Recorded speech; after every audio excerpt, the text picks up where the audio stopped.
and gives us good luck for the mountain passes. That's what you get in the absence of civilization. Pagan nonsense and superstitious shit-talk from people that don't know any better. Suit yourself. But if you ask me, you got what was coming to you. Maybe Mart does exist. Says the murderer and the soul-stealer. Let's see what it brings you, shall we? She didn't rise to him, and overcome by frustration, he threw up his hands and stormed back into the cave. Nilith waited for an irritable clash of stones, preemptively burning with anger at the idea, but nothing came. Just some faint scuffs of moody pacing.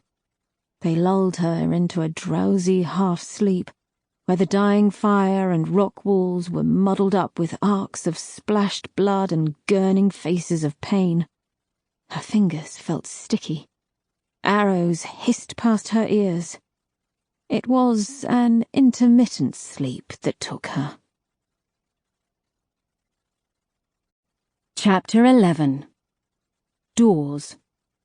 Nobody was more surprised than the banks when they realized the bond between master and coin still held true behind a vault door and a signature. Until then, for fear the tenants were fickle and that ownership would pass to another who merely touched the coins, half-coin fortunes were kept in one's own possession. It took a brave master, one whom history has forgotten to record, to entrust a coin to a bank. No ownership was conferred. The bond seemed intuitive, keeping as rigidly to contracts and sigils marks as it did to physical possession. A new age of indenturement was thusly born, the age of banking. 500 years later, the banks watch over the coins of millions of shades, handle thousands of transactions, and preside over every weighing of every noble in the Ark. And yet there is no chamber of banking to govern them. The banks are trusted because they follow the code to the letter. Or, at very least, they appear to. From A Treatise on Arctian Economic Theory. Do you know the secret to torture, Tor Murloc? The pathetic whimper of a reply told Temsa that no, Tor Murloc did not know the secret to torture. It was to be expected. The Tors and Tals of the city were usually more concerned with private balls and dainty cutlery. Temsa's cutlery was less dainty. He reached into the case for another savage-looking hook, lying amongst the array of twisted knives and pincers. With his other hand, he used his handkerchief to dab away some of the blood and snot from the man's bare chest, and the velvet couch they'd repurposed into a table. There was once a man in Araxes called the Butcher. Imaginative, I know, but what he lacked in names he more than made up for with his aptitude for prizing information and apologies out of people. As it happens, he was the man who taught me everything I know about torture. Temsa paused to scrape his talons across the floor, making Murloc wince. Though his price was high, he left me with one invaluable lesson. The secret, my dear fellow, is that the tortured, not the torturer, is in control. The Tor's wild-eyed look was one of surprise, as if he had endured the last hour needlessly. He murmured words made almost entirely of vowels. Consonants are hard to make without a tongue. "Oh, fucking lying!" "No, I'm not fucking lying, because you can stop this at any time. Sweet release shall be yours, Tor Murloc. Freedom from pain. All you have to do is relent. I lost a leg learning that. What will you lose before you give in, The man riled against his restraints. A scrawny man with oddly pale hair and wide green eyes, he was breaking rather easily. "Oh, what, Eltu? Fuck who?" Temsa looked to Annie halfway across the room. "It's nice the dead gods made us so that we can still say fuck after somebody's cut out our tongue, isn't it, me dear?" Annie shrugged. as she always did when she hadn't heard something. Temsa tutted. "Come now, Merlik. Not even to save this old skin of yours." He twisted the thick hook into the tool's flesh, in and out so the metal held a band of skin over it. That made 4 now, spread across his chest and shoulders. Merlik's wiry white hair was stained with blood. No? Well then.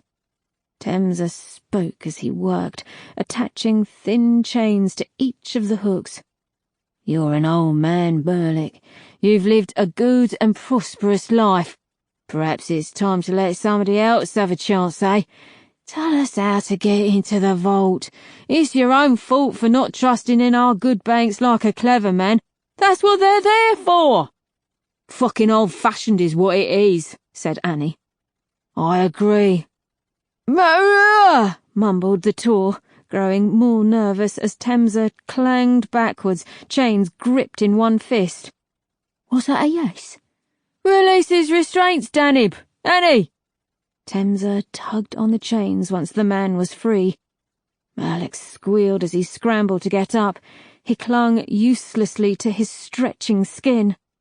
Temsa threw the Tor into the opulent hallway where his thugs were busy liberating trinkets they fancied from mahogany cabinets and shelves. Temsa got the pick of their piles, of course, but it was cheaper payment than his own silver. "Any luck, Tooth?" At the end of the marble hallway was a wide room with one way in, one way out.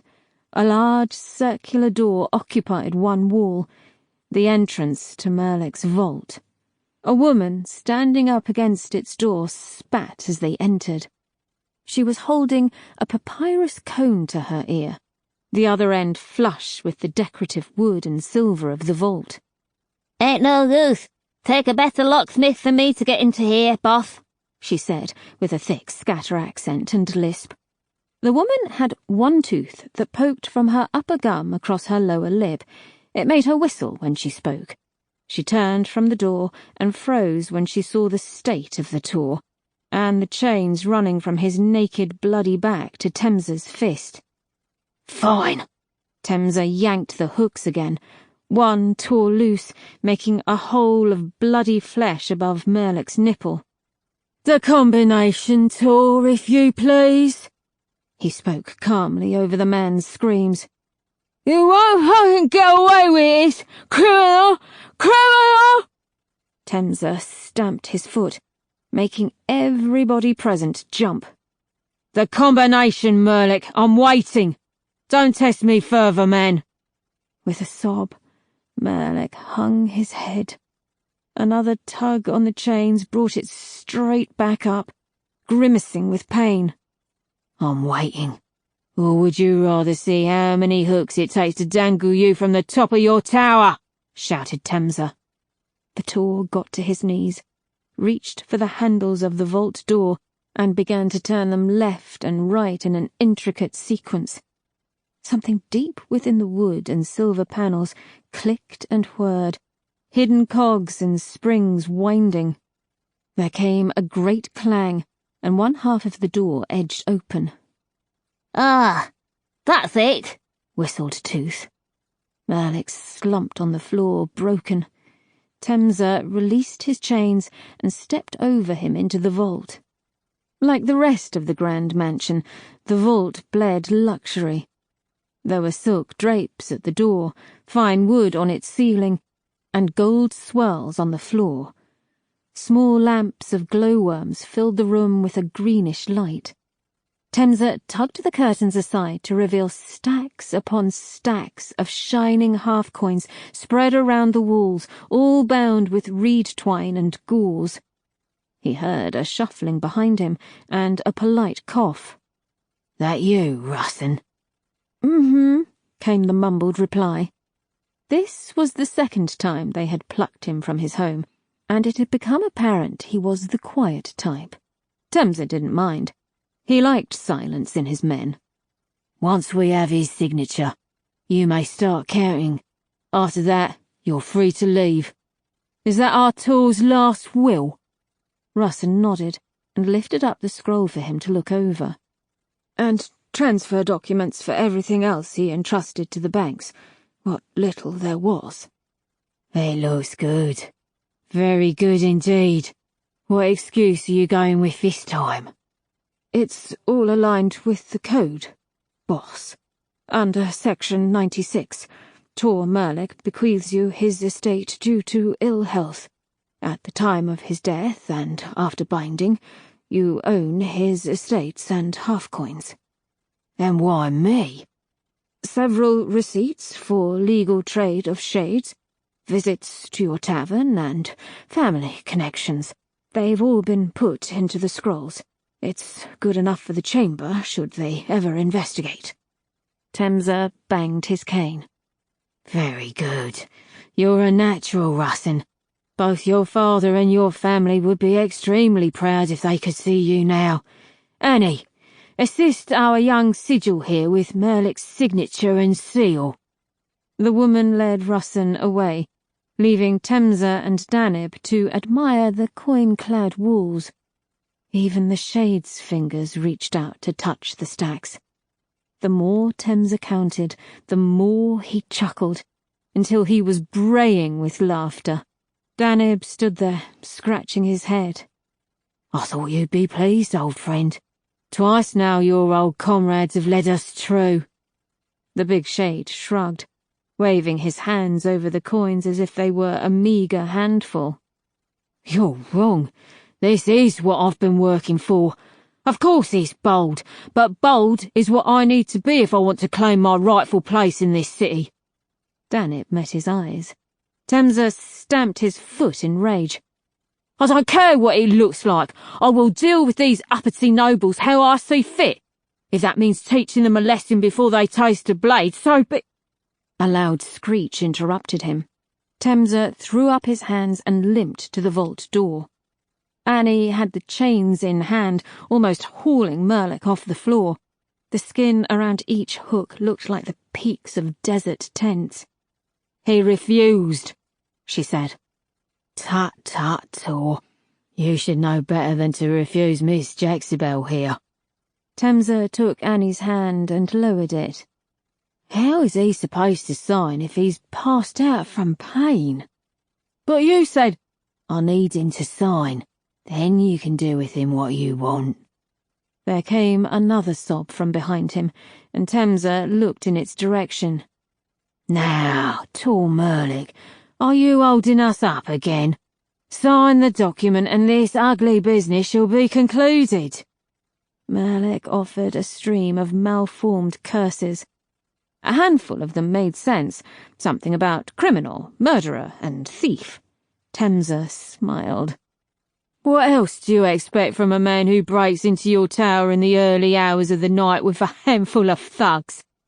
The thugs in question chortled amongst themselves. You know, I'll just take it all if I have to, with or without your signature. I'll do it the old-fashioned way and sell your trinkets and shades at market one by one. I'll have you bound too, cut your tongue out and sell you to some desert quarry. But I have grander plans than that, my good man, and I'll wager you would rather spend the rest of your days either alive or unbound in some far-flung part of the Reaches. So why don't we make it look official, Temza thrust the document in his face once more. Fucking sign it! It was then that Merlik gave up his last vestige of rebellion. Perhaps it was the pain, or the pointlessness of it all, but in any case he took the reed with a shaking hand and managed to scrawl something legible enough to make Russin nod. A silver box, its insides black with ink-stained moss, was held in front of the Tor. Temza manoeuvred Merlik's hand like a puppet master, dabbing and pressing his signet ring to the papyrus. Good enough, sigil? It'll get by, whispered Russin, withdrawing. It seemed the man was not one for blood. Temza sighed, patting the Tor on the head. Annie, Danib, take him away. I think he's earned something reasonably quick.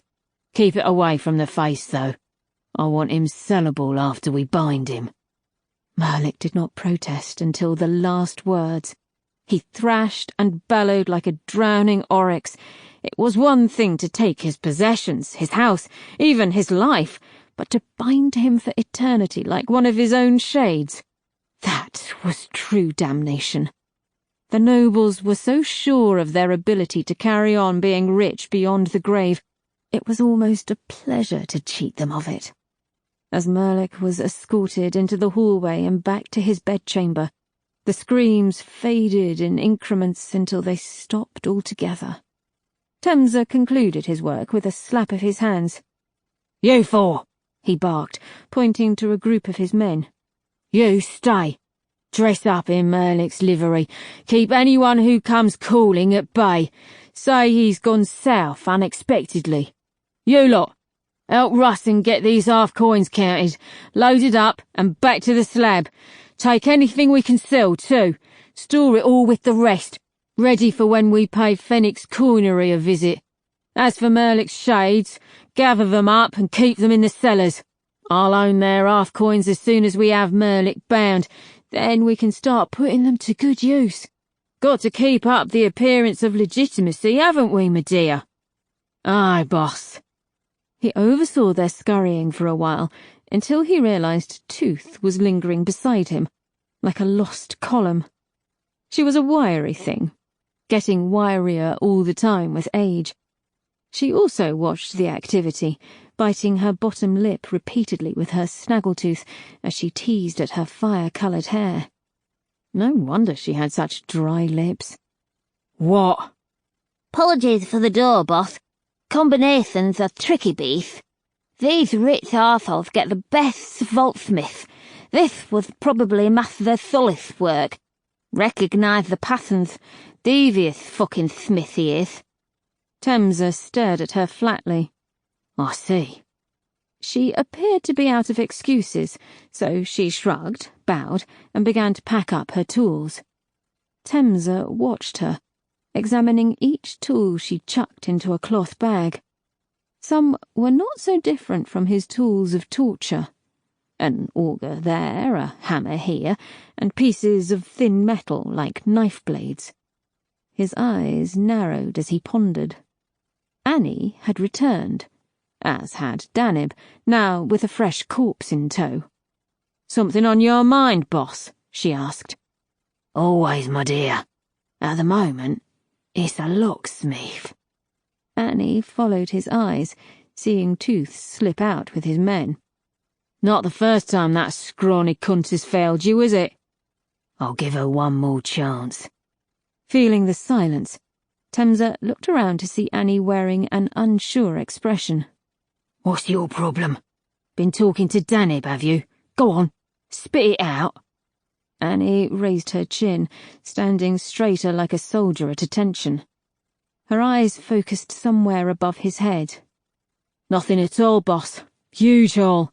Only a few dozen men lost, and one less rich bastard in the city. No problems here." Temza flourished his cane. "That's what I like to hear, my dear. Take note, Danib." He clanged away, calling out over his shoulder. "And fetch me Tor Busk. Have him meet me at the tavern. I want to see if he has another locksmith on his books." He could hear Annie's upper lip curl, that crackle of spit over big teeth. "Aye, boss." The morning was thick with mist. A fog had blown in from the troublesome sea, flooding the streets with its dank, cold vapours. It was as if some colossal, Nyx-bound sea monster had washed ashore and claimed the city for its grave. Tor, Simi and Busk hurried on, grunting and grimacing with every step. The cold played havoc with his old hips. He did not like the mist. If he had wanted cold, he would have stayed in Skoll. A shade bumbled out of the haze, arms full of crimson vegetables. Busk dragged out his knife and waved the shade to go around him. That was another reason he hated the mist. It was hard to hide in the desert sun, but mist made every shadow a waylayer, every muffled clank an approaching soulstealer. "Away with you!" he snapped. "Yes, Tor," muttered the shade, noting the fine silks wrapping Busk's generously proportioned body. He did as he was told, bowing as much as his armload would allow. "Disgusting sneaker," said Busk as he walked on. The fact that no highroads came close to Thames's tavern was a cause for disappointment. He kept the dagger out for good measure. If it were up to him, he would have stayed in his tower and kept out of this dangerous fog. With the recent disappearance of several nobles, the city was growing more soul-thirsty by the week. But a man didn't say no when Boss Boran Temsa called. Unless he was suicidal, of course, or didn't know the name. In either case, he would eventually be delivered, yelling and screaming. Busk knew better. He struggled on, navigating by the blurry edges of buildings, gauging his whereabouts by the names of taverns or bazaars. Nothing appeared solid. No direction seemed certain. He heard the rumble of carts go by him, but no detail other than a passing shadow. A few drunkards staggered into his confined, hazy world. With a shake of the dagger, they dispersed like blown seeds in search of a new home. At last, the slanted edges and sharp point of the rusty slab reared out of the mist like a mountain too perfect. The pyramid's lights were either still glowing from the evening before or had been lit uncomfortably early. In the haze, they were like arachnids' eyes, observing Busk's approach. He aimed for the tall thrust of stone that gave the building a front. Its flat face bore carvings of merry scenes, and a long sign brayed the tavern's name and ownership. As Busk made it to the ramp of the door, a man came flying past him. Literally. He didn't touch the sand for several yards. Somewhat startled, Busk looked up to discover Miss Annie Jexabel standing over him. The sleeves of her tunic had been bunched up, showing off the scars and black swirls of ink that decorated her bulging forearms. "And stay out!" she barked at the man she had forcibly ejected, then nodded absently to the Tor. "Busk." "Tor Busk, madam. I have a title for a reason."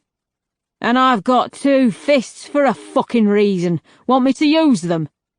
Busk looked at the aforementioned fists, clad in leather and bone gloves. "No." "Then in with you. Thames has been waiting, and that's something I wouldn't make him do if I were you."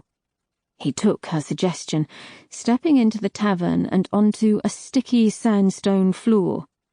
The mist had crept in, drawing a haze around the whale oil lamps. The staff who ambled about between the patrons were all alive, not a shade amongst them. It was as if Temsa didn't trust a shade to serve a drink. The huge shade, the one who insisted on all the battle armour, was waiting by the stairwell. One humongous hand held the curtain open, while another beckoned to him. Busk went ahead, treading the dark stairs in the blue globe of Danube, or whatever his name was. Busk's footsteps were lost amidst the heavy, rhythmic clanking following close behind. His breath hung in the frigid air that wafted from the giant. The chamber was also dark. Temsa was sitting behind his desk, enwreathed in a thick cloud of smoke. A pipe bowl hovered near his lips, lighting just his crooked nose and sharp eyes. There were dark bags of tiredness beneath them. One single hair escaped from the coiffed slickness on his balding scalp and dangled over his lined forehead. A smoke ring came bursting out of the cloud and floated towards Busk. He broke it with a flick, wrinkling his nose. He knew better than to engage in such foul habits. Busk tried a polite smile, but his crotchety mood interfered. "You called?" "Tor Busk. A pleasure as always." Temsa's voice was deep with smoke and tiredness. It would be if not for the early hour. Would you have preferred night? I would have preferred an armed escort rather than a sole and rather surly messenger. You have guards now? Guards indeed. With eyes, ears, and wagging tongues. People in this city spend secrets like silver. You know that. Temsa chuckled. Next time I'll have Annie accompany you. Ashamed to be seen with me, Tor? Not like you. Wise to not be seen with you. Rumours are rife at the moment. Talk of rampant soul-stealing and nobles disappearing without claims. I don't need any suspicion in my direction. As such, I'd like to keep our business as quiet as can be. Temsa leaned forwards, blowing his pipe to make his face blossom. Wise indeed. Please take a seat. I know how badly your hips ache on the colder days. The brute of a shade placed a chair next to him, and Busk chose to sit.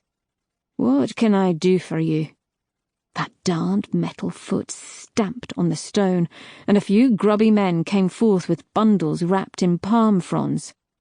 Our latest pickings. I saved the best for you, said Temsa.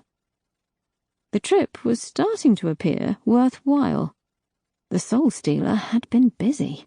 5 bundles were brought in. One at a time they were opened and spread before him, showing off trinkets of red and yellow gold, brass, copper, argent silver, and platinum from Bellish. There were jade necklaces, elaborate sundials, bracelets, armbands, curved ceremonial daggers, silk knots and weaves, a turquoise necklace, and even a lone skull signet ring. Normally, they came in pairs. Busk's eyes tore themselves from the bundles and back to Temsa's waiting gaze. A good haul. He dug into his pocket and withdrew his lens, a miniature spyglass made of bronze and crystal. He wedged it into his eye socket and began to examine more closely. He spoke as he worked. Necklaces fake. Phylan earrings, worth a few silver. Nice turquoise here. There was another matter I was hoping you could assist with, said Temsa. The matter of a locksmith. You know that trade better than I do. It was true, though it sounded like it irked Temsa to say it. Thought you were using that woman. Tooth? Quite. Temsa blew a great fountain of smoke as he leaned back into the shadow of his enveloping chair. I believe she is reaching the limit of her usefulness. She's good for most jobs, knows a way around a door, but when it comes to the vaults you tools and tells can afford, he sucked his lip. Lacking. Busk looked up from a small silver toy made of cogs and springs. And why would you be interested in what we tours can afford? He felt a prickle along his shoulders. Perhaps it was the chill of the shade standing far too close for comfort. Temsa chuckled again. It was a horrid scratching noise that did nothing to put a mind at ease. I wouldn't worry yourself with the details, Busk. These days I find my souls farther afield, outside the main districts. Out sprawls on occasion. I just need a locksmith that won't disappoint me when it's crucial. Understand? For vault work, you'll need somebody good, and I mean good. Maybe one of the best. There are only a few locksmiths in the reaches that could lay bare most Arctian locks. A skullwoman is the best, or so my associates say. Everest, I believe her name is, but she is in high demand and somewhat picky.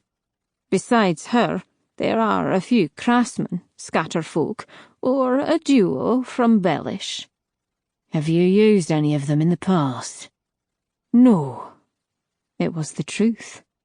Busk's past as a fence had introduced him to a range of both shady and colourful characters, but no locksmiths of the caliber he had recommended.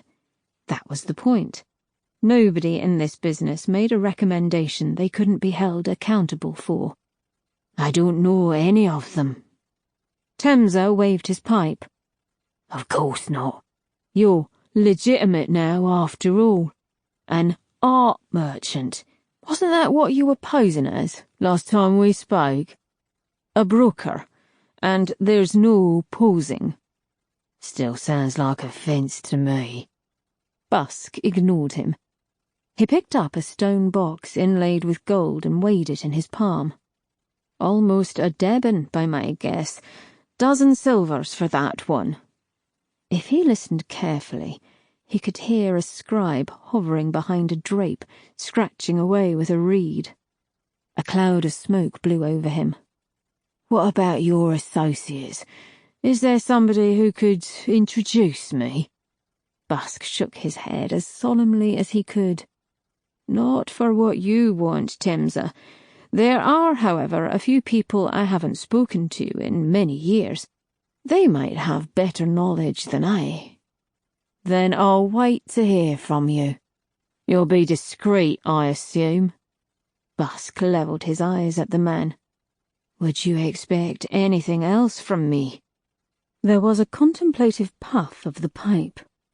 You haven't disappointed me yet. The Tor nodded as he moved on to the next bundle. He found something curious there.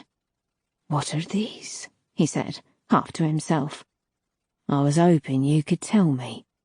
Busk turned the tiny shapes of metal and coiled springs over in his hands, peering closely with his lenses. He hummed absently, needing time to think. He recognized the pieces instantly. Not just through their shape or design, craftsmanship or material, but by the minuscule scratch on one strip that looked like half a handle. A scratch with a file-like edge that ground at Busk's thumb. It was writing, but not Arctian, glyphs, or common. These were crass letters. A small C, followed by a B, if Busk was not mistaken. Writing implements? No. Handles for something. Perhaps clockwork of some kind.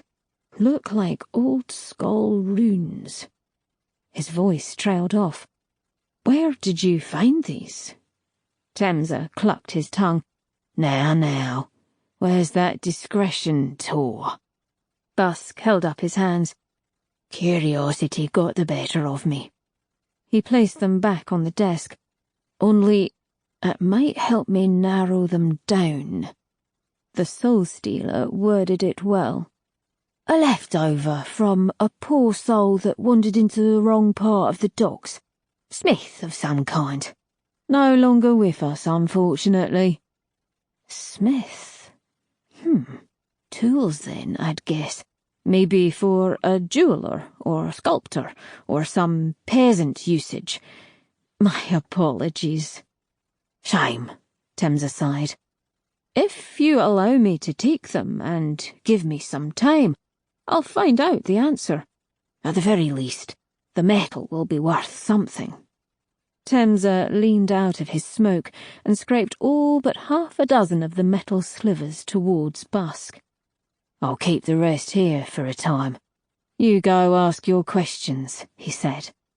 I shall. Rest assured. Busk got to the task of examining the other items, and within 10 minutes he was done. The scribe produced the total, and soon the Tor was counting silver pieces across the desk. When his business was concluded, Busk stood and slid the metal pieces into an inside pocket. Temza stayed in his chair. His pipe had died, and now his face was almost invisible in the smoke and gloom. Well then, a good day to you, boss Temza. I will have my shades pick up the wares. Let me know when you have more to buy. He bowed before heading for the door. Locksmith. The word stopped him, foot hovering over the threshold. Beg pardon? Busk looked over his shoulder. Temza hadn't moved. He wondered if he were even making eye contact. A locksmith. You'll find me one, yes? Busk tried a smile. I'll do my best. That's all I ever expect. Busk said no more and took the opportunity to leave. The big shade lit the way down the stairs and escorted him to the doorway. Annie still lurked there, on the lookout for more men to catapult into the road. They bade him no farewell, only silence and stares. Busk kept a stately pace until he rounded a corner. It was then that he hurried homeward as quickly as his old hips would allow him. Though the mist had still yet to burn away under the morning sun, it wasn't his dagger he clutched close to him now, but his pocket, and the metal strip that lay within it. Chapter 12. Motivation. There are many ways to deal with a recalcitrant house shade, without damaging them permanently. Many shades can continue in work just as well without certain appendages. Hanging by copper thread rope for several hours is also highly recommended. Or a good old-fashioned beating with a thin rod can work wonders. From You and Your Shade, an Arctian scroll on the training of house shades. Ignorance is bliss, so they say. In my opinion, whoever said that must have been deaf, mute, blind, and most certainly a fucking moron. They might have been happy knowing nothing, but unanswered questions plagued me, along with a boredom that stretched with the hours. Bliss was a foreign creature in the house of Horrocks. I'd been confined to my alcove since the accident beneath the widow's tower. Not a word, not a whisper, not even a fleck of spit in my direction.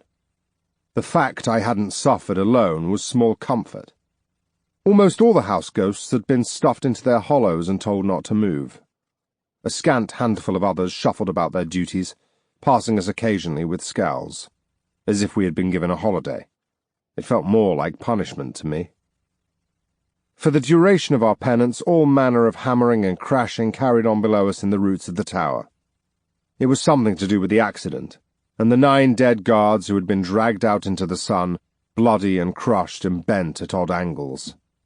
Curiosity had always run hot in my veins. Questions such as, how does this work, and what's behind there, had largely run my life before now. It was the foundation of my occupation, why I had fled my home at a young age in search of greater things and never looked back. Ketch's knife might have taken away my body, but my soul, and all its foibles, had survived. I stewed in a state of agitation, burning with desire to know what was happening below and yet unable to find out.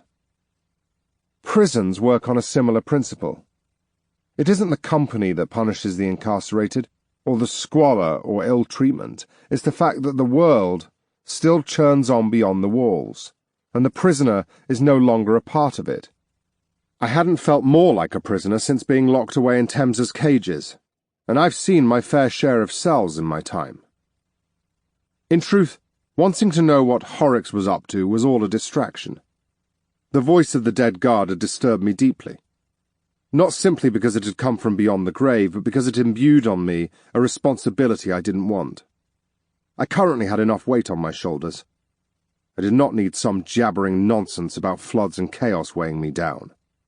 And yet when I closed my eyes, all I could see was a dead man with half a skull, staring at me with bloodshot eyes.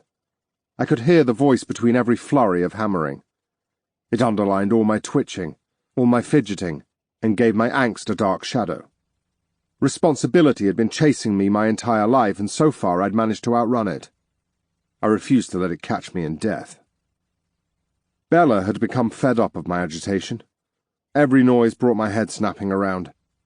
Every muffled shout caused me to nibble at my cold, vaporous lips. "Will you give it a bloody rest, Jerub?" Her eyes glowed like a gas flame. "Aren't you curious to know what happened to those men? What's going on down there? What all the noise is?" I asked her. "No." She looked away, hiding her lies. Not curious about any of it. Any kinship in being both caught and sold by Temsa had vanished in the first days of entering Horrocks's tower. She was no more helpful than the others. "I am," ventured the waif of a ghost several alcoves down. He was a new and wide-eyed arrival, a victim of an accident involving a salt barrel being hoisted into an attic, and a rat-nibbled rope. An honest ghost, the Crass called that. One who hadn't been escorted into the afterlife by cold steel, but by simple accident alone. It still counted as turmoil under the tenets.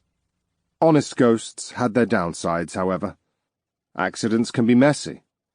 The young Arctian man was a zigzag in shape and half his previous height. His spine was bent savagely in several places and his head skewed to one side. He wore a heavily patched smock, which was more like a blanket with holes in, to hide whatever bones had burst through his body before the barrel was done with him. He must have been sold cheap. I jabbed a thumb at him. His name refused to stay in my mind. "See? What's-his-face is?" Bella snorted. "It's pointless to wonder. We're house shades. It's none of our business." "It's every bit of our business. There's something dangerous in this tower, and Vex and Yamak and Khalid are hiding it. Didn't you see the bodies that came out of the widow's cellars?" The Eastern blood erupted in her.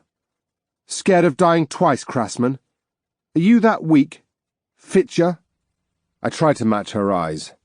I was normally the sarcastic or quietly brooding kind of debater, but death had changed my flavour, turned me bitter. Before I could school the scold bitch on the particulars of her pigsty of a homeland or inform her of the crossbred slurry that ran in her veins, something held me still.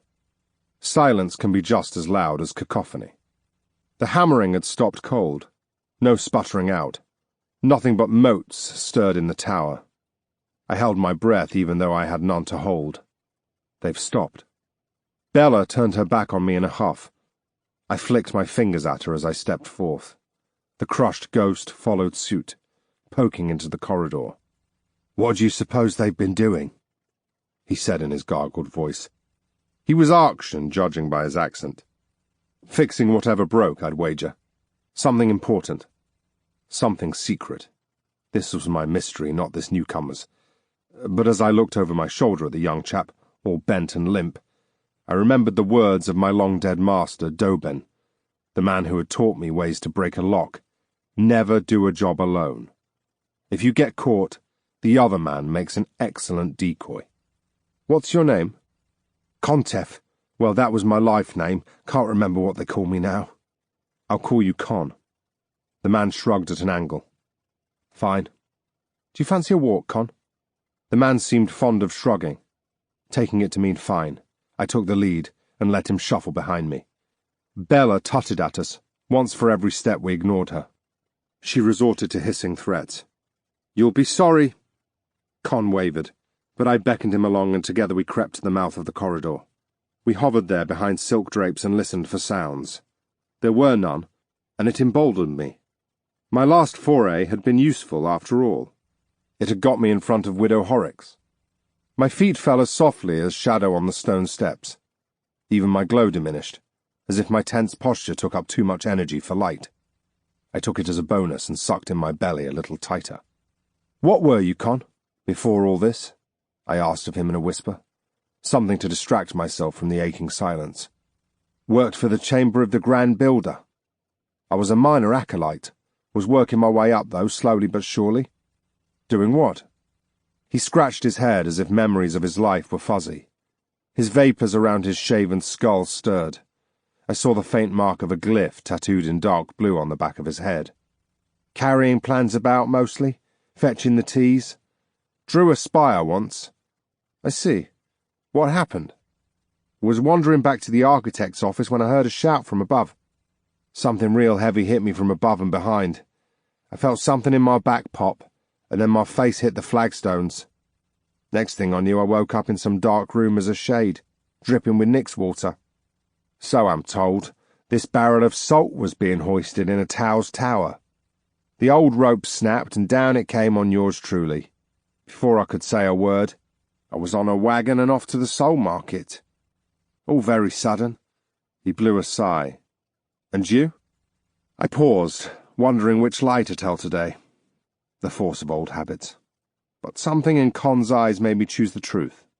They had a simple faithfulness in them, like the eyes of a puppy. I found it easy to confide in him, and it felt good to. A thief, and a damn good one at that. I came to Araxes for work but got my throat slit instead by a soulstealer gang.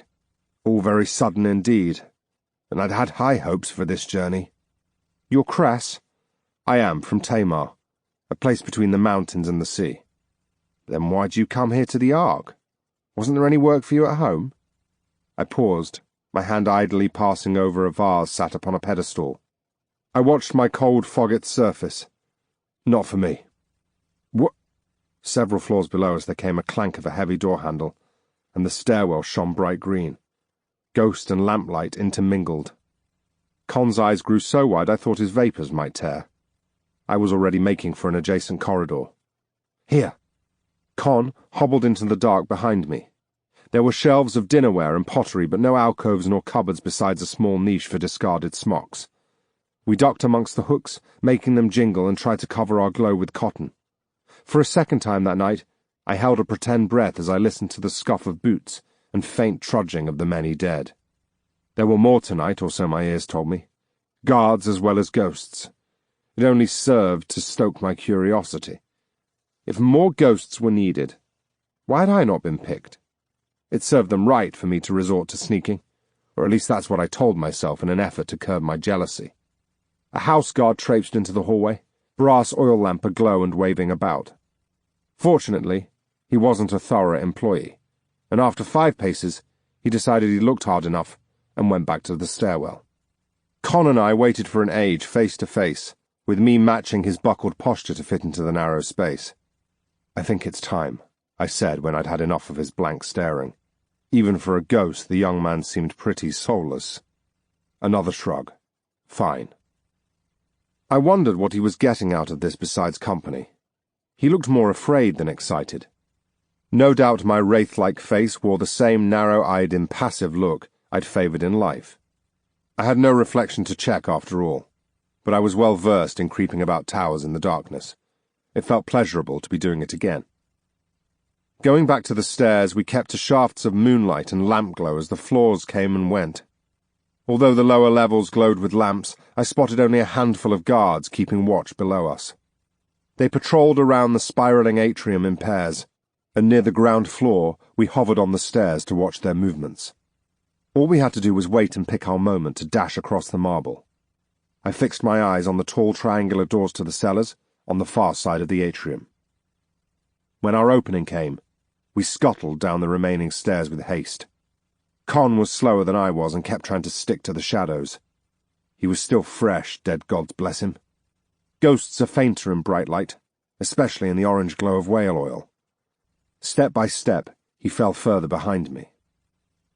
By the time I'd pressed my hands to the cellar doors and inched one half open, he was only halfway across. A shout came ricocheting across the soaring hall. He froze as any guilty man would, and I chose my moment to act, swiftly ducking through the door. Con's eyes were wide and begging in the brief moment I met them before shutting the door with a soft click. Without hesitation, I scurried down a curving flight of steps, dark and lampless. When you're in the business of breaking into things and profiting from their contents, guilt is like mold. It's either a fungus that slowly withers away through starvation, or a rot which grows into a beast that consumes you. It all depends how much you feed it. By the time I'd reached the bottom of the stairs, where the air had grown cool and heavy with dust, I'd forgotten Con almost completely. A bang from above me had me running faster down a sloping corridor that opened out like a funnel. I found myself in a room clogged with dust and little light besides my own. All the lights had been snuffed, bar one, an oil lamp on the far side of a sea of wooden barrels. I walked amongst them, trailing fingers over pickaxes and hammers and the bent heads of nails. Everything was clogged with rock dust and damp sand. I felt like choking, despite my lack of lungs and the particles wafting through me. I knew better than to dally. Beyond the containers and tools, and the lonely lamp, a rock-hewn arch led me deeper into a dark tunnel, reinforced with stout props and beams. The going had a distinct downward slope to it.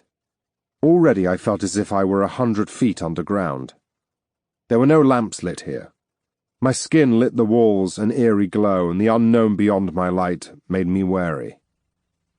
The tunnel had an exit like a black maw, yawning wide. I stood at its edge to find a wooden ramp reaching down into the darkness.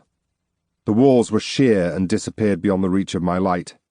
I felt a thickness to the air, as if it had been stripped of its quality. It was warm and muggy against my cold. Things dripped in the darkness, and the echoes betrayed the size of the place.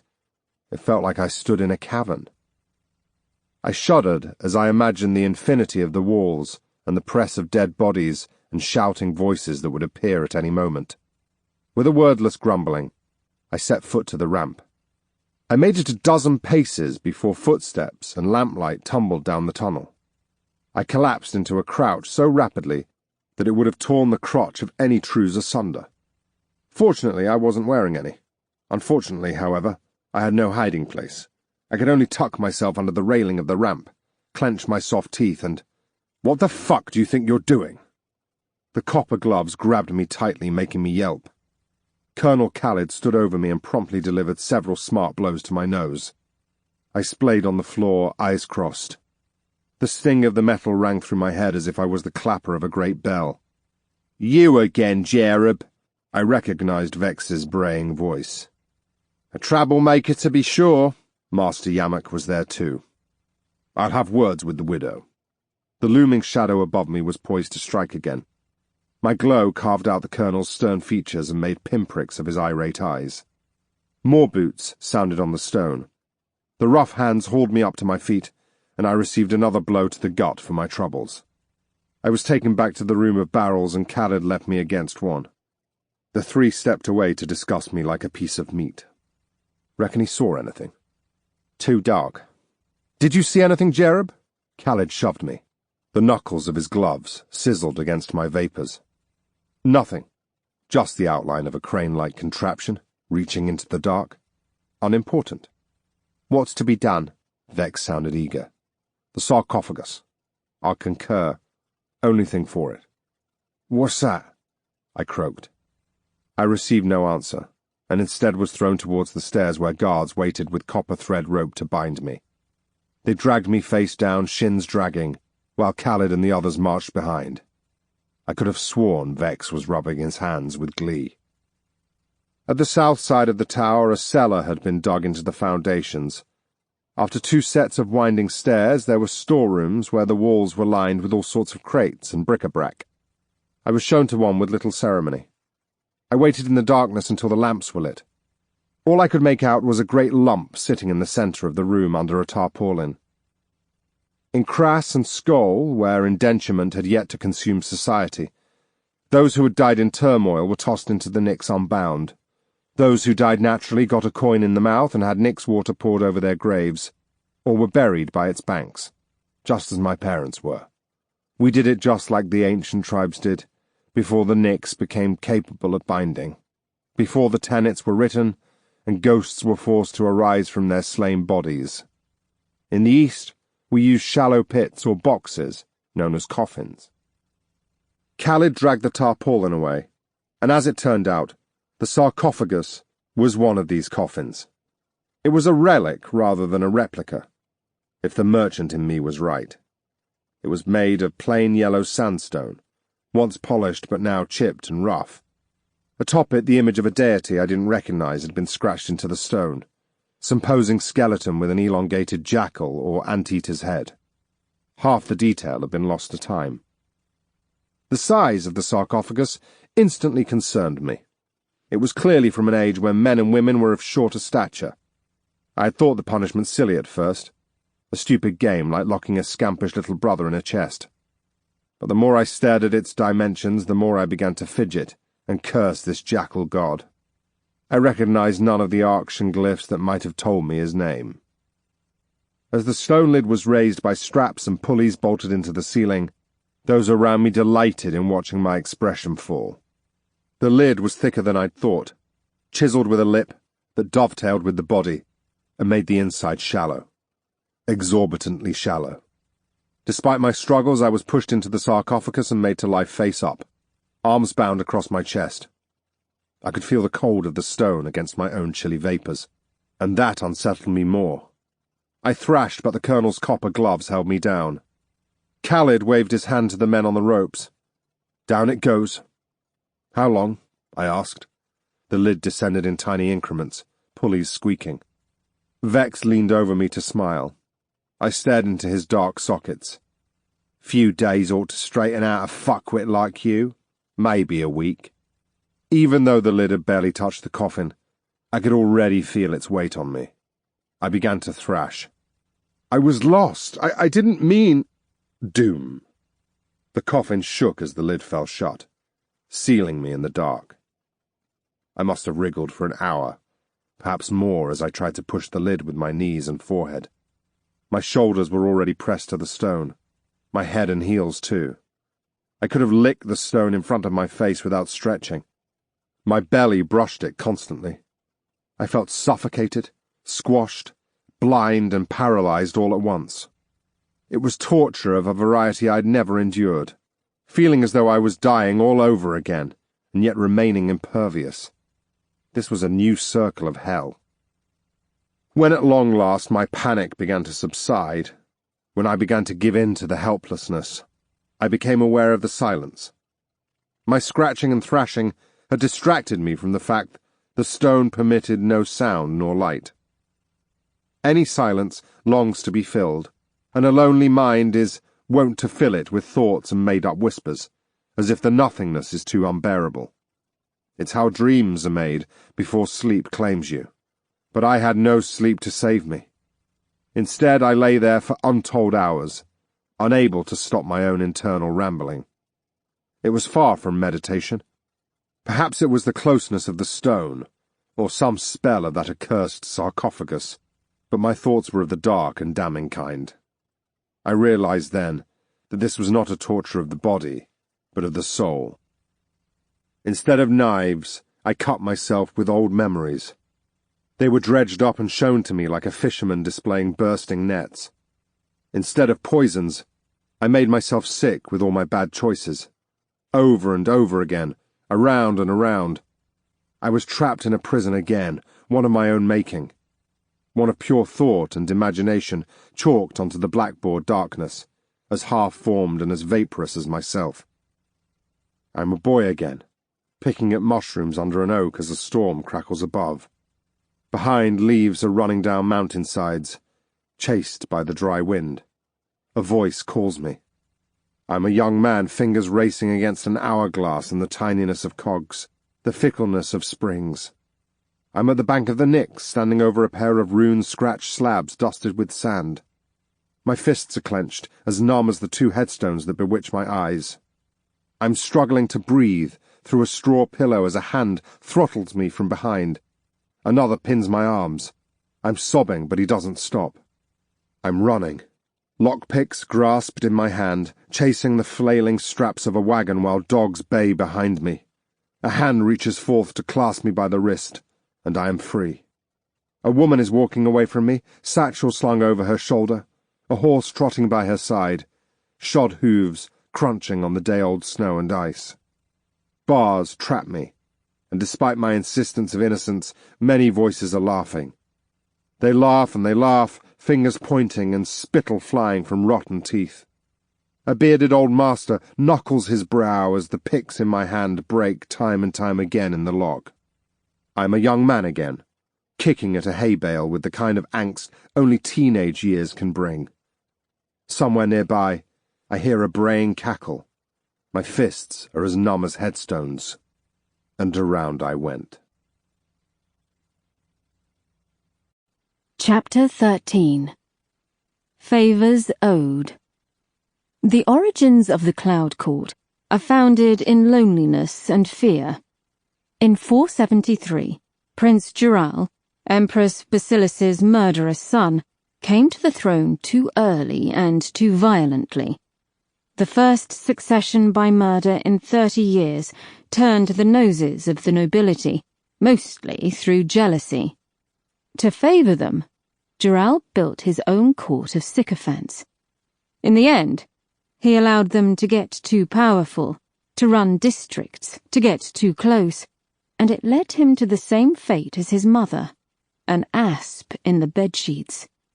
The new Talin royal line began with his death, as did the Cloud Court. From A Reach History by Gervin Jubb. May your reign be long and prosperous, my emperor, powerful of strength and mind, lord of all the sun touches. May both the living and the dead remember your name throughout all ages to come.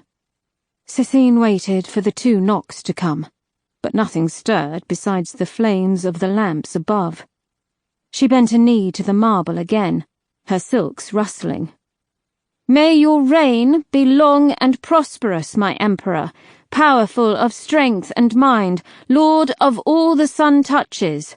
May both the living and the dead remember your name throughout all ages to come. The wait was torturous. May your reign— The hatch slid open with a clang, and the scroll was pushed through. Cécine reached out to take it, but held herself back. She leaned closer. "Father?" The scroll shook, as if the hand that held it was unnerved. "Will you not even speak to me? Your own daughter?" Only a muffled cough answered her. "You're a coward!" she hissed, but before she could go further, the hatch shut with a clang. Cécine snatched the scroll up and strangled it, wishing it was the Emperor's neck. Hands shaking with anger, she got to her feet and ripped open the scroll to see his decrees. The ink was so fresh, she smudged half a sentence with her thumb. Her lips moved silently as she read. Cécine looked back to the sanctuary door in all its glinting complexity, and the great diamond that glowed at its centre. How many times had she stared at it, wondered at its thickness, its keyholes and mechanisms? What manner of man was left behind it, possibly staring back at her? Almost 5 years had passed, and not once had he left it, preferring to stay alone and untrusting. The sanctuary had been his insurance, and yet it appeared it would now be his downfall. That was the only explanation for the nonsense scrawled on the papyrus. The Emperor has finally lost his mind. There in the golden glow of the door's metal, the Empress-in-Waiting smiled. "Guards! The door!" There was no idle nattering in the Cloud Court that day, no heckling, just the intense stares of the impatient. Their eyes rested not on her, but on the scroll, like stray dogs watching a butcher's bloody hands at work, waiting for a juicy morsel to drop. She knew it wasn't the Nyx water that gripped their attention today. Today it was something more sinister. Cécine took her place between the pillars, bowed to the empty throne, and cleared her throat, a habit she had grown accustomed to. Normally it brought a begrudging, bickering quiet, but this morning it was unnecessary. She could have heard hair grow in the silence. The Empress-in-Waiting looked again at the words. Her tongue traced the edges of her teeth as she drew out the silence, making them wait. "The Emperor's decrees are as follows," she said at last. "His first order— the expansion of the outsprawls must continue to the east another 3 miles. The collective moan was deafening. Clenched fists filled the air. Shouts rained down. "What of the murders? Has no word of them reached the Emperor?" "Secondly," she yelled over them, wanting her father's drivel to be heard. She'd soon grown tired of shielding him, playing his lackey as her mother had. "Secondly, the royal falcons are to be restocked, ready for the late hunting season." This time, not a Sarek was left sitting. Some even began to leave, filtering away to the doors that led them out and down to the piercer's mighty lifts. The scroll met the floor with a loud crack. It skittered over the marble, bringing the entire court to a standstill. "The Emperor could not care less about this city," she yelled. A curious murmuring washed over her, just as she'd hoped. "The Emperor has lost his mind." A few backsides began to touch seats again. "That is what you are all thinking, correct? Whispering between yourselves? Well, Syrax, when I read these words, I wonder the same as you. I wonder why he will not listen to his daughter's pleas, to the pleas of his Syrax or his city, and then I remember why." Boone, as predicted, was the first to speak. He was still standing, arms folded across his golden chains. "Please do elaborate, Highness." Cicine sighed for effect. This speech had been long rehearsed in the polished silver of her mirrors. "It is simple. The Emperor's mind is clearly occupied with matters farther afield. I believe it is not disinterest or madness, but trust. He leaves it to us, his family and advisers, to handle the preservation of this great city, while His Imperial Majesty deals with the expansion of this empire's borders. Why else would the Empress feel comfortable leaving so suddenly, if we were not capable of speaking for the Emperor when he cannot speak himself? After all, we would not want our Emperor to be embarrassed, would we, Syrax of the court?" A resounding no echoed through the great hall. They understood her just fine. They could sense the power was shifting, and they were fools enough to think it flowed in their direction. Cicine fought the urge to grin. She was set on playing the reluctant yet dutiful champion. "Then let the Cloud Court speak its mind as it was meant to. Tell me your district's wishes, and I will see that the Emperor's will is executed forthwith. Syrax Boone, no doubt you have something to suggest." She chose to give him first pick. It earned a smile from the intolerable shade. "These recent disappearances concern us most, Highness. There have been 4 altogether, 2 in the past week. The Tors and Tals are becoming skittish, and I may say the same for the court if the disappearances continue. Order must be maintained in this city." Cicine could have laughed. There was no order in Araxes, and they all knew it. What Boone meant was control.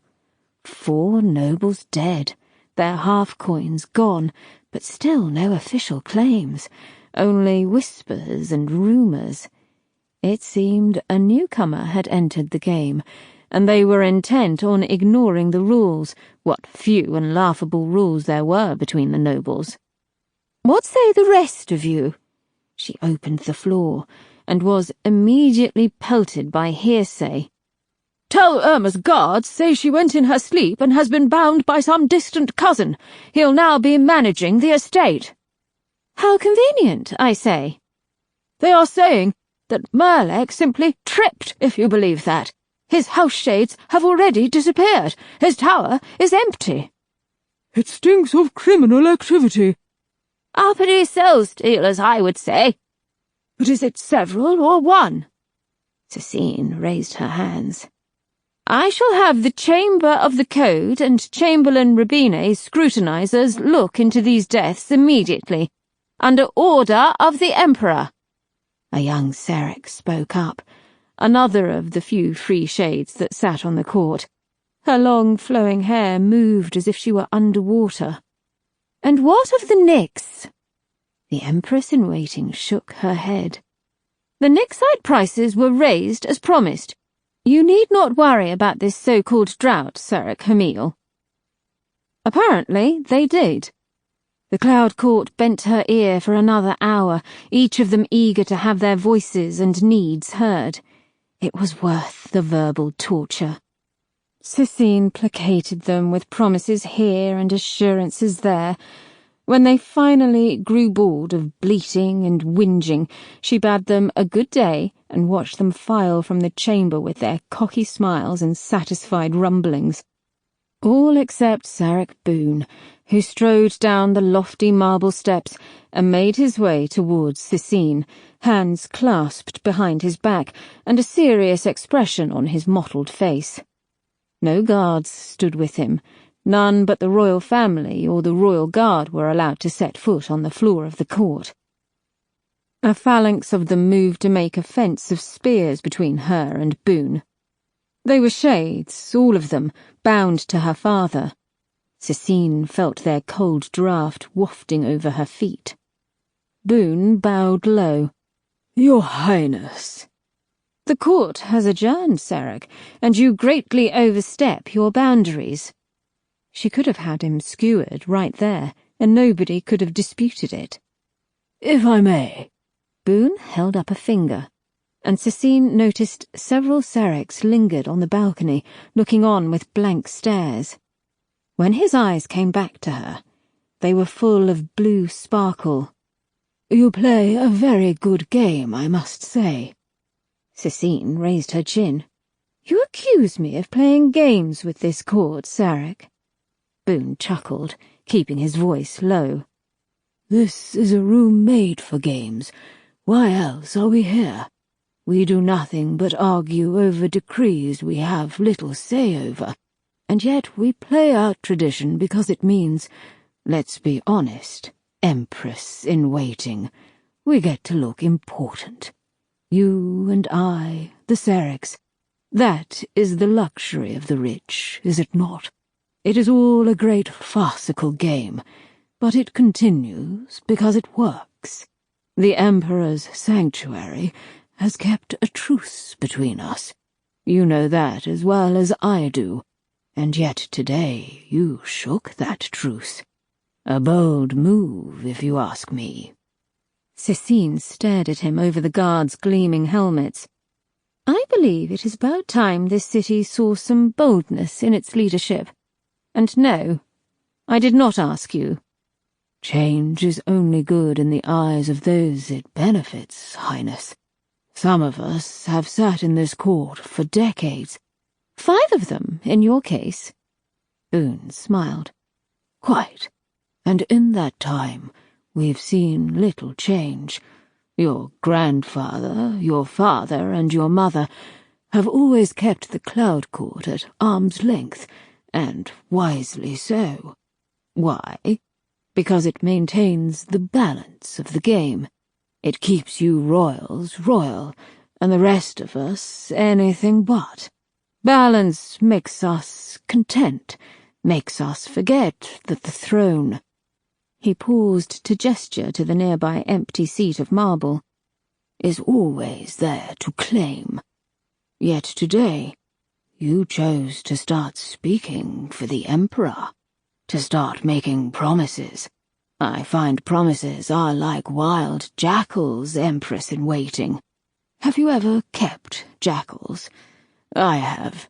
They are savage yet intelligent beasts. Keep them fed and you have loyalty, but take that hand away and, well, savage, as I said." Cicine grinned right back. "This room might be for games, Sarek, but this house, my house, is one of daggers. I was born and raised here. You should not forget that if you are intent on making open threats." Boone held her gaze, then relented with a bow. "Only a kind warning to tread carefully, Highness. I would never dare threaten the Empress-in-waiting or His Imperial Majesty. But there are other souls in the Cloud Court who might. Some who grow ambitious." He had no cocksure look on his face now, just a pout. "On the matter of family, has there been any more word from your mother, the Empress? When can we expect her return?" "She is still in the eastern lands," Cicine replied coldly. Basalt had yet to report anything about her mother's whereabouts. In the meantime, she saw no reason to destroy a perfectly good explanation.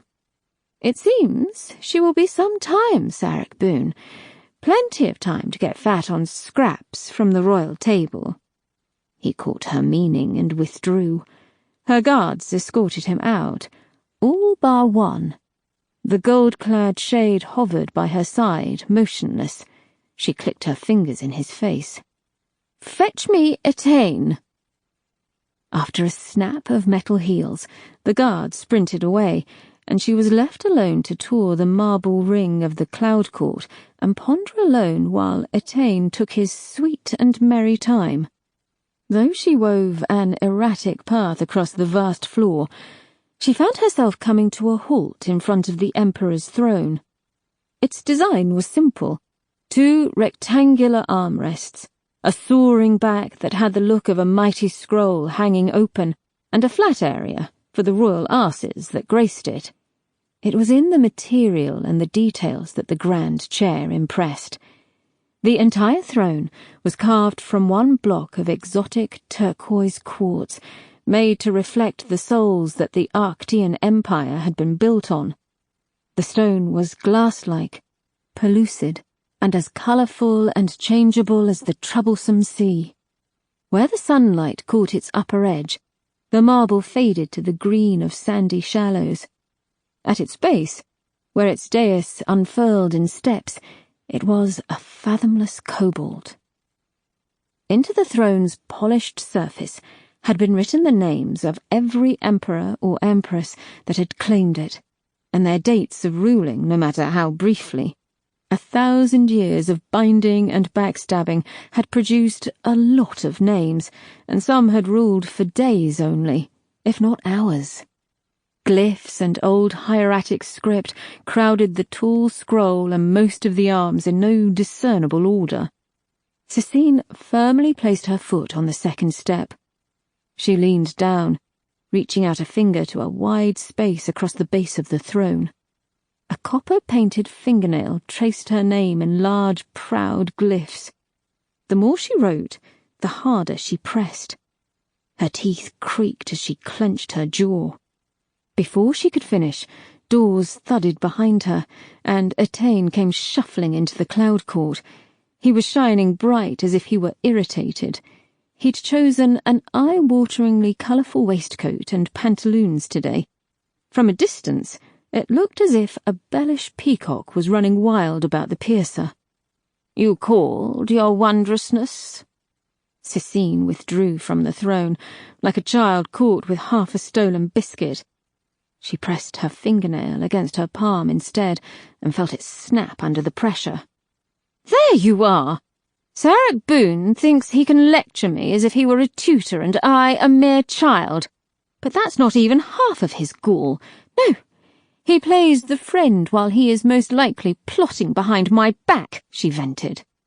Etain looked up to the vacant benches and hummed, "Productive session, was it?"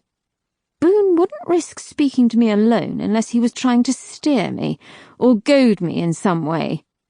"Looks like it's working." Cécine was pacing now, repeatedly picking at the jagged end of her nail. "I want you to find out who's behind these murders. I need to know whether it's Boone or another Sarek. I will be the one inciting havoc, nobody else." "I've told you, Princess, all your spies came up empty. Whoever's behind it all, they've either got a lot of coin or a lot of fear keeping lips sealed." "Then I want you to look into it personally.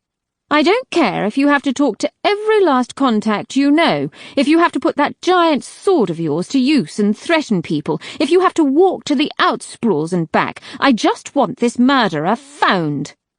"And what about Basalt? Unlocking the sanctuary and—" "Forget him! The sanctuary is impossible to crack. We should have realized that sooner. Circumstances are changing." "I think we're heading in the wrong direction. You'll overreach. We should be busy finding another locksmith instead of—" Cécine jabbed her now bleeding finger at him. "I am no girl, and I am tired of you advising me on matters you think I need advising on. There is no we, only I. You are but a house shade. I am the Empress in waiting, and I have everything under control. Attain rolled his eyes. Fine.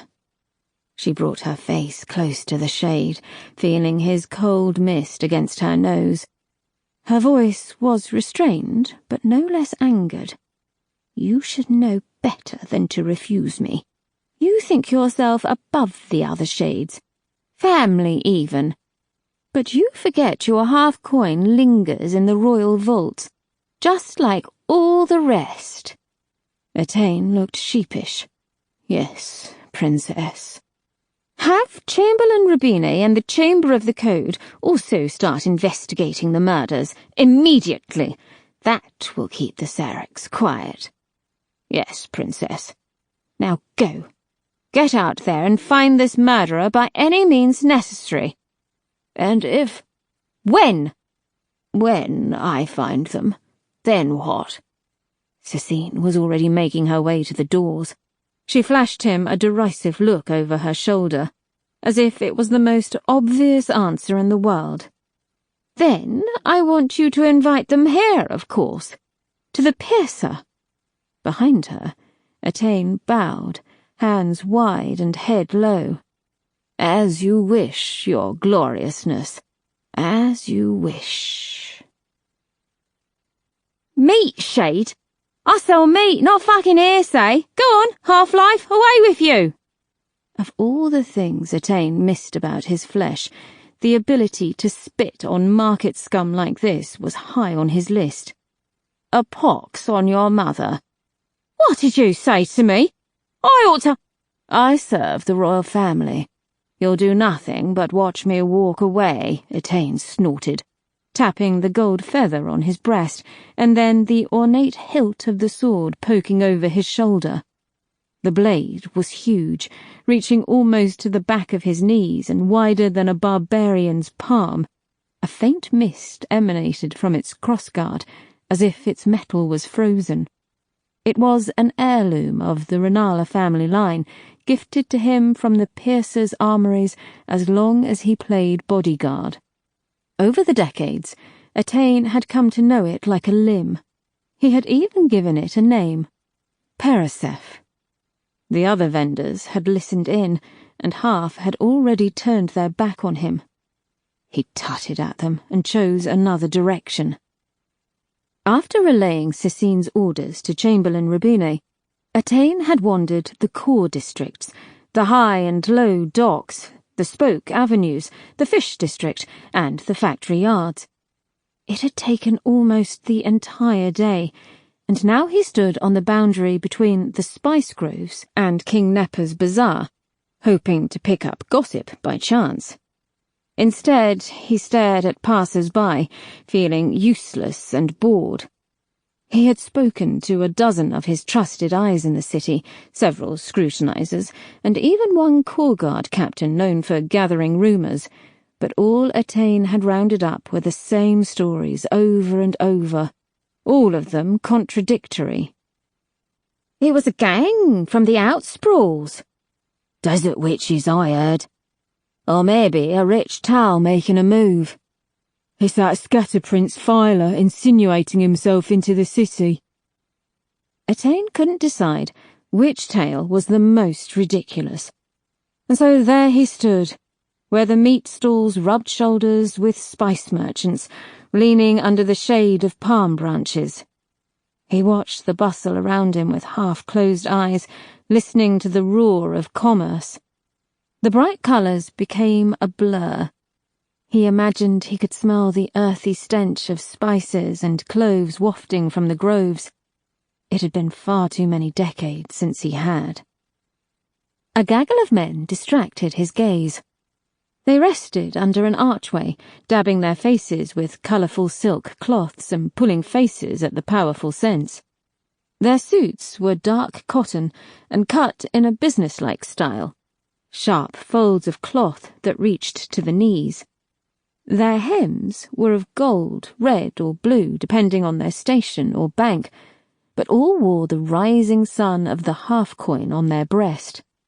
Grey felt hats, conical in shape, perched on their heads and wobbled as they chatted. Attain caught snatches of gossip, interspersed with numbers and statistics. Bankers.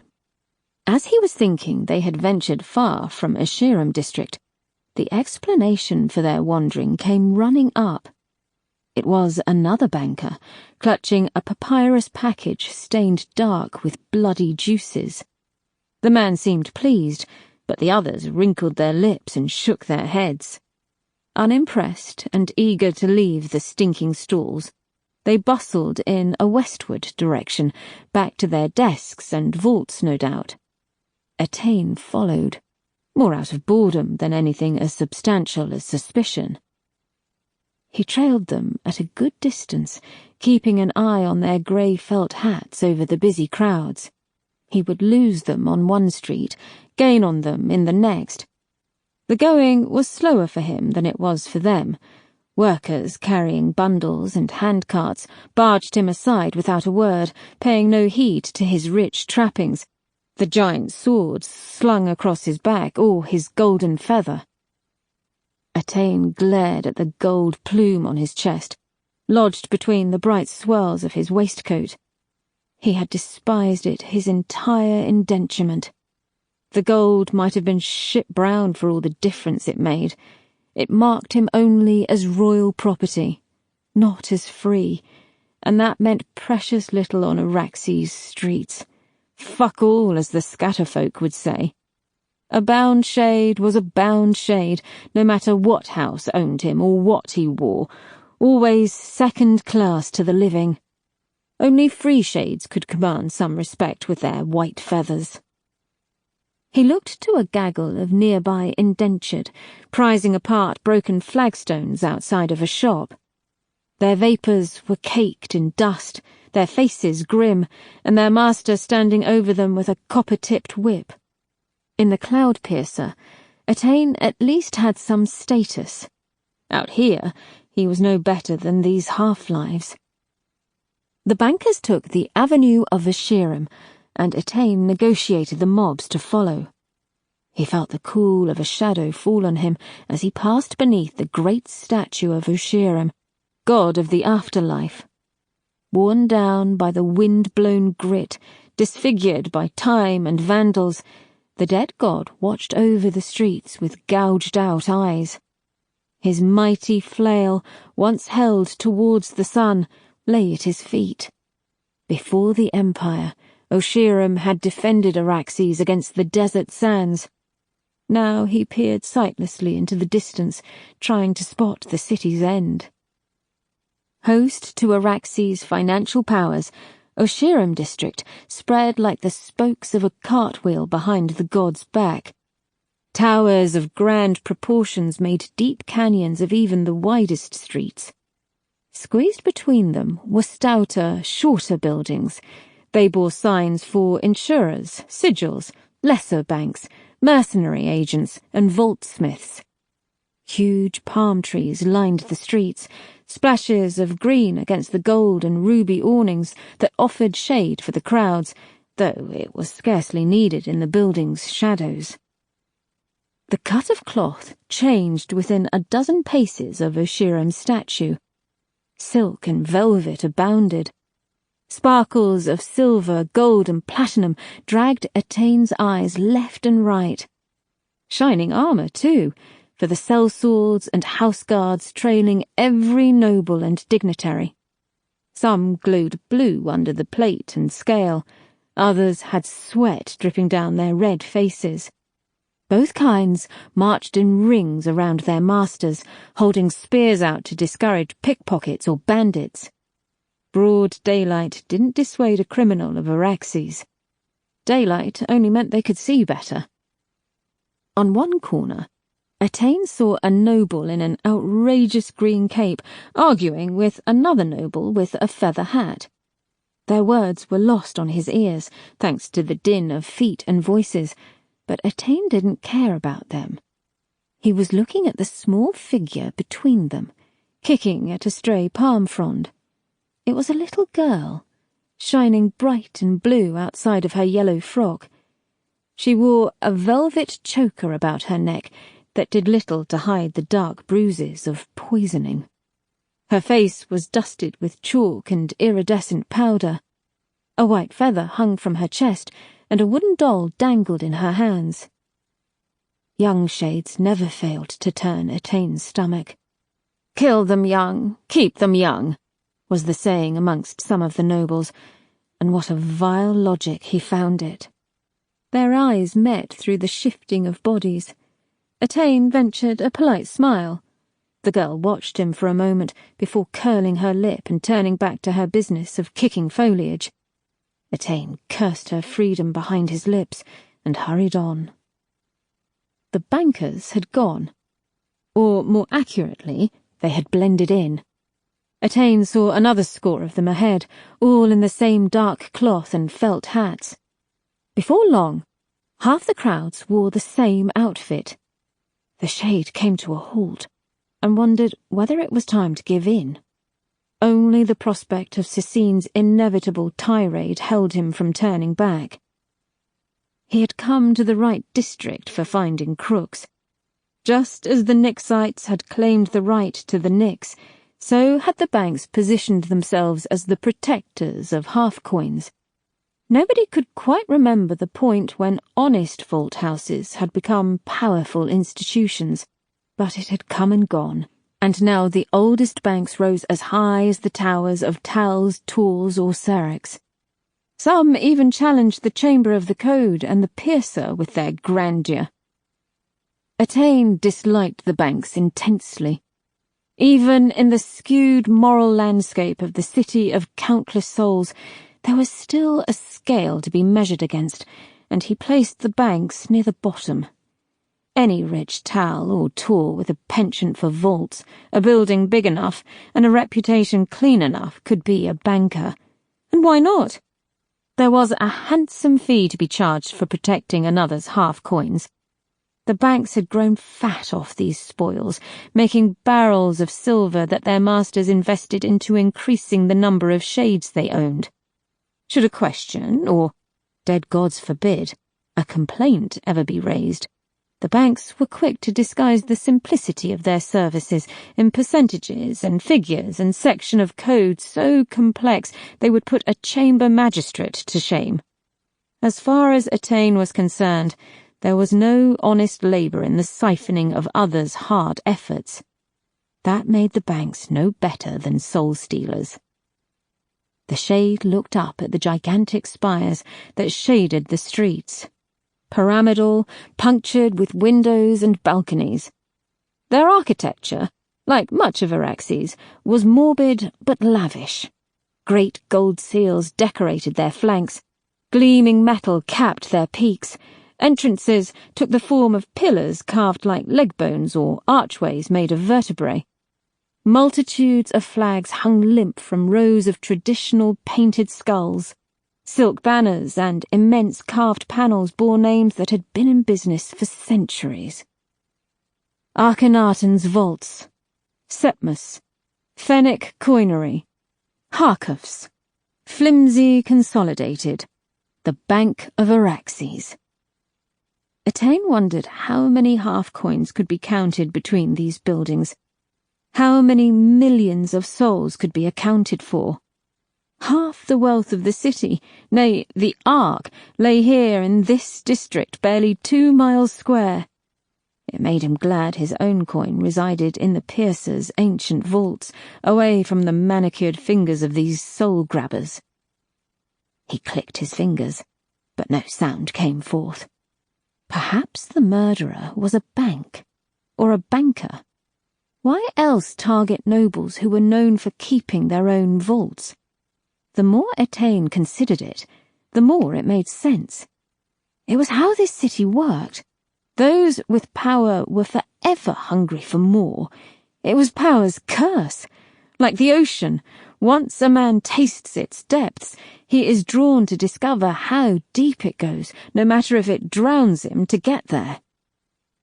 Etaine stood in the centre of a triangular junction between 3 avenues. From there, he could stare at each of the enormous bank buildings and ponder which of them he should invite to see Cecine. There was no itch to scratch, but even so his finger raked the scar on his soft skull in thought. He caught the faint scuff of feet behind him. Too close, too gentle. Etain swiveled, hand flying to the hilt of his sword. He found a shock of scarlet standing behind him. A woman's face glowed beneath a hood, almost purple under the fabric. The shade's hands were clasped within her long sleeves, and once again he found himself eyeing a white feather of freedom.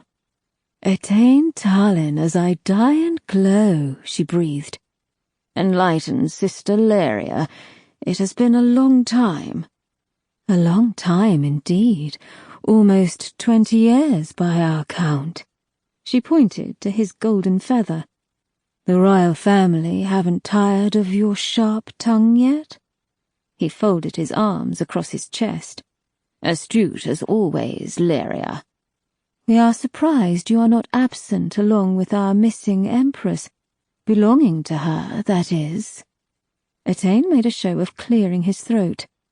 "I am the Empress-in-Waitings now, on loan, as it were. She saw fit to leave me behind." Laria nodded slowly, calculating. "You're far from your tower." "And you from your burrow.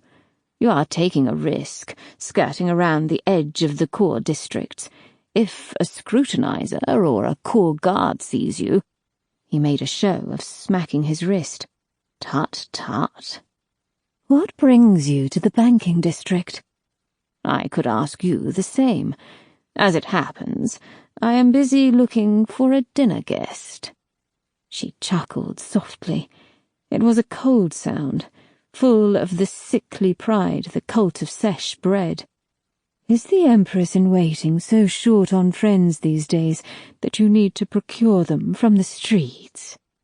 Etain snorted. "This one's special."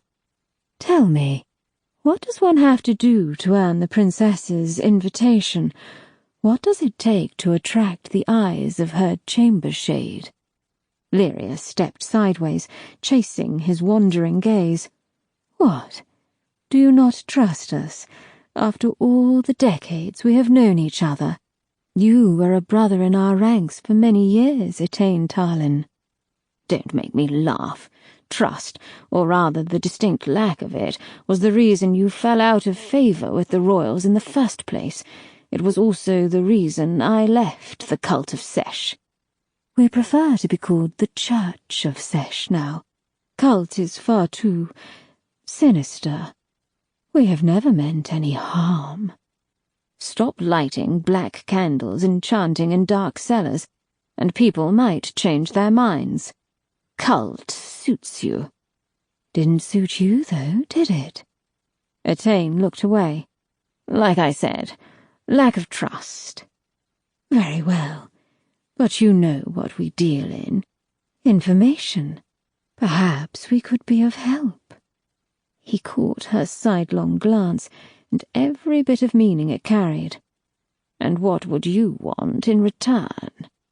Laria's eyes flared beneath her hood, as if insulted. "Why, nothing at all. It is a gift. Once a brother, always a brother." "Fuck you, Laria. There is no free where religion is concerned. Tell me what you want in return." "Information, should we ever need it." "About what?" "Your Empress-in-Waiting." Etain grumbled, thinking of a red-faced, golden-eyed Cecine, the spittle flying through his vapours, the scratch of her copper nails. It was mildly tempting. "You can forget it. She is my master." "Like you have forgotten your freedom, brother," she said, nodding to her own words. "We can remember a time when you craved it, a time when it was within your grasp." The shade stuck out his chin, making her wait for some time. He remembered those times well. Lost opportunities had a way of sticking in the mind.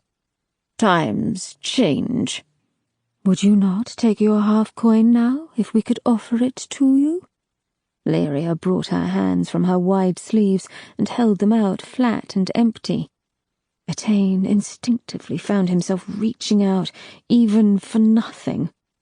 Lyria smirked, hiding her hands again. Take our information as a gift for an older brother. No favours owed.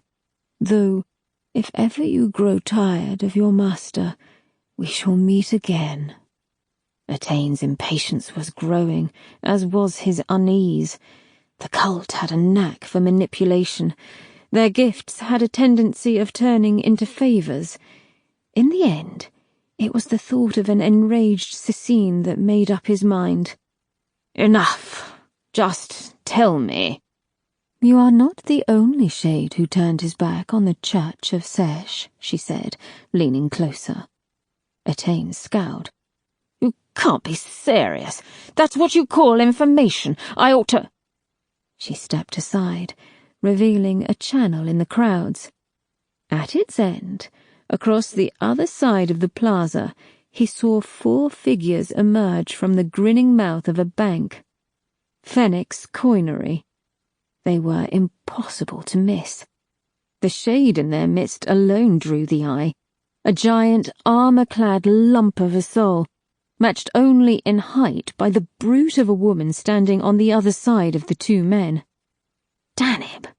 Bloody Danib! He hadn't seen that shade in almost 20 years, when he too had been part of the cult. Lyria whispered in his ear. I would be watchful of that one if I were you. He's rather ambitious. As she faded into the churn of people, Etain stared at the men. One was clearly a banker, clad in dark felt and a cotton suit. The other was something else, but certainly not poor. He was wrapped in green fabric and a yellow silk sash like a lightning strike across a field. Rings glistened on his fingers, sunlight made his leg glint with gold or copper. The channel had closed, and Etain had to hop up and down to follow them along the edge of the plaza. North and east they headed, closer to the docks and the sprawl of sapphire ocean beyond.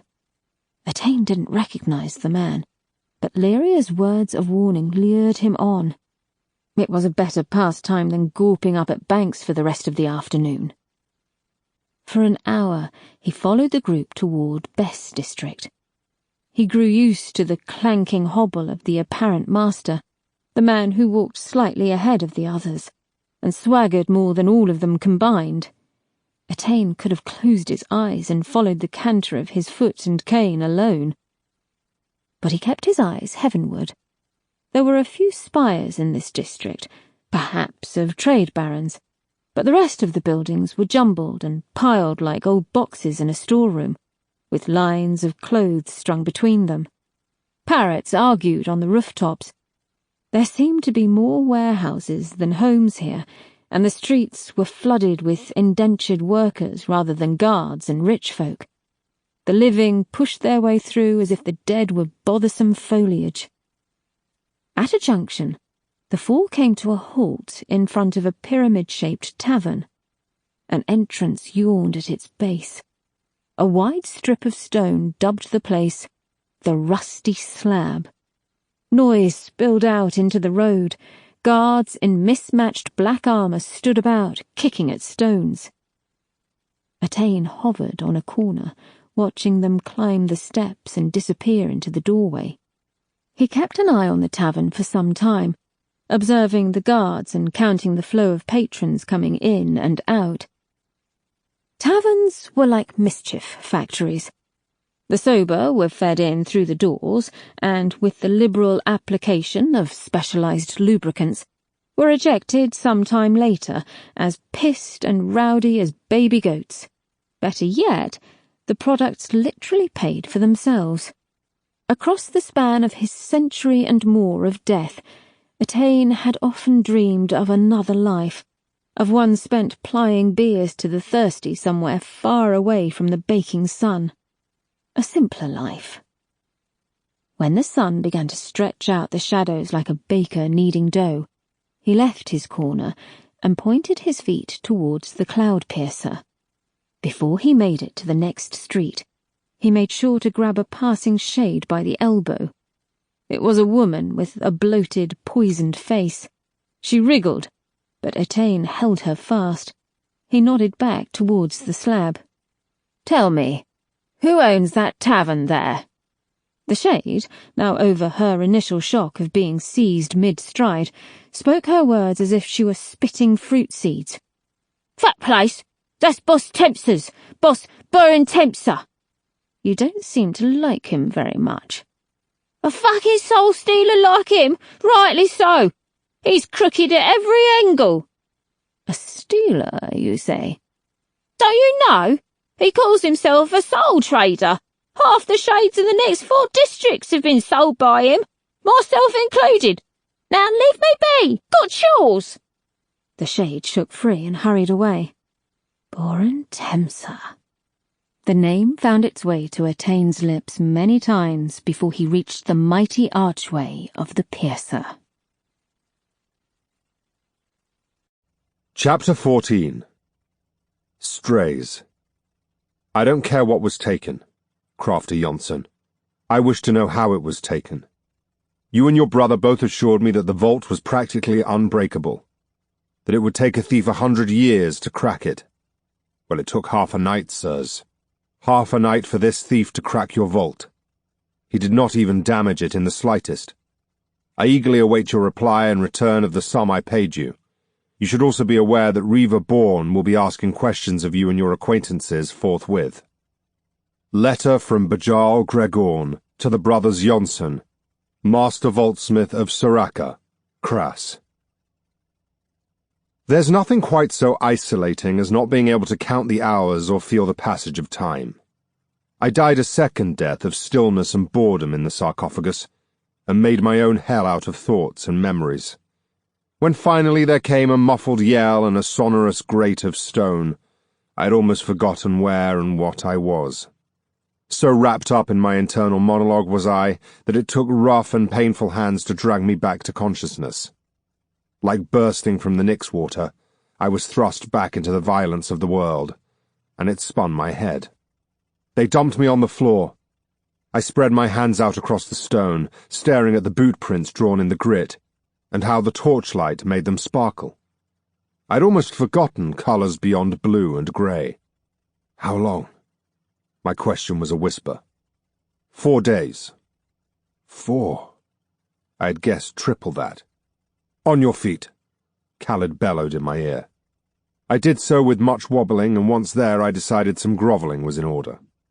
Grovelling can be infinitely useful if you can get over the shame of it. I'd learned that the hard way. I'm terribly sorry. I've thoroughly learned my lesson. I'll never step out of line again. Khaled pushed me under an archway and up a flight of stone steps. You're damn right you won't, Half-Life. But you're not done yet. Vex has asked for you to be put outside. Outside? Like a stray dog? Fitting, seeing as you have a habit of wandering where you're not wanted. I had no words. I was merely glad to be free of that abominable stone prison. I stayed silent as they stripped me of my smock and scarf.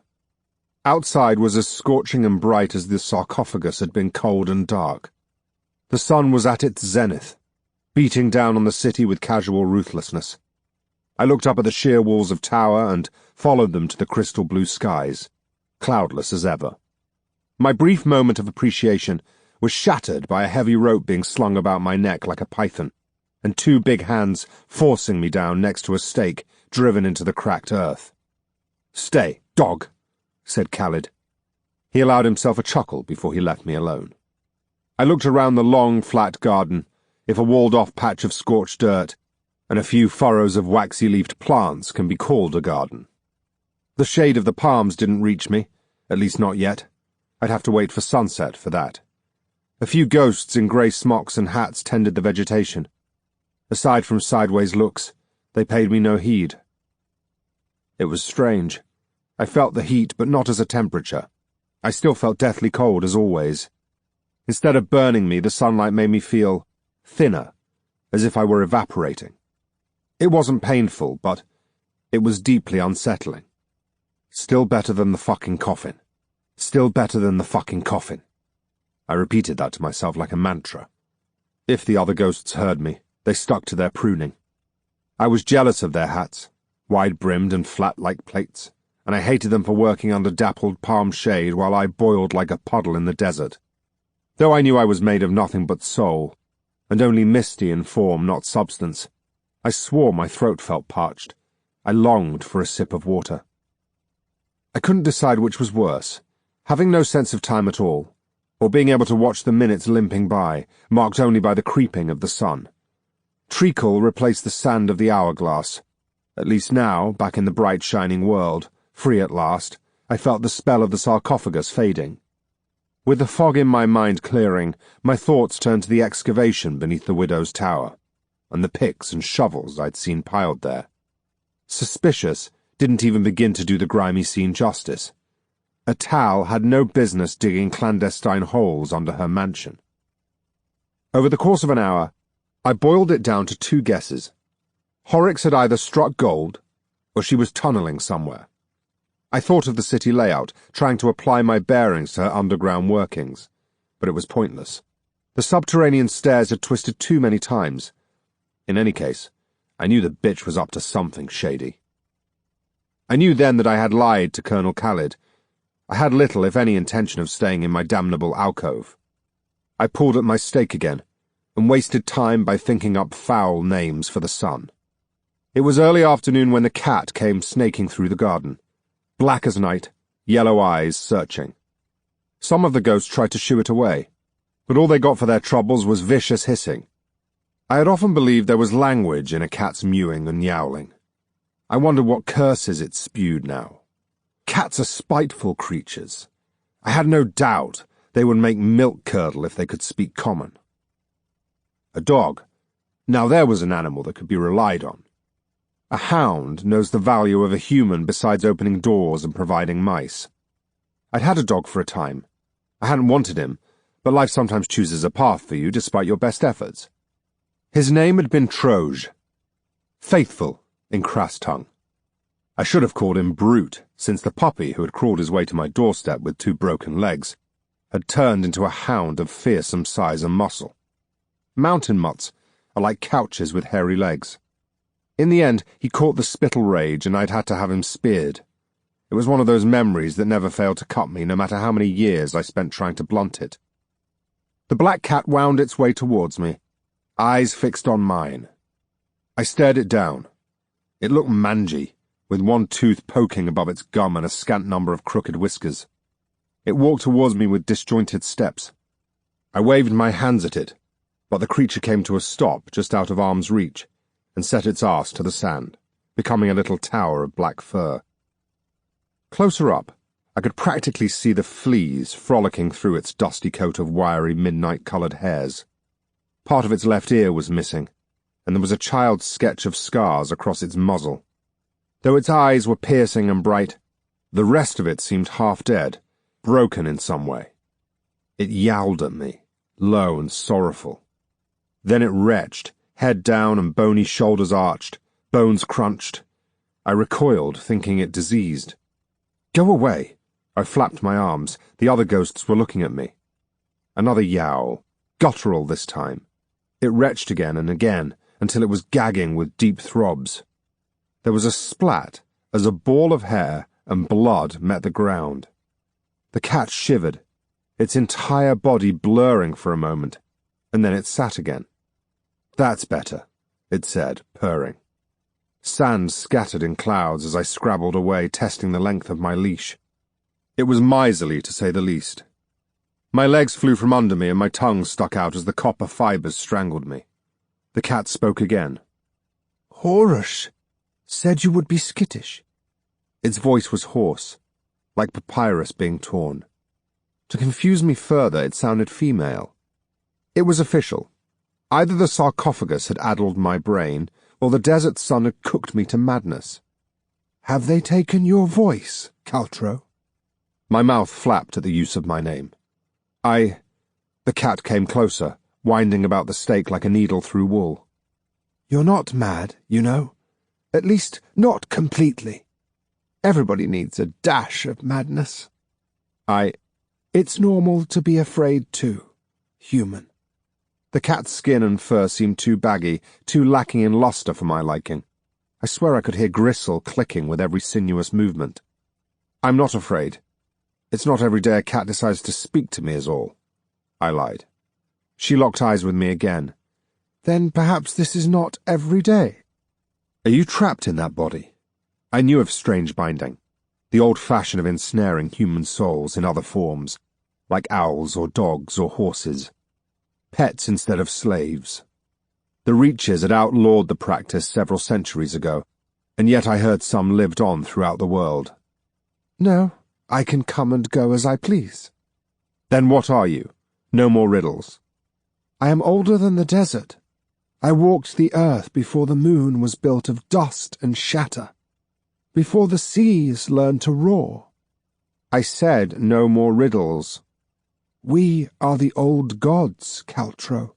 I am who you called bashed. I scoffed.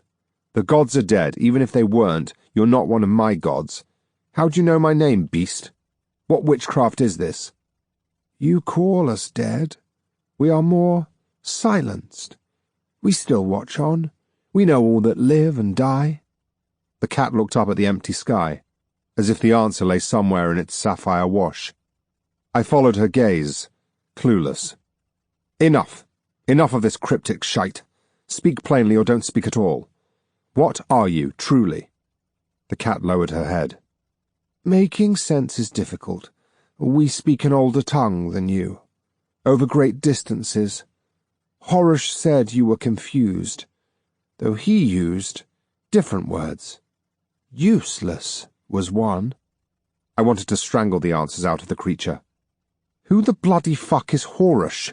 My volume brought a few more stares from the gardeners, but all they saw was a ghost and a cat. Came to you some days ago, in your measuring, through the eyes of a dead man. It is the only way he could speak to you across the... How do you say it? The divide? Speak to me. Confuse me, more like. Just like you, another figment of my imagination come to taunt me. Stress. That's what you are. A manifestation of all the shit stepping off that ship has brought me. Nothing more. Leave me the fuck alone. Bashed growled at me, impossibly deep for a creature of her size. She stretched out, tail high. In the angle of the sun I saw her shadow spread, and in that moment I saw no silhouette of a cat, but of a lion, bristling with fur. The look in those yellow eyes was a killer's gaze. I tugged at my leash again. The cat's face was starting to sag, and yet she still managed to raise a lip and show a rotten tooth. Do not test me, boy. We come at far too great a risk and effort to waste time. I am calmer than my brother. That is why I have been sent. Horus had too much emotion. What do you want from me? Your help, Caltro Basalt.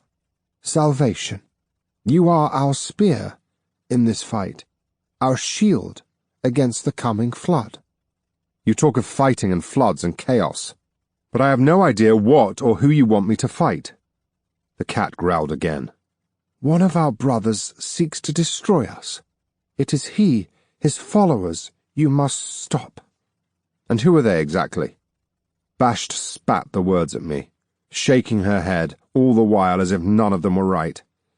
Fanatics, zealots, devotees. They seek to finish off what our brother started, to ruin this world, to flood it with the dead. We sent you back to fight them.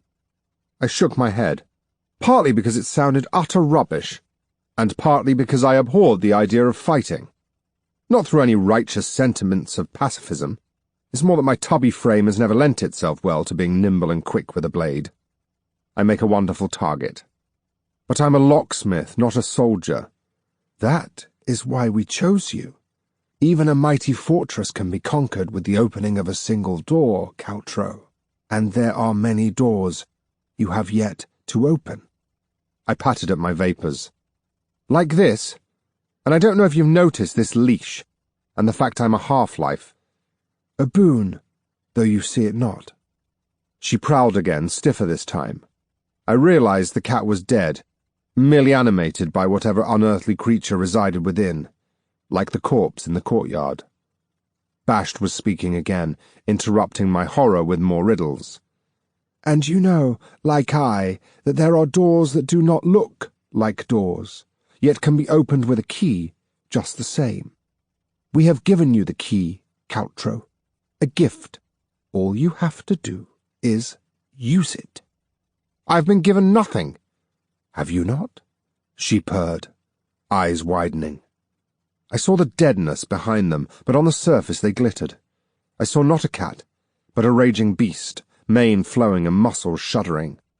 I heard a roar stretch across an empty plain, heard it echo over and over in my ears until my chest reverberated with it. I saw myself gawping at me as I snarled. I felt the heaviness of fangs in my mouth, the press of fur around me, the hot breath panting over a lolling tongue. I felt a savage hunger in my belly. I longed to test my jaws on the blue form before me. A jolt shook me free of that strange fantasy. I was back in my own form, staring down at the black cat. The creature was now slumping to the ground. "Find Sesh's followers," said Basht. "Stop them. Save us." Her will left the creature. The cat's eyes rolled up and the body fell to the sand, dead once more. A lone black fly began to buzz around it. I hoped that my punishment wouldn't last more than a day, or that somebody would come take the cat away. I hadn't the stomach for maggots, even in death. As the flies began to gather around it, my gaze wandered anywhere but the little corpse while I mulled the cat's words over. Nothing about my situation was normal, but there was still a line to be crossed between it and the absurd. This was nothing but absurd. No, it was tosh. Utter horseshite. It was some tavern song I had heard once, dug up by stress and made a reality. It certainly sounded like one of those old ballads, dead gods inhabiting dead things, spinning me yarns of fanatics and doom and devouring floods. In those songs there was always some great ruin, and one special moron who just so happened to have the power to fight it. I refused to be that moron. If I had any great power, it was self-preservation, and that required ignoring heat and stress-induced illusions. And yet, somehow I couldn't shake the vibration of the roar from my chest, nor forget the stupid look on my own face as I stared back at myself, clearer than any reflection. I had been as foreign as a stranger in the street, as separate as the sky and the dust. I shook myself, feeling weak under the sun. I hummed to quieten the cat's words. It was a habit I had never been fond of, and it brought me a few looks from the garden ghosts, but it did have wonderfully distractive properties. Vex looked through the grille, his blind eyes staring past the gold filigree at the pale, moustached and haughty face beyond. "Yes. Fetch your mistress, Shid. Tell her Tor Busk has come to pay a visit. I'm afraid Widow Horrocks is not accustomed to hosting unannounced callers. Then announce me, and I shall be welcomed. Did you not hear me, Shade? Fetch your towel." "Of course, Tor Busk. Wait here, please." Vex tried to swing the grille shut, but the Tor's hand found its way into the gap. Finding his fingers pinched, he seemed to be regretting his decision, but he did not move. The guards either side of the door bristled, but the Shade waved them back. "You expect me to wait here, out in the sun?" Vex held back his scowl. "I'm afraid so, Tor. I am under explicit instructions." The indignant grunt was muffled by the thud of the door closing. Vex hurried for the stairwell, winding up and up until he was knocking at his superior's door. "What?" came a grunt. "It's Vex, Master Yammock." "Een!" The room was wreathed in trails of incense. Yammock had the appearance of a sweaty boulder perched at a desk. He was dabbing a reed at a large scroll. He seemed engrossed in his task, eyes low and narrowed at the sprawl of numbers before him. "We have a visitor," said Vex. The man's head snapped up. "What?" "Tor Busk." Here for the widow. Well, he can't see her. He's insistent. Blasted tools, thinking they own this city. Don't they? Yes, all right. Yamek slammed down his reed, spattering ink across the scroll. He cursed under his breath before hoisting himself to standing. He wiped a hand across his brow, his hand coming away dripping. Make him wait in the atrium under guard. I'll go see the widow. Vex drifted back down the stairs. He took a stand between the guards and, after checking the straightness of his robes, had the doors opened wide. Before Vex could bid him enter, Tor Busk strode into the atrium as if it were his own, sweeping his cape from his shoulders and draping it over the nearest spear. He wore a golden waistcoat that strained at the buttons and a baggy suit of bleached white cotton. A pointy hat perched atop a thin mop of greasy hair. His pale skin was that of the far north, and it had taken on a pinkish hue rather than a tanned brown. My guards and I will take some water, he announced, gesturing to the small entourage that followed him in, a half-dozen rented soldiers in bright scale plate and toting short spears. They stood like river reeds on a calm day, waiting for a breeze. The sweat ran from beneath their bronze helms. Half of them were scatterfolk, and apparently still getting used to the sun.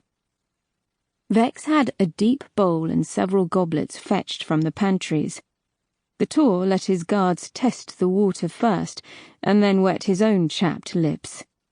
When Busk had wiped his moustache, he made for the stairs. Vex and the house guards had to stand in his way. My mistress has been informed of your arrival. She has asked that you wait here. Busk puckered his mouth into a shape resembling an arsehole, but he stayed where he was.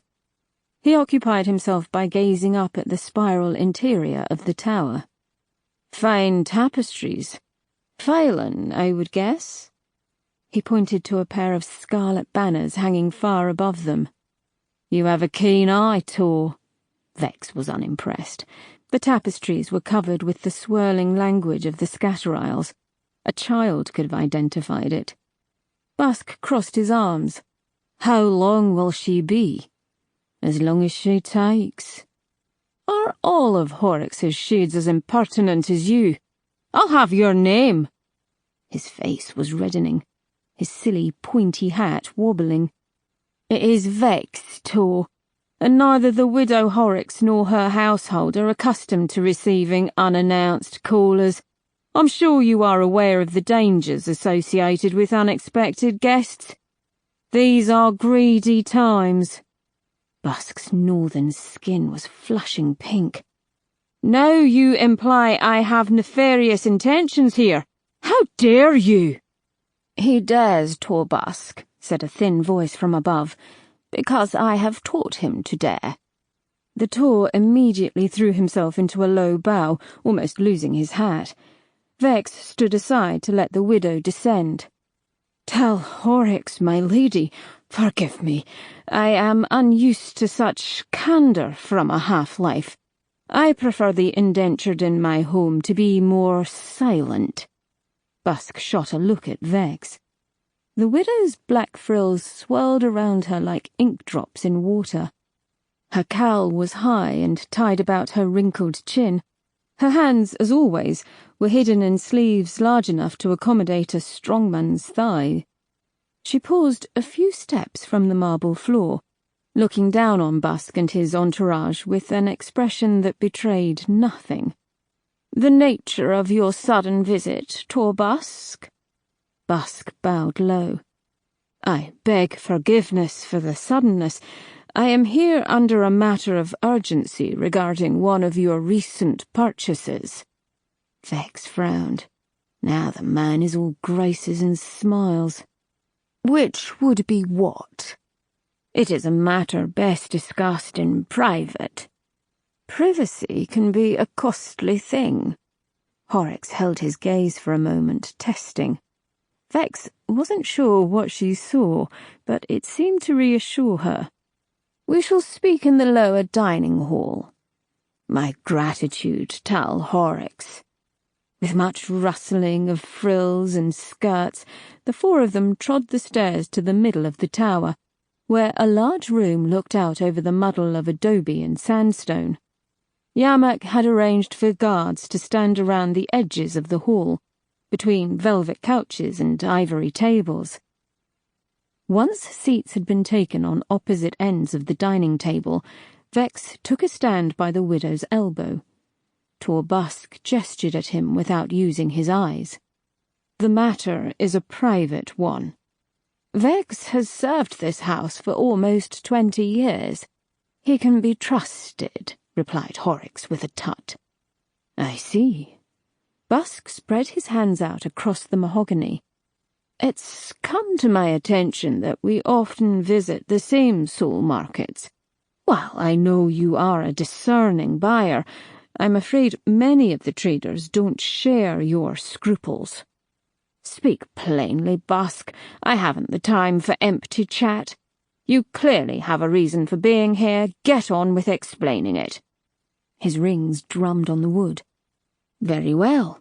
I believe you've recently bought a shade who was illegally bound. I did not know you worked for the Chamber of the Code, Torbusk. Or should that be Scrutinizer Busk?" He flattened his hands on his more than ample belly. "Call me a concerned party. I would hate to see your proud name sullied by rumours. Rumours are fleeting fancies, Torbusk. I care for more permanent things. Be that as it may, it disturbs me to know the markets are selling stolen souls. It disturbs me more to know that you might have an illegal shade within your house. You and I both know plenty of Tals and Tors have fallen foul of poor purchases and succumbed to the plots of soul-stealers or spooks. I'm worried for you, Tal Horrocks." She cackled at that. Vex allowed himself a tight smile. "I appreciate your concern, Torbusk, but it's unfounded, and frankly naive to think the soul traders are completely honest." She wiped imaginary tears from her face. "Tell me, who is this shade you're so concerned about, and how did you come to know about him?" Busk sighed. "I have made the same error, I'm afraid. I bought a house shade from the same batch of Boss Temps's stock. Ketch was his name. He has been recalcitrant, constantly arguing for his innocence. Have you experienced the same?" Horrocks shrugged. "I can't say I have." "Well, I intend to take mine back to the soul market and demand a refund from Boss Temsa. I would be happy to do the same for you, Tal Horrocks, to save you the trouble and embarrassment." "How charitable." Busk shook his head. "I am not one for charity, madam. I would happily purchase him for the same price as you bought him and reclaim the cost at the market." "A him, you say? A craftsman, or so my research has told me. I do not buy craftsmen." Torbusk paused for a long time. Their gazes duelled over the tabletop, one set of eyes dark and shadowed, the other narrow and blue. "My research has clearly counted for nothing. You are mistaken, Tor." Busk was not done. "Tal Horrocks, I believe him to be dangerous. Ketch has told me his story. He is very dangerous, in fact, a reputed killer in his country. He was fleeing to the Ark. You have no doubt heard the same stories as I, stories involving shades of a similar ilk rebelling against their masters, with bloody results no less." Though Vex straightened, the widow was motionless. "I see. And why is it that you are suddenly so worried for my safety? You are a well-respected member of the noble class, Tal Horrocks. I wish only for you to see your 60th birth year? He went as far as to wink at the mistress. You can consider me an ally. Friend, even. She offered him a thin smile. Are we in accord? I have taken the liberty of drawing up the agreement, all legal and binding. Sigils from Gallup and Sons provided the service. The Tor was already digging in his pockets when Horrocks stood. I think not, Busk. You presume too much and seem to know very little. I think you are mistaken about my purchases.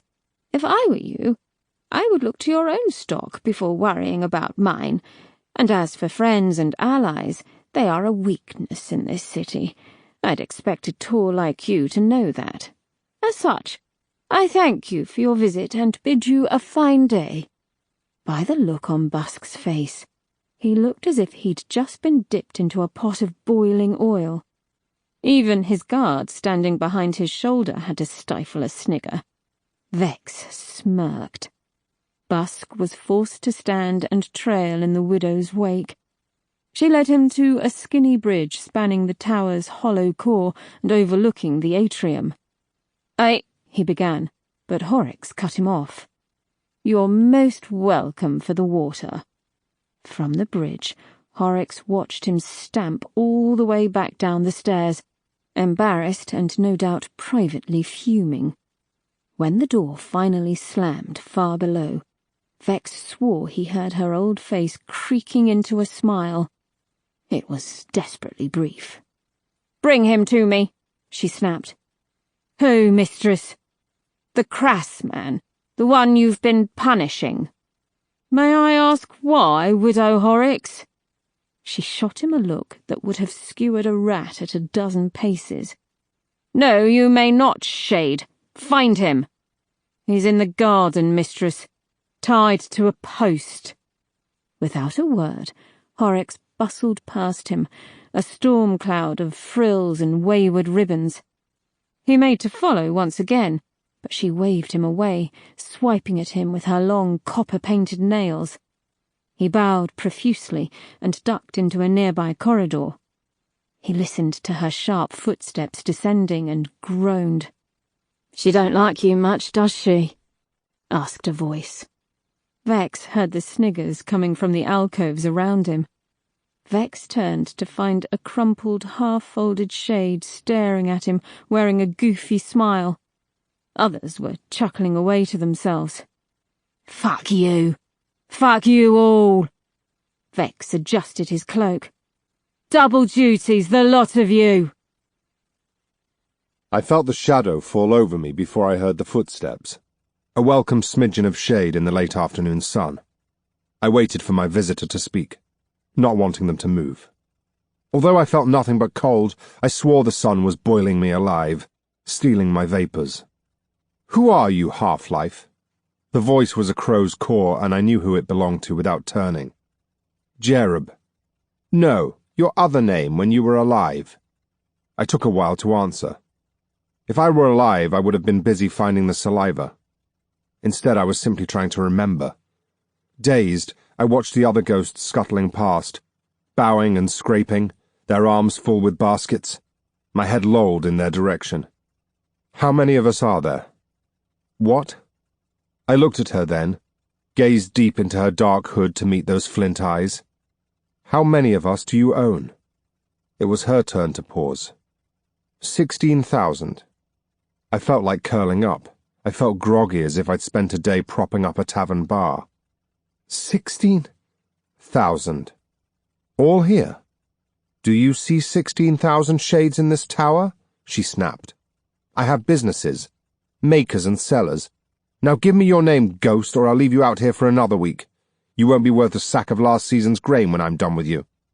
Caltro Basalt. You might have heard of me. Where are you from? I swayed.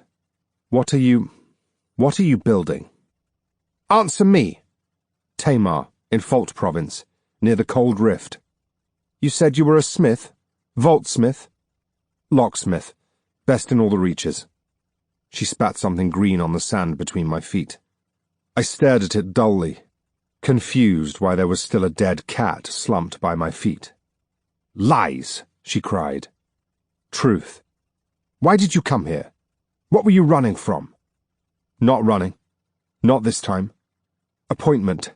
In... Whump." My vapours collided with the sand as my concentration failed me. I became limp, seeping slightly across the grains. "Fuck!" I heard the widow curse before she screeched for assistance at the top of her lungs.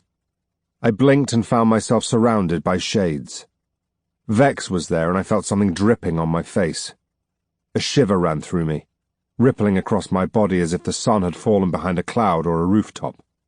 I fell with it into a dark space.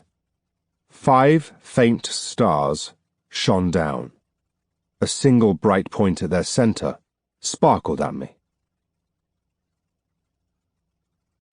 Chapter 15. Ghouls. On inspection of your forces, Your Majesty, we have numbered the living at 254,000, 3,600 men and horse or insect. We have numbered the half-lives at 1,300,600. Latest count from the Chamber of Military Might, Arctian year 1001. The sun's brutal rhythm had grown easier with time. It was useless to oppose the monotony of sunrise and sunset. The stark mountainside became a place of opposites, day to night, hot to cold, blinding bright to deepest dark.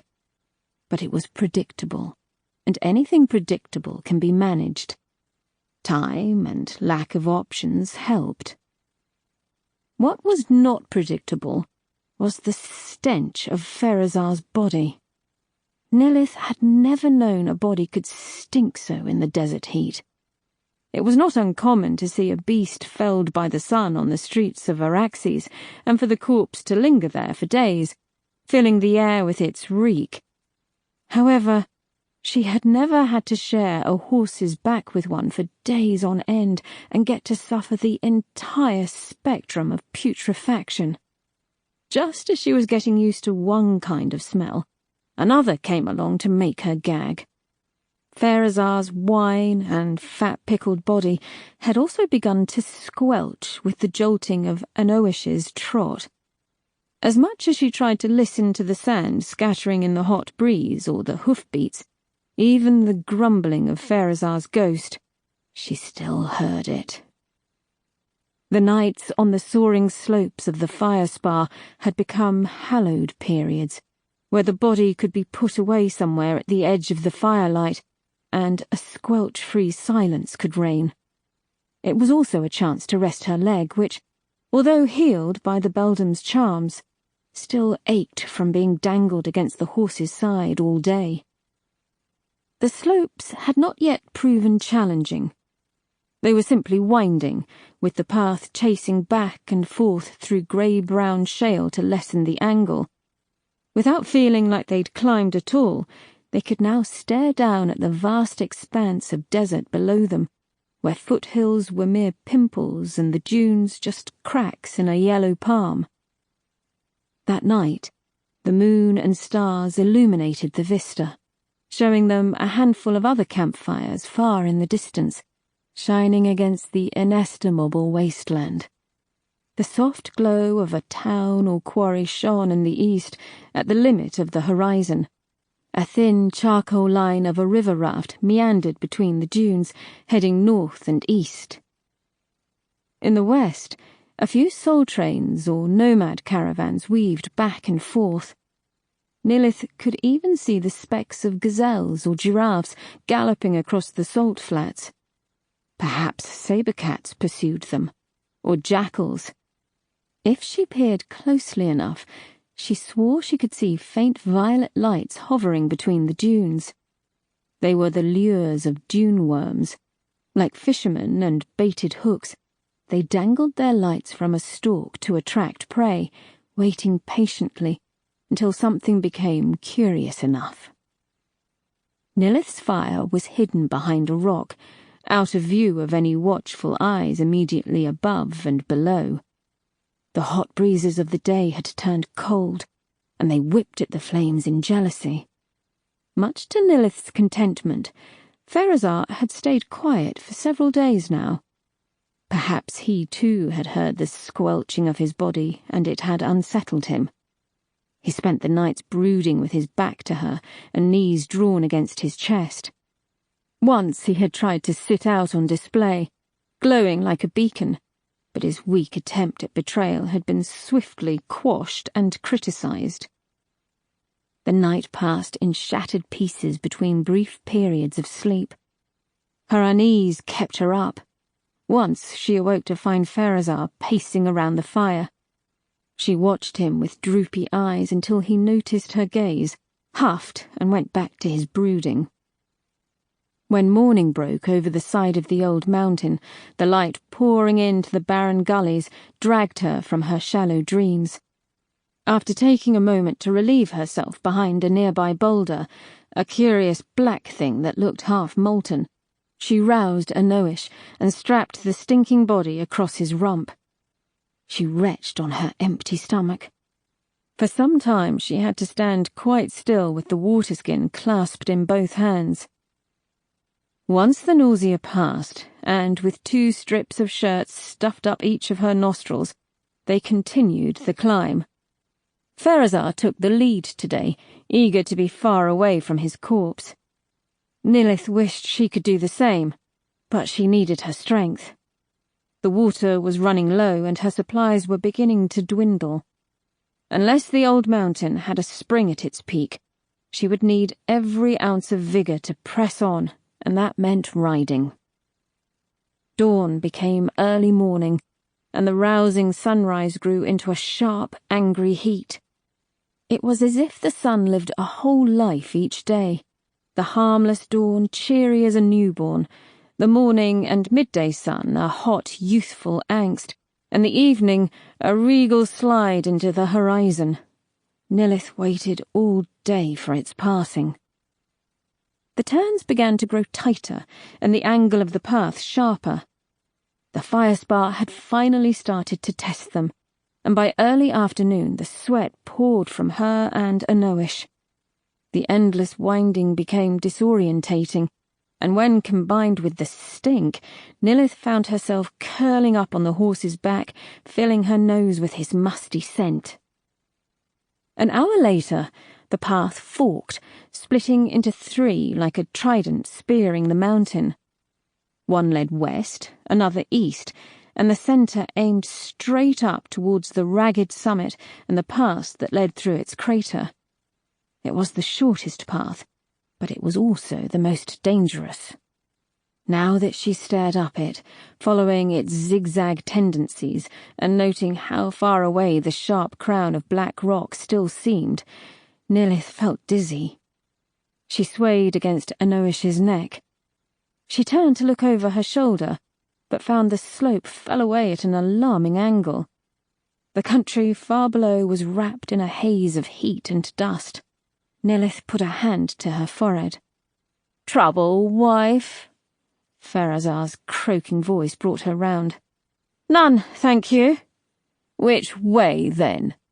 "Straight up, the hard path, the dangerous path." She could feel Anoish grumble through her backside, and the grind of his molars too. The horse was far too smart for his own good. "Good. Maybe you'll fall and break your neck." "I keep telling you, if you want to spend the rest of eternity as the whip-slave of some mountain bandit, be my guest. Remember that before you try to attract attention again." Pharazar fell back into his silence and began a slow trudge up the middle path. Nilith took a moment to water Anoish and herself before knocking an arrow to the string of her borrowed bow. It was a small thing, fashioned from dark wood and springbok horn, recurved and bent with gut string. And, should she run out of arrows, her knife sat at her side, the scimitar tucked into the corpse wrappings behind her. There was nothing to do but continue. She held tight to the horse with her legs, laying the bow flat on her lap, and endured. A mountain was simply a test of moving one limb in front of the other in the right direction, its height measured only by the number of repetitions needed to reach its peak. Nilith gave up on counting by the time she reached 6,000, and those were hoof steps. The landscape below had become smaller and less detailed, yet the jagged ridge still towered over them, as though it had barely moved. It was infuriating. She found herself clutching the copper coin looped around her neck, remembering the meaning of resolve. The mountainside became more hostile the higher they climbed. The iron colours of sand and rock faded into black and sun-baked grey. Boulders perched on knuckles of folded rock. It bubbled here, seeped there, so full of movement yet all frozen in time. Great whirls and pockmarks interrupted the path, and the earth was scorched black wherever the stone had spread.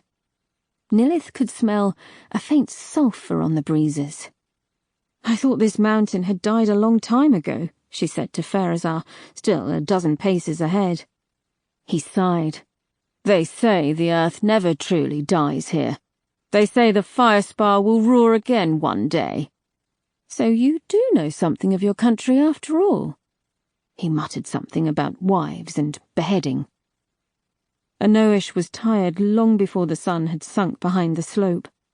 His hooves were used to plains, not crags as steep as stairs. No step hoof this one. Half their path faded to darkness, while the other half blazed a dark orange. Nilith cast around for something resembling a hollow, somewhere she wouldn't roll to her demise down the craggy slope in the middle of the night. The light had almost disappeared by the time she decided it was useless. The slope looked like it had taken some ancient and magnificent hammer blow. There was no camp to be found amongst the jagged boulders, pumice, and broken rock. "We press on," she said, as she slipped from Anoish's back. The horse whinnied his gratitude, and she patted his pronounced ribs. In the dark? Pharazar had a point. No moon had risen yet. "We still have stars, and you'll light the way for us, won't you? Warn us of any craters or holes that could lame our good horse. Or bandits." "Fear not, Pharazar. You know I can defend myself. And you." She patted the horse without thinking and quickly withdrew her hand. "Humph." And on they went, with Pharazar walking ahead of Nilith while she guided the horse. As night claimed the sky, his glow grew brighter, and with the added shine of the stars they kept up a good pace. Conversation was non-existent. There was just the occasional mumble of a pothole or rift in the path. Anoish was clearly eager to avoid injury as well, and did a fine job of staying calm. He had grown used to the Shade's presence in the last week. He must have sensed Pharazar's uselessness, or the constant derision in Nilith's voice. He ignored him as much as she did. The pace slowed as the slope arched its back. There were a few places where they had to scrabble up the detritus of old landslides. Anoish whinnied in panic as the stones crumbled under his hooves, all pumice and shale. Nilith had to shove her shoulder into his flanks to help him onto firmer ground. They reached the lip of the crater in the night's darkest hours. In the starlight, they found it a hollow, vacant place. It stretched in a teardrop shape, a mile or two across at its shortest point. Jagged spires of rock stood around its edges like the surviving pillars of a hall with its roof blown off. Several of the structures must have rivaled Araxes' mansions for height. They all leaned at an angle, away from the centre of the crater. Beneath them, the rock fell away, grooved and scorched like the inside of an old cauldron. Occupying a hollow in its centre was a small lake, still and as silver as mercury in the starlight. Between it and them, a forest of fang-like rocks protruded from the crater's floor, pointing at the stars. It may have been a trick of the dawn, or compensation for the dark of the crater, but Nilith could have sworn she saw a faint glow to the north, where the city lay. She shrugged off her cloak and handed it to Pharazar. "Put this on. Wrap it around you." "I refuse." "Do it." She shuddered in the chilly breeze. Pharazar obeyed, slipping on the cloak and hugging it about him. It was almost as if he'd missed the touch of clothes on his body. After much complaining, he'd apparently grown used to his nakedness. The descent into the crater was precarious, with Anoish almost tripping on a wobbling boulder. Thankfully, the ground was quick to level.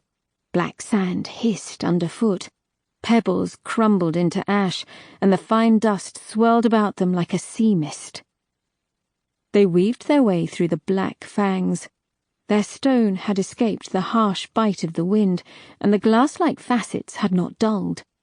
The faint glow escaping Pharazar's cloak made their surfaces dance as if they dripped with oil. Their tall points blotted out the stars, so dark they were edgeless, looking like voids in the sky. There was a heat to the ground that kept Nilith shivering at bay. She could feel it in her feet, or through her hands when she pressed them to the ash. She was grateful for it. She kept her eyes on the silver lake, visible in portions between the standing stones. Her hand kept reaching out to the diminished waterskin dangling from Anoish's side. She could feel the horse's pace quicken every time he caught sight of the lake's glint. "Steady now, boy," she whispered, plucking the skin from its rope and holding it tightly.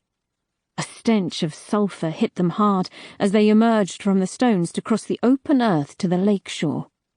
It put a halt to the horse, but Nilith was too thirsty to stop.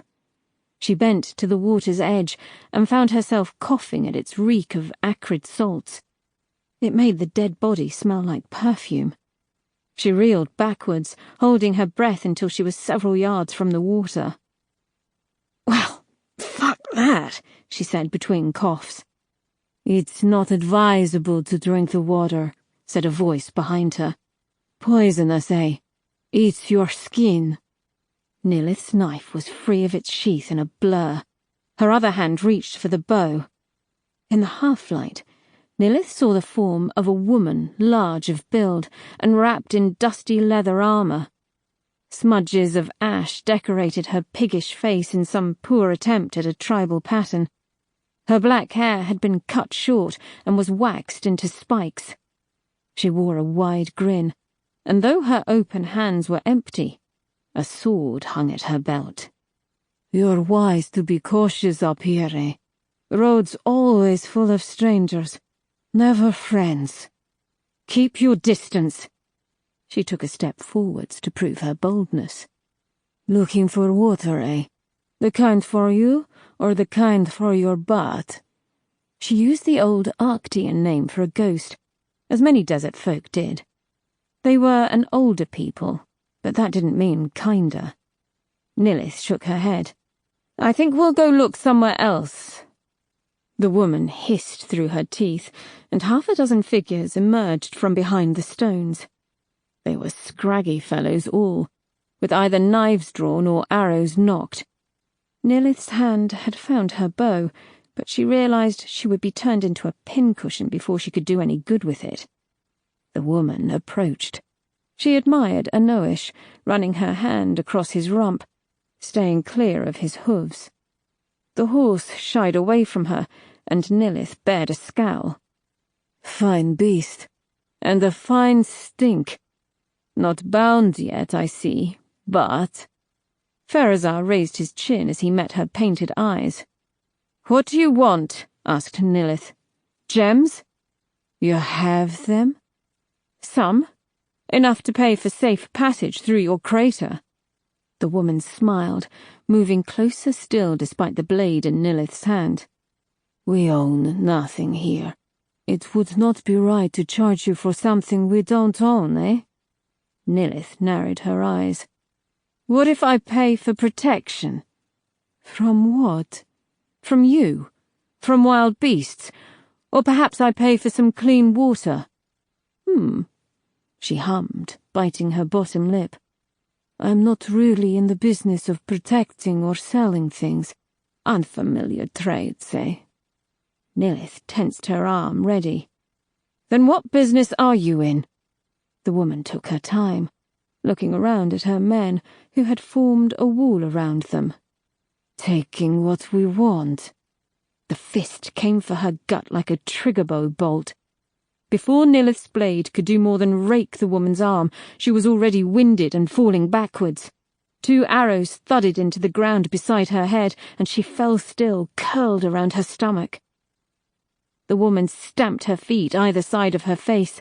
With one fist, she seized Nilith by the collar, and with the other proceeded to beat her into unconsciousness.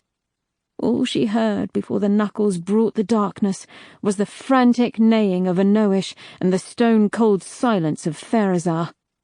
Between the starbursts of pain and spraying blood, she glimpsed him standing helpless nearby, 3 copper spears at his throat. His smirking face was the last thing she saw before succumbing. "Easy, beast, easy!" The equine shrieks brought her round sharply. She flinched, finding her hands bound and her face raw. Her nose felt broken. One eyelid was a narrow slit, the other was closed shut. Her jaw refused to move. "Come, Ite!" With great difficulty, Nilith inclined her head, looking over to the noise of the horse. They had Anoish lashed to a stake with little room to move.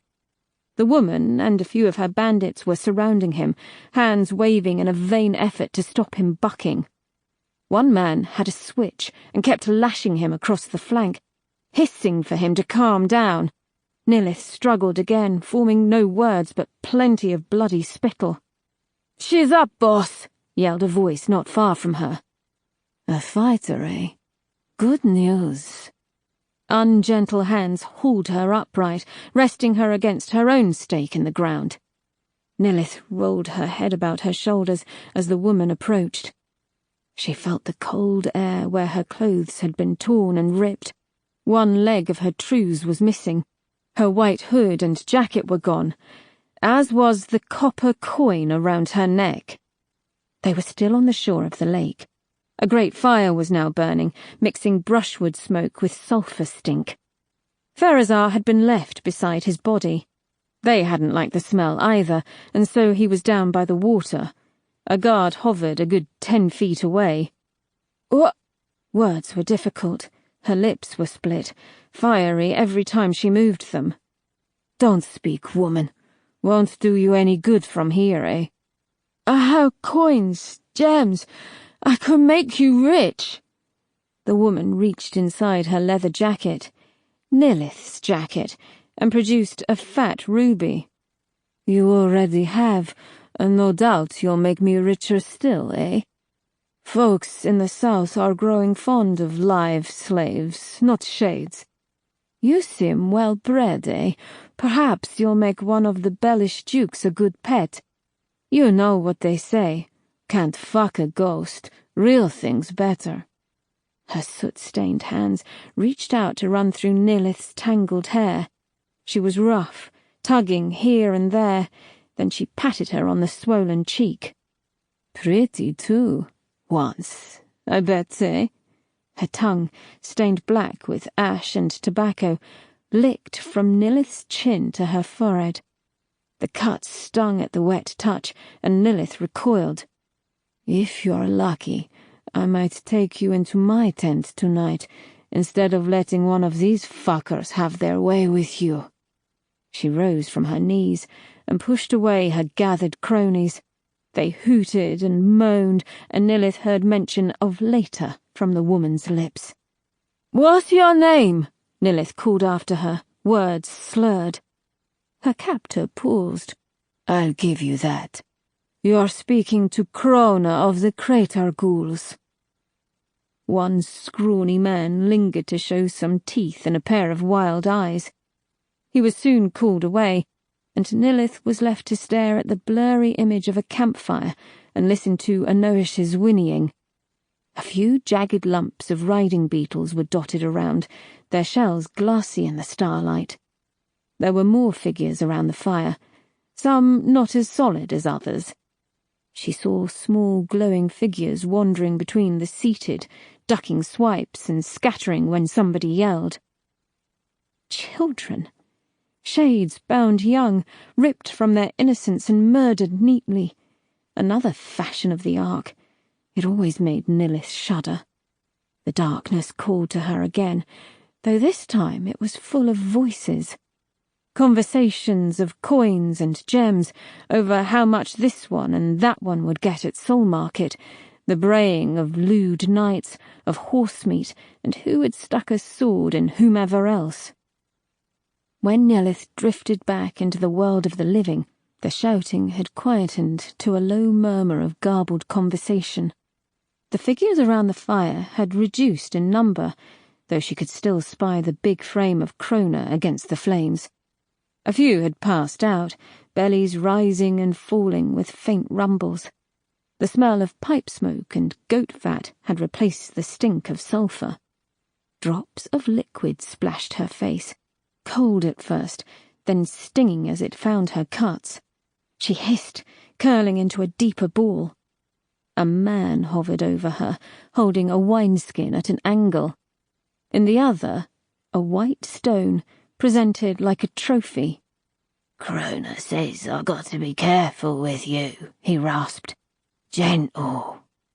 Another dribble, another fierce surge of pain. The wine stank. She dabbed her wounds with her sleeve. "No fun in being gentle, I say." A boot prodded her in the side, and she lashed at it. A hand grabbed her by the hair and wrenched her head back. She saw a familiar face through the blood-matted strands. It was the grinning man with the yellow teeth, built like a rat and just as verminous. "Get off me!" Nilith pulled at his grip. He was strong for a little man. He showed her a knife, thrust through a leather belt at his side. "I'll do what I please." Down she went, back to the dust, face first with her hands pinned behind. Her wounds ignited, white stars exploding behind her eyes. It took her a moment to feel the man's searching hands on her. She felt cloth rip at her waist and hot breath on the nape of her neck.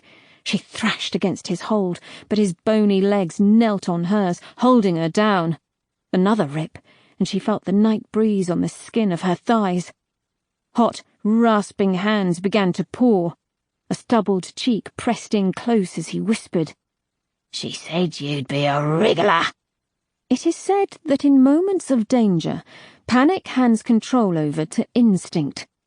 Unfortunately for the rat, Nilith's instincts were those of a fighter, and a fierce one at that.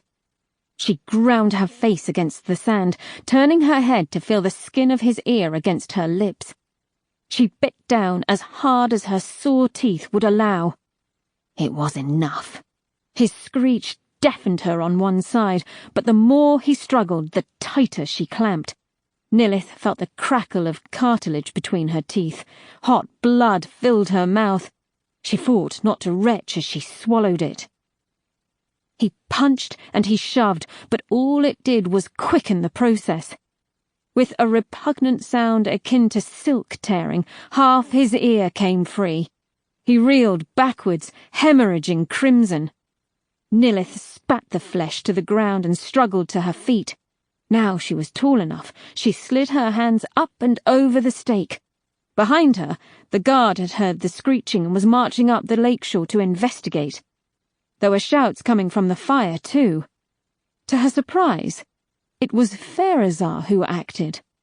With a hop and a leap, he reached the guard, hooked his hands around his elbow and swung the man towards the water. It took some tugging and all the ghost's momentum, but he went stumbling face first into the water. It was deeper than it looked, and for a moment Pharazar's guard was completely submerged. He reared from the waters with a choking scream. Steam emanated from his body as if the water was hot, and Nilith heard the faint hiss of burning. His clothes peeled away from reddened skin in smoking shreds.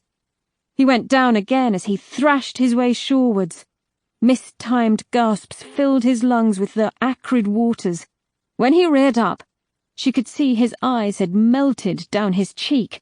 He died as his hand touched the shoreline, raking 4 furrows in the grey sand with bone rather than flesh. Nelith raced for the corpse, still bundled in its wrappings. She skidded short of the water, spraying sand, and grabbed the scimitar from the folds. She grasped it with 2 hands and ran towards the horse. The first man was stopped short with a vicious slash across his stomach. His drunken eyes rolled up as his body fell to the floor, chasing his spilled guts. Pharazar was now following at her heel, and he scrabbled away from the body like a pigeon from a cat. "You should have picked a different path!" he screeched. The others were approaching now. An arrow zipped by, followed by an angry shout from Krona. As soon as Anoish's tether was slashed, the horse turned so Nilith could jump onto his back. She galloped him the short distance back to the body. Pharazar even helped to sling it over the horse's back. There was no time to tie it, and so with one hand gripping it tight and the other entangled in Anoish's mane, Nilith kicked them into a gallop. The horse brayed as somebody grabbed his tail, but a vicious kick freed him. Within moments, they were flying along the shoreline. The breeze slapped Nilith in the face, pointing out every cut and bruise in cold detail. Howls chased them, and the slaps of feet on sand. Arrows began to fly again, not the sharp kind, but blunt ones with hardened bags of... One clapped her in the base of the skull. Sand! Her vision swam. She slumped across Anoish's neck, and as much as he tried to hold steady, she tumbled from his side. Sand might be soft to feet, but was hard as rock at high speed, and she rolled several times before coming to a flailing stop. The last thing she saw was Krona's blurry face, grinning once more, a stubby bow clutched in her hand. Chapter 16. A Test. When life gives you lemons, seek sugar from death instead. Popular saying amongst free shades. This piece of festering camel cunt. Charming. Yes, Vex, for the 10th time she's chosen him. Yamak crossed his flabby arms like an open gate, closing in Vex's face. His bone and gold bangles clinked. I couldn't have been more entertained by this. Since being hauled into the dark and cool of the sandstones several days ago, I had been hounded by the ghost. Had he breath in him, it would have been falling on my neck. Instead, he had a spiteful heart, and it was my pleasure to watch it be stamped upon. Why? Widow has her ways, you know that. Tall Busk said he was dangerous. Yamak wiped sweat from his furrowed brow. The drips stained the scrolls spread over his desk. He had made a cursory effort to hide their contents, but I could still see the scattered lines of diagrams and plans. And Horrocks says otherwise, he said. But I am the one who tends her. This cretin doesn't know shit about... Enough, Shade. You forget yourself. Yamak cleared his throat. It's already done. You're reassigned to oversee the kitchens. That's beneficial. The kitchens were 6 levels below, and as I didn't eat, Vex poisoning me was out of the question, though there was plenty of copper down there. Vex bowed his head, finding a spot on the floor in which to bury his empty gaze. Yamak beckoned to me, and I did my best to avoid shouldering the ghost on my way past. But alas, I'm often a victim of my worst nature. In my defense, I only brushed him. Barging anything is tough without skin or bones. It made my point well enough, and Vex muttered something foul at me in Arctian. I followed Master Yamak to the very peak of the tower. Every door was opened for me, and every step I took was echoed by 6 of Khalid's soldiers, none of them shades. Their plate armor clanged musically. Horrocks was waiting for me in her library, curled like a cat in a chair. Her frills were cast wide about her, black as an oil slick. Her chin rested on her fist, and a pair of crystal spectacles pinched her nose. For a library, the place was pretty sparse when it came to scrolls or books. The shelves appeared to be largely reserved for tallow candles. The sunlight had been shut out behind two triangular skylights, but it was far from needed. The candles burned almost as brightly. I felt the thickness of their smoke in the air. "Have the gates been sealed as ordered?" she asked. Yamak bobbed his sweaty head. "Yes, widow." "Then you may leave us." "As you wish." With a short bow, the man was gone, leaving the doors closed and the guards behind. They fanned out behind me, short spears tucked into their sides, held low, but ready. I was guided towards a velvet-clad chair. I sat, hands folded on my lap, back still bent from a strange tiredness that I hadn't shifted since my punishments. I felt as though the sun and sarcophagus had stolen some of my soul, and left a weakness in me instead. Waiting for her to speak, I let my eyes wander over the golden glyphs on scrolls and book spines, the white marble and bleached bone shelves spread around the walls like honeycomb, and the candle flames looking like hot jewels. Horrocks spoke quietly as if I was sat closer to her. "You don't have to look so worried." "I'm curious rather than worried. Not unless you want to put me back in that coffin again." "The sarcophagus?" "Yes. One of Master Yamak's suggestions. Cursed stone, or so he tells me.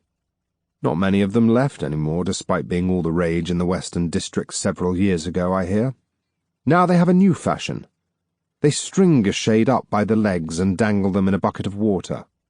You can't drown, of course, but most shades don't remember that while you're trying to choke, especially the fresh ones." I stared at her and wondered if this was a threat. "Have you ever been to the Outsprawls, Mr. Basalt?" My name caught me, as if reminding me of a dream erased by the light of day. It seemed Jerub had died in the garden. "No." "Frightful places, they say, rife with crime and poverty. But I disagree. I think they are rich with ideas, with life. People living in hard places and hard times tend to take extraordinary measures for an easier life. For instance, in the southeastern sprawls, where the creeping sand can swallow a building in a night, the beetle farmers have realized that planting palms and ferns keeps the earth in place and provides something to fight the sandstorms. Hardship breeds ingenuity, don't you find?" "I guess. Take your situation, for example, Mr. Basalt. You've had a run of bad luck lately, would it be fair to say?" "If we're talking fair, I'd wager dying would rank as some of the worst luck there is, mistress.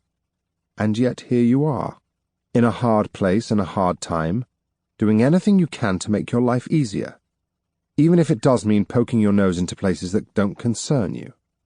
The cackle that followed her words was odd, and not purely through its brevity or high pitch. It was mismatched with the veiled reminder that she was in charge. "That's why you're sitting here now, to see if I can offer you something to help you. Is it not? I'm here because you summoned me to do a job. And I bet you didn't complain once, The old bat had me there. The sparkle in her raisin-like eyes told me she knew it. "What are you building in the cellars?" She snapped two bone-like fingers at the guards. "Leave us." They hesitated, worrying too much to be obedient. I wondered what it was about this crone that inspired so much loyalty and care. It couldn't have all been down to silver coin. When the last boot had disappeared behind the door, Widow Horrocks inched to the edge of her seat and pushed herself up to take a predatory tour of the shelves. Her movements were stiff, as if she hadn't got up in some time. She had the look of an old panther patrolling her territory. Her fingers hopped between the edges of scrolls. "I like stories, Mr. Basalt." "Do you?" she asked, ignoring my question. "I did once. As the years claimed more and more of me, I found that almost all stories have an unhappy ending for at least one character. My problem was that it was always the character I identified with most. In fiction, people like me always seem to be rather expendable. And lo, I sat there as glowing proof. People say a story is a window into another mind, another world. I believe they are more mirrors than windows. In them we glimpse ourselves dressed up as the characters. And like any reflection, the truth we see can be hard to swallow. Perhaps that is why you don't like stories anymore, Mr. Basalt. You don't like what it reminds you of. I never had. Not in the silver of a mirror, nor in the pages of a book. But in my business, it doesn't pay to be pretty, and it certainly doesn't pay to be kind and just. Quite the opposite, in fact. Did you bring me here to tell me a story, mistress? No, I did not. She levelled a finger at me. You, however, were in the middle of your story before you fainted. I would like to hear the rest of it and see what it shows me. I'll warn you, it doesn't have a happy ending. I've seen many a year pass by me. I'm sure I can manage. With all respect, why would you care about my story? Horrocks gave me a haughty look. Because I believe it might just interest me. Things are only interesting to rich people when they either cost them or make them money. There's not much to tell, to be honest. I lied. She spoke to me as a teacher would a petulant child. Let me start you off, Mr. Basalt. Surely even a craftsman knows the tenets of the bound dead. The laws written 1,000 years ago to govern the binding and ownership of shades. I crossed my arms. Of course I do. Everybody does, thanks to the Arctian Empire's influence. Her words chased mine, monotone and automatic. They must die in turmoil. They shall be bound with copper and water of the Nyx. They must be bound within 40 days. They shall be bound to whomever holds their coin. They are slave to their master's bidding. They must bring their masters no harm. They shall not express opinions nor own property. They shall never know freedom unless it is gifted to them. Am I making myself clear? I was starting to think she was, but before I could speak she answered for me. The widow took long strides with each word until she was practically under my nose, staring up at me from beneath her cowl. In summary, you are nothing to me besides a yes, mistress, or a right away, Tal. When I ask a question, I expect it answered. Do not mistake my chatter and your apparent promotion for anything more than what it is. Theatre, Mr. Basalt. Misdirection. I have tried nice, so allow me to be direct, if you craftsmen prefer that. You will tell me your story, or I will have Khalid put you back in the sarcophagus for a week. Then I will ensure you never speak again by cutting out your tongue. Do I make myself clear now? The words couldn't leave my mouth fast enough. What do you want to know? Chiefly, who you are and how you came to be in Araxes. The widow swept back to her chair, ready to be spun a yarn. It was time for honesty. It wasn't my strong point nor my preference, to be honest. But for all the black cat's nonsense, Basht had spoken the truth about one thing. Every lock had a key. Cracking Horrocks' theatricals required truth. As I told you, I'm from Tamar, but I grew up near the mountains of the Cold Rift. I was born to a pair of healers who lived on the Wyld steppes. They had me late in life to cure their boredom and had the dream of me continuing the family trade. I preferred stealing things instead. It started with their clothes and trinkets, then food from the village markets. Enjoyed the thrill of it so much I joined a few Tamar gangs to hone my skills and my nerve. Can't count the times my father came to retrieve me from the local prisons, spending hard-earned coin on bribes or favours. I was too young to realise I was dragging my parents' reputations through the mud, towards penury. When I turned 12, I learned of a master locksmith in Soraka, and I didn't think twice about running away. I did it for me, but in a way, it was to give my parents the peace they deserved. Master Deben was the locksmith's name, and he taught me as his master had taught him. I spent years at his side, pushing myself onto bigger and better jobs. My parents both died the winter after. Swelterflux, the letter said, but it was their time. Quick and painless, and their ghosts didn't rise. They were buried by the Nyx under a lemon tree with a copper coin in each of their mouths, and through guilt I stayed in Tamar for almost a decade. I fell in with gangs again, thinking I'd learned everything I needed from Deben, but I was wrong. I overreached, overstepped the mark and paid hard for it. I wanted to clear my throat as if it could help me swallow unwanted memories. I escaped the prisons of Tamar and went back to Soraka and Deben. Since then I've spent my whole life breaking into places that aren't meant to be broken into. I've cracked locks all across the reaches, mostly in Crass, the Scatter Isles, and outlying parts of the Ark. And you claim you are one of the best in all the reaches. How come I've never heard your name, as you so incorrectly assumed? A good locksmith doesn't want his name to be known except by those in the business. I'll have you know my initials can be found scratched into cracked vaults across all the cities of the East. And I am the best. Her unmoving glare broke me. Or I was. Who is the best, then? To those in the business. I wrinkled my nose through habit. Maybe Evelyn Everas, a scatter wench who has a talent for pretty combination locks, and never taking a job she can't crack. Style, no substance. Also straight as an arrow. Works as a consultant, whatever the fuck that means. Quite. Horrocks puckered her wrinkled slate-grey lips. And you have never worked in Araxes before? Never, despite you Arctians having the most impressive locks in all the reaches. But sadly you deal more in half-coins than silver. I only deal in the latter. Closest I've come is some far-flung nobles on the borders who wanted to take a shortcut in their business affairs. If you're looking to bankrupt a rival, it's far easier to empty their vaults than to outwit them in business. Tor Busk, a Skullman. Ever worked for him? Is he a man who dallies in your line of business? We were honing in on her point. I could feel it. The name rang a faint bell, but I never forgot an employer. Never heard of him. Horrocks was circling me now, frills sighing against the stone. And you came here for an appointment, or so you called it? I was offered a job. I decided to take it.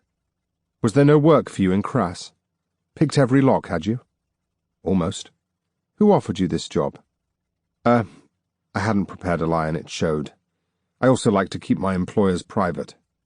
A Serek, I imagine. You don't know? I don't have to tell you, widow, that most jobs I get offered are highly secretive. Many clients like to remain anonymous. Horrocks tapped the tip of her nose. Why don't I believe you? Because you're naturally suspicious? Because it strikes me as odd that a man of such a methodical profession, the so-called best in the reaches, would take a job before knowing his customer, his requirements, or his price. I winced, feeling pinned. It was a subject I'd hoped to avoid. In all my 34 years, I had never been as impulsive as the day I strode out of the door, hungover as sin, bound for Araxes. I had chided myself for many hours in Thames's Selfrid. You could call it the city of countless souls calling to me, if you'd like. I'd call it being almost penniless and still half drunk. I squirmed. You usually find out the details in person. Horrocks clapped her hands as if dusting me off. If you'd like, I can reinstate Vex and you can go down to the... I was eager to leave Tamar, I blurted. I'd disappointed some people. One person, to be exact. An earl. Unfortunately, he held the ear of many influentials in the underworld. I was named, shamed, ruined me from Crass to Skoll and everywhere in between, all because I failed to complete the job he tasked me with. Why? Why indeed? It was a simple question with an easy answer.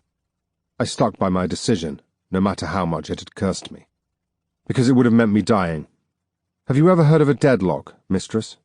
No? It's a type of lock that uses the spell of binding. It takes the soul of whoever fails to crack it. Rarer than rare. So much so that the Earl had not known. I'm a fantastic locksmith, but I'm not an idiot.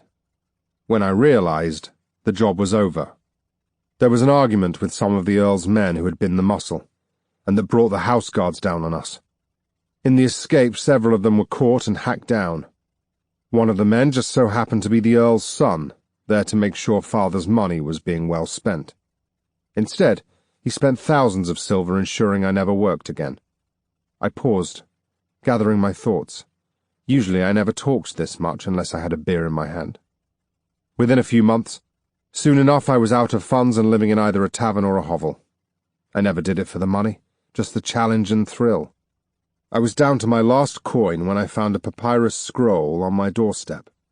All it said was that my presence was requested in the Cloud Piercer for a matter of employment. There was a black seal of roses and daggers that I was to present at the Cloud Piercer, and a name, Itane. As for how he found me or how he knew of me, I had been intending to ask that in person. In any case, his note came at the right time and in my eagerness to restore my reputation. I left without another thought. Besides, you don't just ignore a summons from that sort of address. I trailed off, noticing I was reeling off excuses. I looked up to find Horrocks was wearing a surprisingly toothy smile, albeit yellow and full of dark gaps. I was surprised her cheeks weren't cracking. Her grey jowls suggested they hadn't had much practice. "Did you say attain?" she asked. I did. "Ha!" The cackle reverberated about the room. "Attain!" "Know him, do you?" Horrocks kept her smile. "As you have been kind enough to answer me, I will answer you. Attain Tallinn is a chamber shade, servant and guard to the royal line of Tallinn Renala. That seal is an old Tallinn seal. He's most likely serving the Empress-in-waiting now the Empress has apparently disappeared. What would Sissine be wanting with a locksmith, I wonder?" I left her to her thoughts, busy with mine.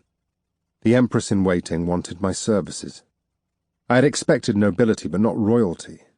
I quelled my brewing frustration with the idea that the job would have most likely ended with a dagger in my back. An auction would rather pay with steel than silver, as the saying went, and the royals are the deadliest of them all. Horrocks clicked her fingers at me, dragging my attention back. "Old Attain. He died over 100 years ago in a feud between the Tallinn and Renala families. 2 decades ago he fell in with a bunch of fanatics, the cult of Sesh, along with the rest of the idiotic royal family. In Emperor Milizan's time you would have seen their members wandering freely about the Pirsa. Red robes, always shades. They were the fashion of the day, but no more. They were proven treacherous. Milizan was murdered by his son, the Emperor-in-waiting, and his empress was banished to die in the wilds of Skoll. The cult was prohibited from setting foot in the core districts ever again. Like the rest, Attain hung up his robe and went back to being a house shade. Now he belongs to Sissine, it appears." Her mood had shifted like a sea breeze. The widow had seemed pleased.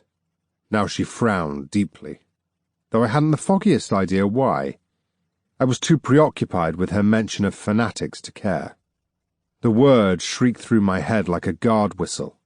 Once again the widow had echoed the dead cat's message. Over the past few days, I tried to stick to the notion that the encounter with Bashed was merely a stress-induced hallucination. However, hallucinations don't usually crumple to a heap and stick around to leak shit. I couldn't explain the voice of the corpse, either. The only other explanation was that I had been bound wrong, and apparently become some lodestone for dead things with dire cryptic warnings. Not gods. I couldn't bring myself to even think the word. That was madness, even in this world of ghosts. But it didn't mean I wasn't curious to find out whether the warnings were true. To save my own skin, of course. When Horrocks was done scowling, she pointed me towards the door. "I find you interesting, Mr. Basalt," she said. "Thank you. But about this cult, and I see no reason why I shouldn't keep you as my personal shade for the time being. Let's see what other stories come to your mind, And remember what I said. You belong wholeheartedly to me. You will not breathe a word of our conversations. Otherwise—" She let her finger dangle like a sword, its tip pointing down through the floors to a certain stone box. Despite my questions, I held my tongue. As I reached for the door handle, she fed me another tidbit. "Perhaps in time, if you prove yourself, I will consider informing the Chamber of the Code of your situation." I smiled, hating her as a fish hates the fisherman that catches him. The hatred comes not just from a hook in the mouth, but the submission of all hope into the hands that threaded the hook. I was either Horrocks's supper, or she would show kindness and release me. However, looking down into that old face, wrinkled and puckered like a pig's neck, I saw very little kindness there. Only plenty of sour years. It didn't look good, but it was the only helping hand I'd so far been extended. "Thank you, mistress." "Good, shade. Now fetch me tea." I bowed as low as I could manage, mostly to hide my irked expression, and let her shut the door on me. The guards watched as I shuffled between them, heading for the kitchens. "Still better than the fucking coffin," I muttered to myself, when my feet met the cold stairs.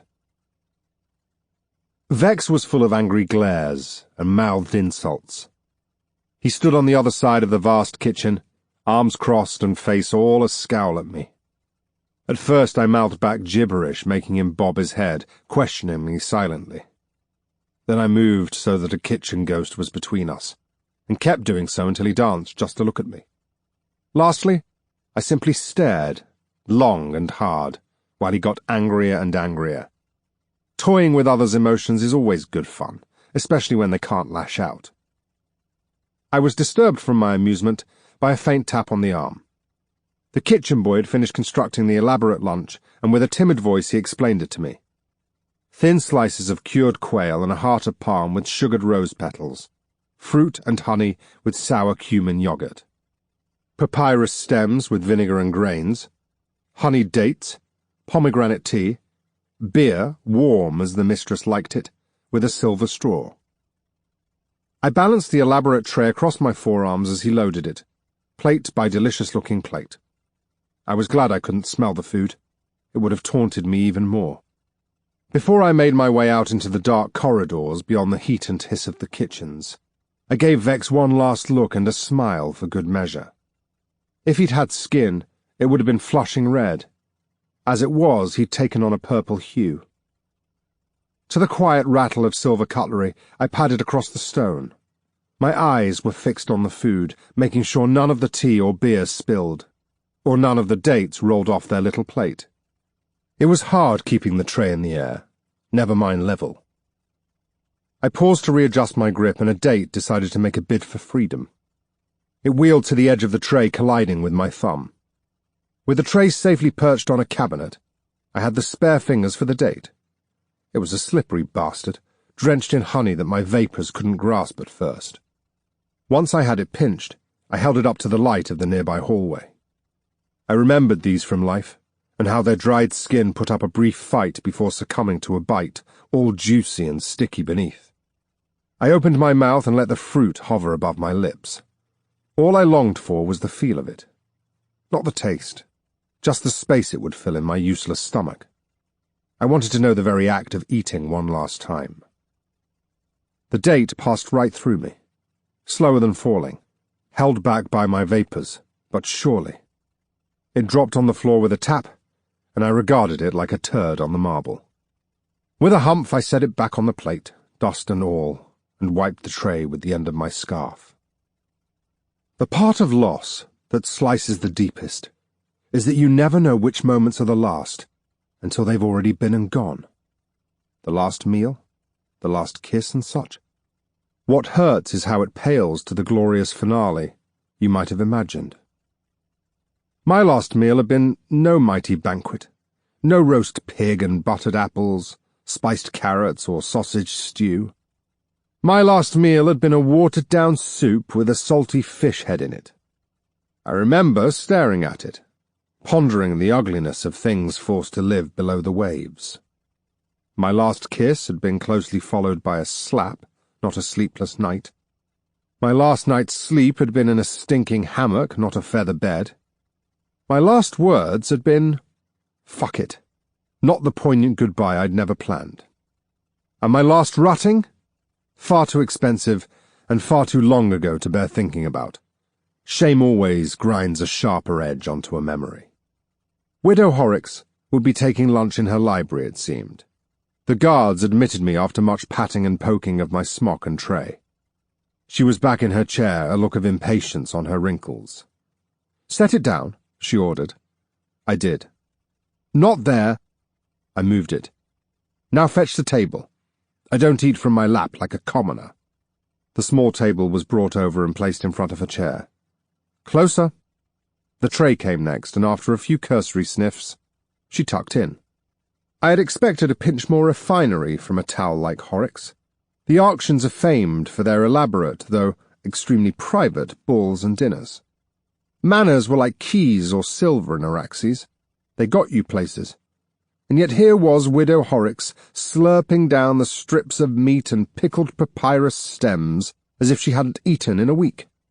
Judging by the fact she was mostly comprised of wrinkle, that seemed entirely possible. "On the shelf, over on the far wall. A test for you," she said around a brown mouthful of smashed dates. I looked but couldn't see, so I wandered closer to roam the bone shelves. The box. A small lockbox sat alone, wood ingrained with silver and jade. There was a complex lock on it with 3 keyholes. A fine design from the last century, scatter isle if I wasn't mistaken. You see it? I do. Can you open it? I blew a long sigh. That is a rim lock with rotating cylinders, and those are a triple tumbler bolt system with sticking pins. This box is resistant to bumping, shimming, and, from the look of the wood, bypassing. Yes, of course I can open it. I patted my empty smock.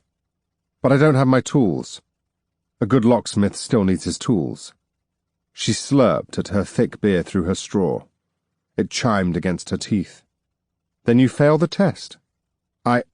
I don't believe you to be a locksmith of any worth, or even a locksmith at all.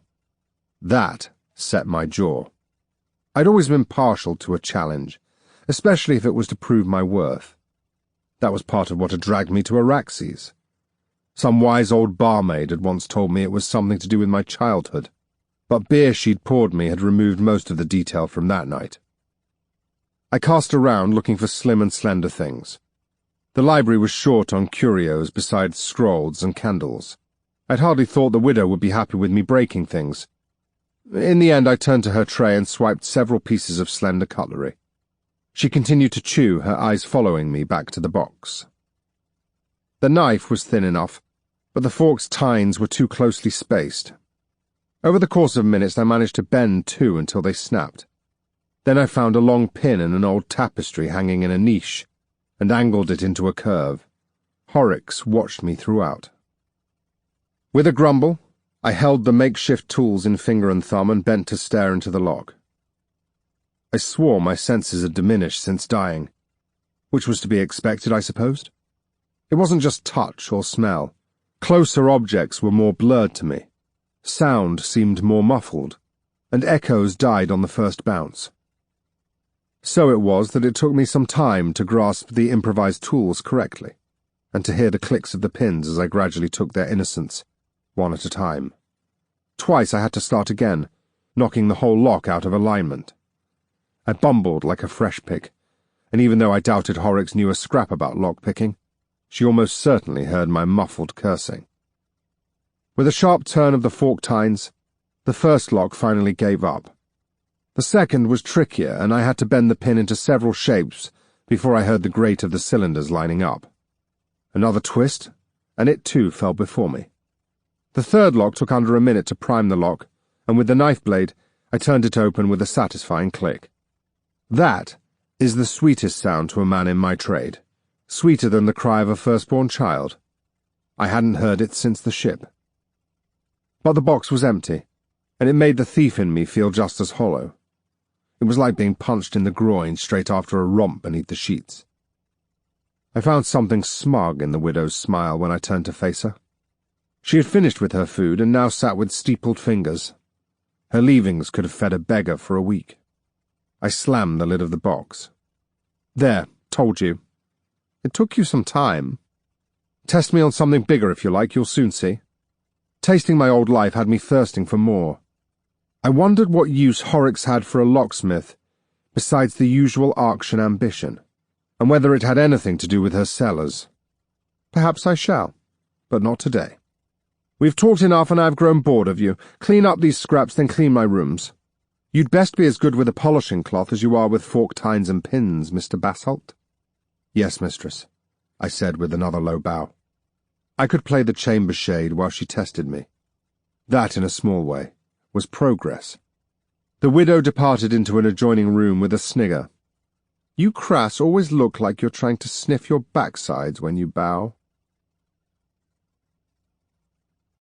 Chapter 17. Lot in Life. Another bloody layer to the cloud piercer, says the Emperor. Just clicks his fingers like that and off we go.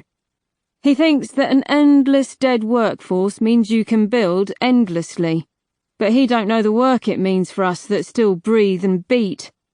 Senseless royal twats. From the diary of Master Offet, Grand Builder to Emperor Thef, during 552 to 569. Nilith was afire. She thanked the dead gods her face was covered. Her wounds would have been seared by the sun's rays in baking sand. Instead, a cloth covered her as if she were a corpse.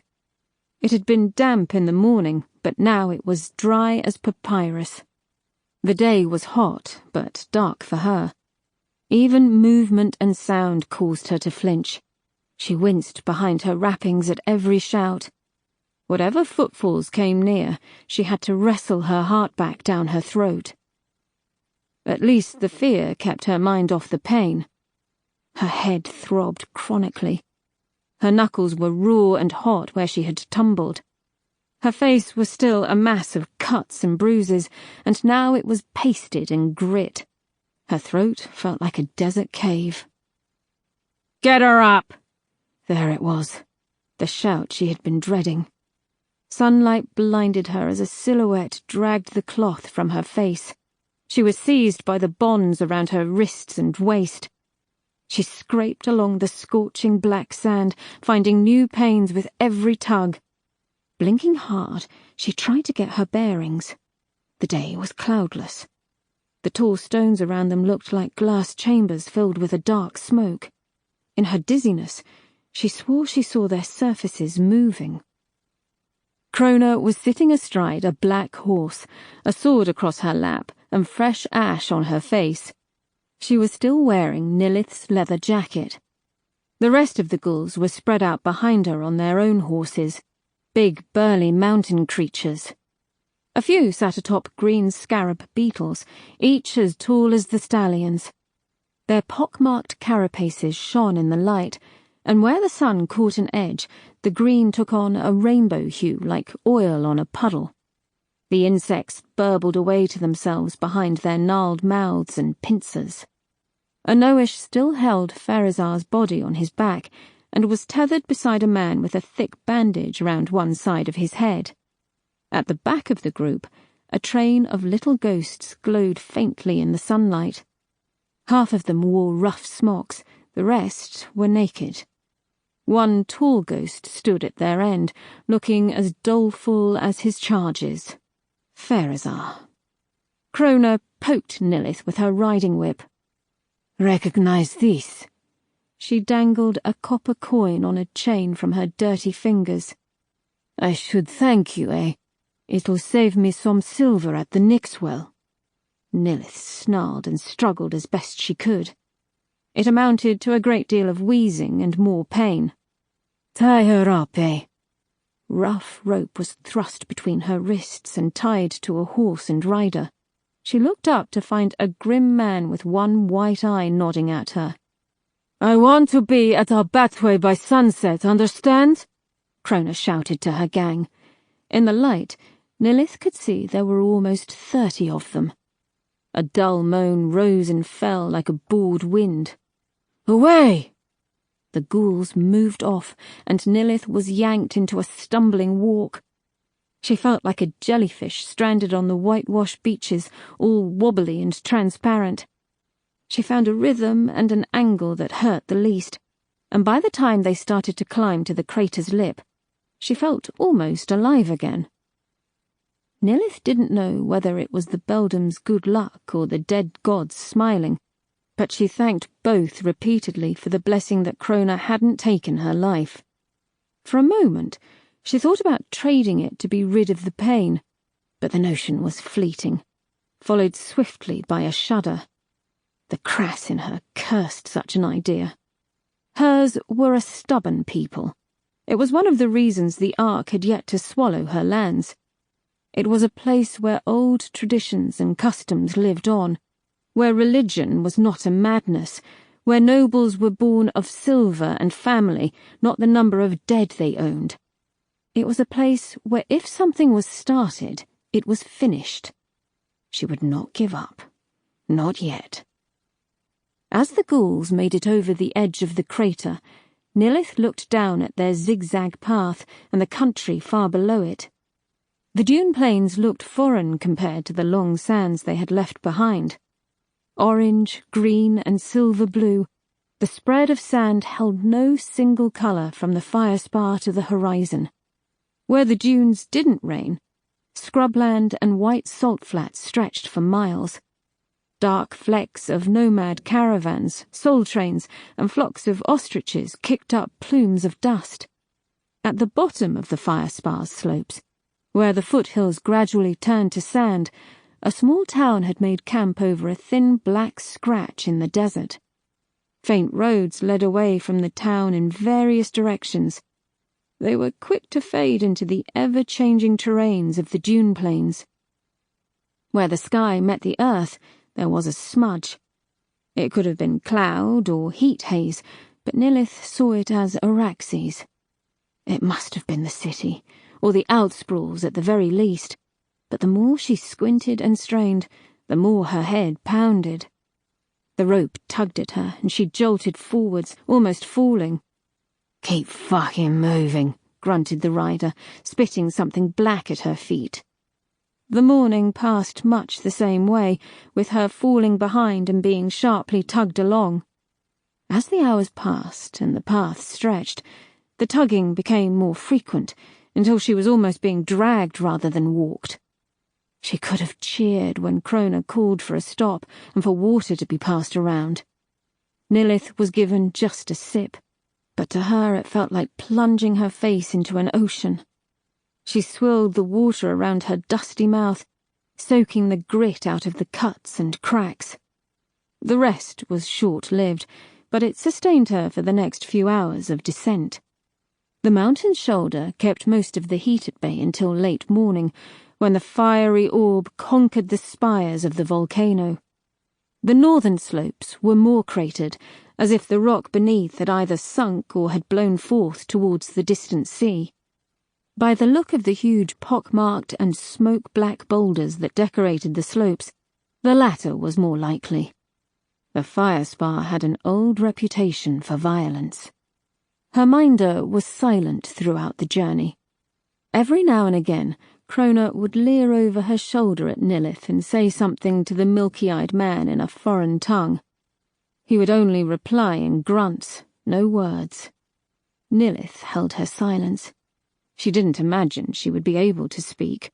Her face was still swollen from her beating and her tumble from the horse. She wondered how long she had before the mess became infected. By noon, the path was following a curving route down the hollow of the northern slope.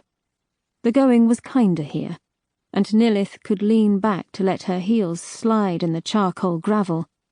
It was a chance to half-close her eyes, fade into the monotony of walking, and regain her strength. Step by step, the landscape rose up to meet them, and the ground regained a more horizontal angle. The mountain's slopes flared for miles, similar to the brim of a witch's hat in an old crass fairy tale. Gradually, the ground turned to folds, looking like black dough mashed up by some enormous child. Nilith had to scramble over the great creases of rock with her hands tied. Here and there, where bubbles hid, the horses' hooves punctured the stone with a puff of black dust. They barely twitched. They seemed built for this landscape. Anoish was more careful. "Lost your fight, eh?" asked Krona, interrupting Nilith's thoughts. It took a while to make her mouth work. Her words were malformed, rusty. "No, just biding my time, thank you." Escape was a word that had been stuck in her mind all morning. "What fucking time? We're not far from Abattoir now, eh? I'll see you sold by sunset." Nilith ignored her. No threats or witticisms came to mind, which was unusual for her. She blamed the heat. "They'll have to fix up your face, but I'll tell them I found you like that, eh?" Nilith eyed the sword on the woman's lap. It had a knack of catching the sunlight, and had been flashing at her all day. She wondered where her scimitar had got to, and which of these degenerates had it hanging from their belt. On and on Krona brayed. "I reckon 50 gems for you. 55 if I'm feeling generous. I bet 40 for your ghost, seeing how fresh and undamaged he is, eh? Not much to share around your crew. You forget the other bat. Little ghosts, eh? They'll fetch a high price in Bellish. Despicable. Is it so? I call it fair. Murdering children? How is that fair? We only murdered some. The rest we found in a burned orphanage, near dead from sun and swelterflux. Seemed a shame to let the creatures suffer. This is giving them a chance to live on. As slaves, and it is no life, it is a half-life. Your city kind might call them shades, but it means the same as bat, as slave. That's what the dead gods left for us, eh? It is our lot in life. Only because the city and the Emperor say it is. Crona turned and nodded to Nilith's minder. He gave her a sharp smack around the ear, making her stumble. Her halter rubbed a strip of skin from her wrists. Enough, eh? No politics in the desert. Sand shifts too quickly. Nilith said no more, and got on with the business of trudging. The Arctians say the desert teaches each person a different lesson. If she had learned anything so far, it was that she was no longer as young as she thought she was. This grueling quest had proved that in the first week. At least today she had an excuse. She had been beaten half to death by a desert psychopath, after all. Desperate times make desperate minds, and a desperate mind will always dig up more problems in its search for hopelessness. Hopelessness is the only way to be completely free from responsibility.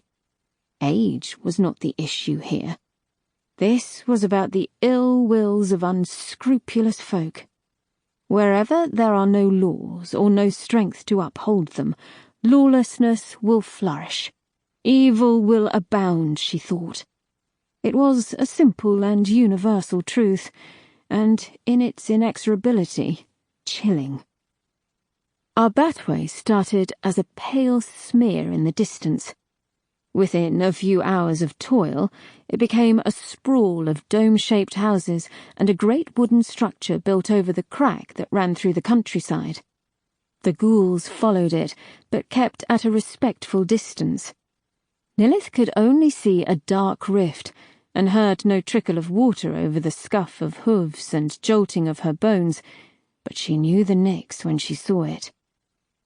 The adobe houses rose out of the ground like barnacles stranded at high tide. She could tell they had once been a dazzling white, but the sand and wind had eaten at their facades, tanning them grey and orange. A few of the larger buildings sported limp banners on bent poles, marking taverns and shops. A few motley guards and sellswords watched on from archways, wise enough not to make a challenge to Crona and her crew. Despite its size and dilapidation, Arbatway seemed to be a hub of business. The spectrum of cloths and colours in the streets could have told her that alone.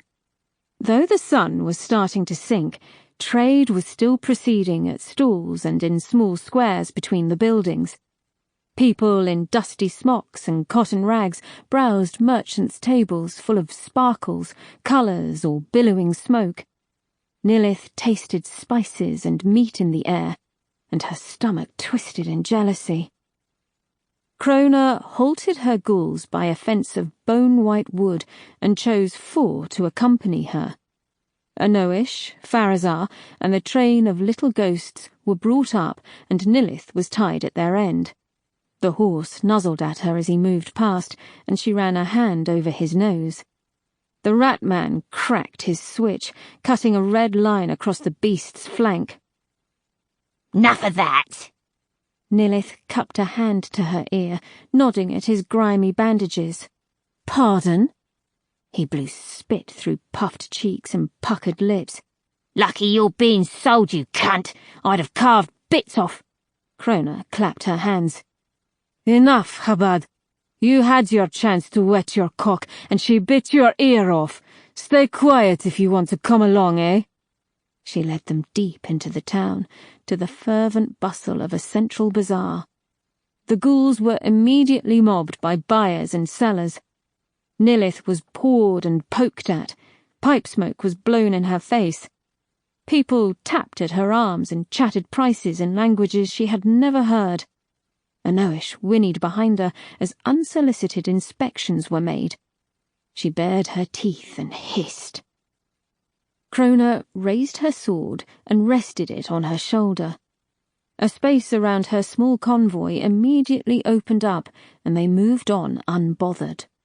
It turned out they were headed for the wooden structure poised over the river-cut rift. It was a simple thing, little more than a tall frame hung with thick curtains. They didn't form a solid ring, but were spaced around so that corridors opened up at specific angles. At their centre, there looked to be a well dug into the rift, and a stone font decorated with a mosaic of smashed pottery. Figures in robes stood around it. A Nyx well. A soul market sat before it, like a wedge between the town and the structure.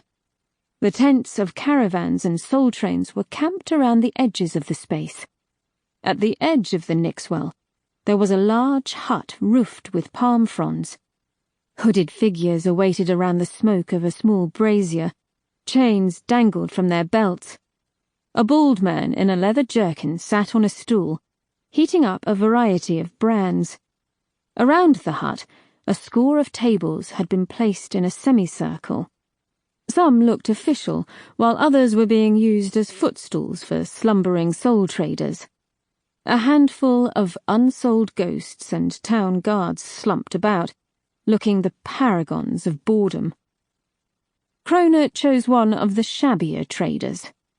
With a mighty roar, she upended the table and the man that sat behind it. He landed in the dust, blinking hard and wiping drool from his chin. He froze when a sword buried itself in the table a few inches from his face. I think you're done for the day, eh? Move the fuck on. The trader scurried away, his felt hat clamped to his head. Krona kicked the table upright and, after an impressive jump, stood atop it. Listen up, she yelled over the chatter of idle business. I got a dozen fresh bats here, none of them older than 12. Got me a perfect shade with a body ready to bind. Got a young desert steed, and I got a live one too. Middle-aged. Needs a bit of care, but that's how we found her. Do I have any takers? Her men toured the crowds, knocking shoulders with the other traders and their hired muscle. To reinforce her point, Krona wrenched her sword free and let it hang by her meaty thigh. Like I said, any takers? A few men and a woman shuffled forwards, tentatively eyeing the stock. Krona smiled. She hit the floor with a crunch and began to charm her customers by poking each ghost and making up some imaginary merits. She's good at sewing. This one can play the argul. He lights a fine fire, eh? The buyers regarded Nilith with wrinkled faces. She stared back at them with hate in her eyes. This one found beaten on the slopes of the spar. Got into a bit of trouble, didn't you, eh? Krona patted Nilith cheerily on the arm. She's a good cook, or would make a good guard. Failing that, a mistress, eh, man? She chuckled. All she'd need is a bit of water and salve. Maybe a dip in the well if you have the gems. That shade there is a friend of hers, too, the unbound one. Some sort of lover's disagreement, I suspect, but they'd work well as a pair. The buyers hummed and smacked their lips. The woman came forwards to stare at Pharazar's wounds, and when he shied away, a copper switch lashed him. As Pharazar seethed, Krona took them aside to barter, leaving her goods and ghouls to camp up beside the table. Now that Habad's wily eyes were distracted by the crowds, Nilith immediately put her mind to escaping. She sidled up to Anoish. His bonds were double-tied, but if she couldn't free herself, she could at least free him, and maybe drag her and the body with him. It took some fumbling and breathless cursing, but in the end she untethered him from Habad's ride. Shh! She ran her hands down his flanks. Easy. Not yet. In an effort to get closer to Pharazar, Nilith made a show of finding a place to sit. One of the ghouls spied her, and with a click of his fingers, she sat. "Pharazar!" she hissed, a little louder than she'd have liked. He shot her a sly look, and she cocked her head. He drifted towards her, coming to rest within reach. "My ropes! They're not copper thread." "Don't talk to me," he said, unmoving. Several white lines scored the vapours of his naked back. "You helped me before. You can do it again. Now untie my ropes." "Because I—" Pharazar flapped his mouth. "Because—" Nilith rolled her eyes. Even that made her head pound. "It's either stay here and get bound and sold to someone like that, or come with me." Pharazar scowled. She saw his eyes slip to the woman who had come to stare at him, a dark-eyed and severe-faced nomad woman wrapped in dusty yellow cloth. "You'll just bind me later." "At least with me there'll be a later." Blue teeth gnawing at blue lips. "No. It's now or not at all. I refuse to let them bind you, and I will not be branded." Nilith bared her teeth, letting him see her frustration. "Ropes, damn it!" He fumbled worse than she, still unpractised with his hands, but he got the job done all the same, and just in time. Krona was returning with her arms around two buyers. One, the nomad woman, was shown to the train of waist-high ghosts, while an obese man was pointed towards Nilith and Pharazar. The man's eyes roved over every inch of them. His mouldy tongue flicked out, a lizard tasting the air. Nilith clutched the stray ends of rope in her fists, making it look as if she was still tied. "Want him as your new master, Pharazar," she muttered.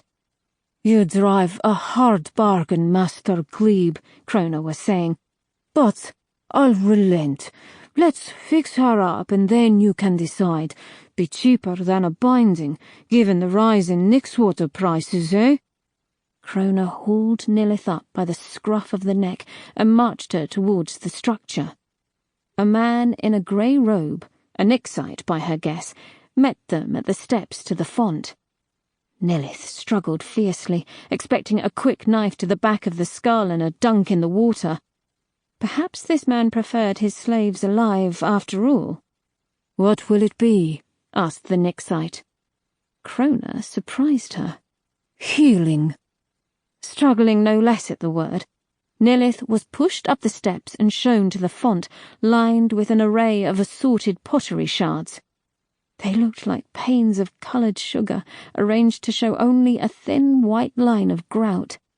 Below her feet, between the gaps in the wood, the rift of rock widened to reveal a dark and oily pool of Nixwater. It was shallower than she would have expected, almost dry. There was even a rickety ladder leading down to it. Beyond the pool, the water dribbled away into another pool. "Sit her down," said another Nixite, a young girl barely out of her teens. Her hands shivered as she raised an earthenware bowl. Something sloshed within it. "Bring the conveyor." "The what?" Krona's hands clamped over Nilith's mouth, and a raised finger told her to be silent. A withered and shaking ghost was brought forth. He looked too young to act so decrepit. A design of a circle and cross had been branded into the vapours of his cheek. With great reluctance, he placed his cold hands on Nilith's face and held them there despite her wriggling. A ghost had never touched her before. She did not want to breathe, lest she somehow inhale him.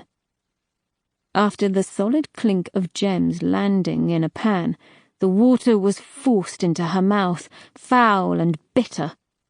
It almost drowned her, but she did not dare swallow. It was a cruel torture to be so thirsty and to be doused with Nyx water. "Enough!" ordered a male voice. The water and the cold touch were removed. The ghost was barely visible now, just a blue outline being led from the platform. Nilith spluttered and spat until she had emptied her mouth. "What the fuck?" Krona bent down to her ear. "You city kind have grown too precious, too disgusted by a bat's touch to remember what they can do, eh? What they really are. Life after death." Nilith had heard rumours. Wives' cures. Like eating an apple in a storm to cure gout, or bathing in ox piss to take away warts. Nyx water and a ghost's touch. Nobody in Araxes would have ever stood for such a thing. She placed a hand gingerly to her face to check she wasn't somehow bound and ghostly. She wasn't, thank the gods. All she found were the lumps of bruises and the ridges of cuts. The wounds hadn't disappeared, but they had closed up. There was no pain, just a cold numbness. "It hasn't worked," Krona snorted. "No? Just you wait. Master Grebe here will be most pleased in a day or so, won't you?" The man spoke in a thick desert dialect. His eyes were narrow, carrying concern. "I trust so, Miss Krona. I trust so." "Trust away. My word's good, and finally—" She patted the pommel of her sword, and the man was rapidly convinced. Nilith was forced back to the dust, where the child ghost stood in a small group. The woman was busy inspecting them. Nilith was pushed past them and on towards the hut, where the brazier waited with its glowing tools. The sight of them stirred fear in her. Her window of escape was a hair's breadth, her plan still non-existent. Instinct began to kick in. "No! No! You can't!" Nilith struggled once more, but Krona held her by the neck with iron fingers and threw her to the sand before the men. "One more for you." The bald man looked up, turning between Krona and the trader Grebe. He held out a reed and a dirty piece of papyrus. "Your brand. Sketch it out." Grebe drew a cross with an eye behind it, and the brander sighed. "All rather elaborate. Set her down and hold her still. Chest, back, arm, face." "Nick." Grebe patted his throat. Nilith knew of an artery there, and how one small cut could bleed a man like Grebe in 3 minutes flat. She bared her teeth as Krona sat her on a stool and clamped one hand on her bonds.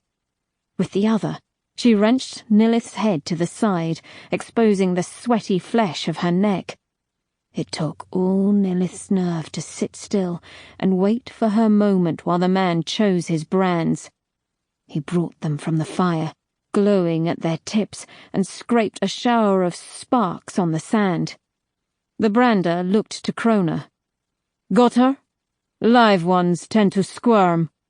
"Just fucking hurry up, eh?" Nilith couldn't have agreed more. The man held up a rod with a glowing cross at one end, and advanced with it balanced on a finger. As soon as she felt the heat of it near her skin, Nilith seized her chance. She wrenched her hands from their bonds and seized the brand by its rod.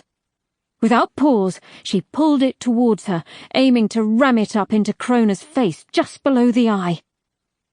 It met the woman's skin with a hiss. Her scream brought the entire soul market to a standstill. Krona tried to lean away, but Nilith pushed and pushed, the skin sizzling and popping beneath the glowing iron. As Krona broke her hold to flail at her face, Nilith burst away and pelted towards her horse.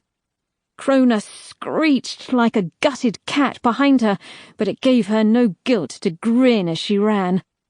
A brand would be a fine addition to all the woman's tribal smears. "Pharazah!" she yelled as she spied ghouls sprinting at her. She knew not whether he had slapped the horse or Anoish had guessed the plan, but the beast came bursting through the crowds, sending 2 tables and 6 men flying. Nilith used all her remaining strength to bound onto his back as he passed. She clung to his halter, knuckles white, legs splayed, and rotten corpse bumping her.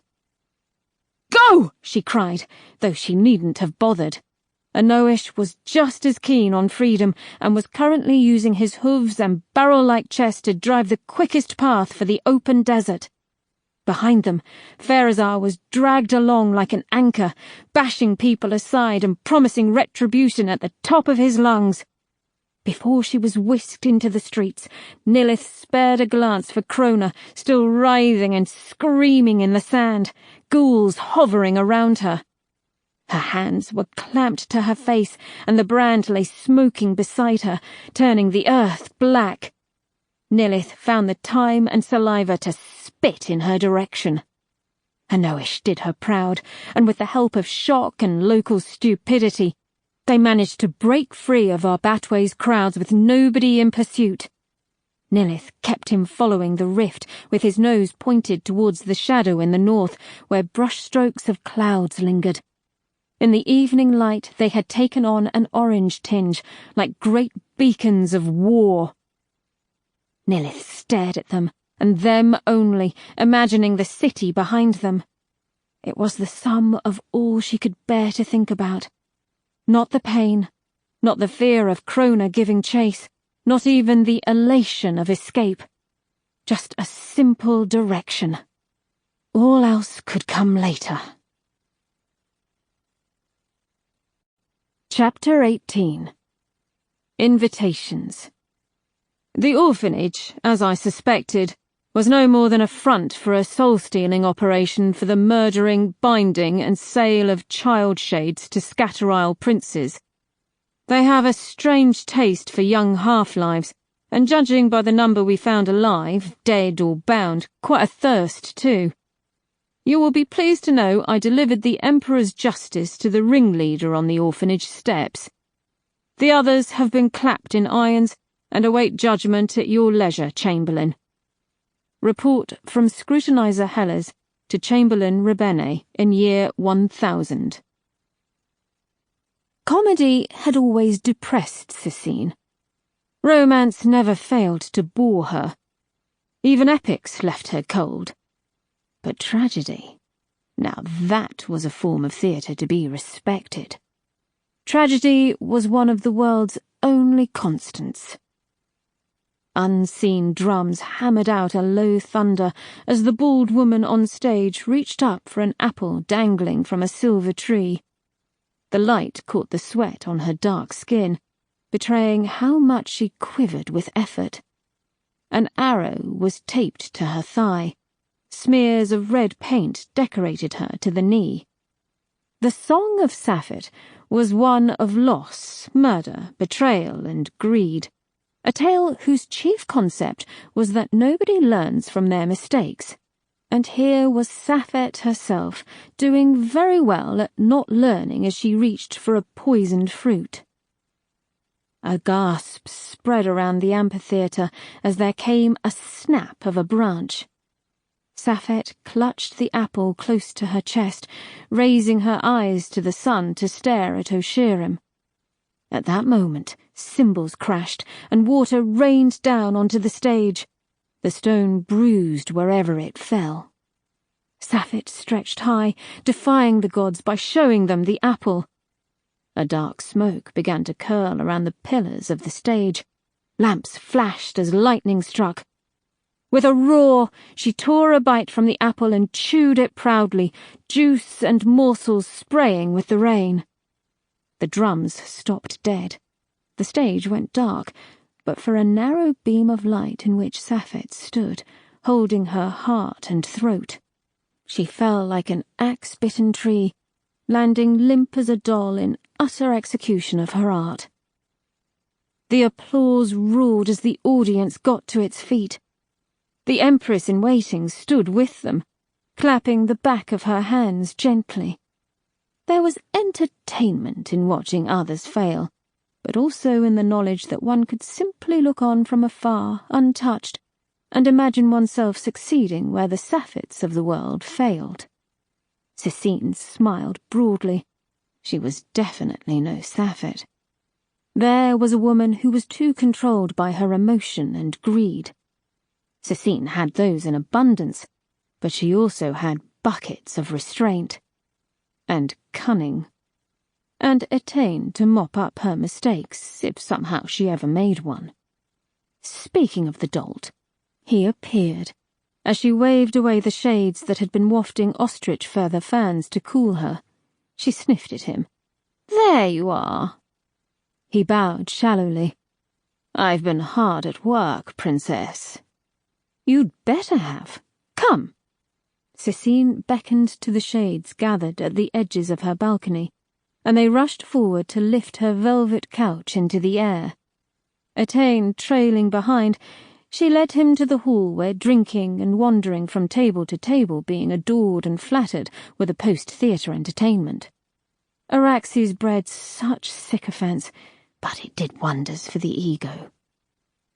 Theatre-goers, tools, tals, saraks and celebrities, they all crowded her litter before they'd taken 3 steps.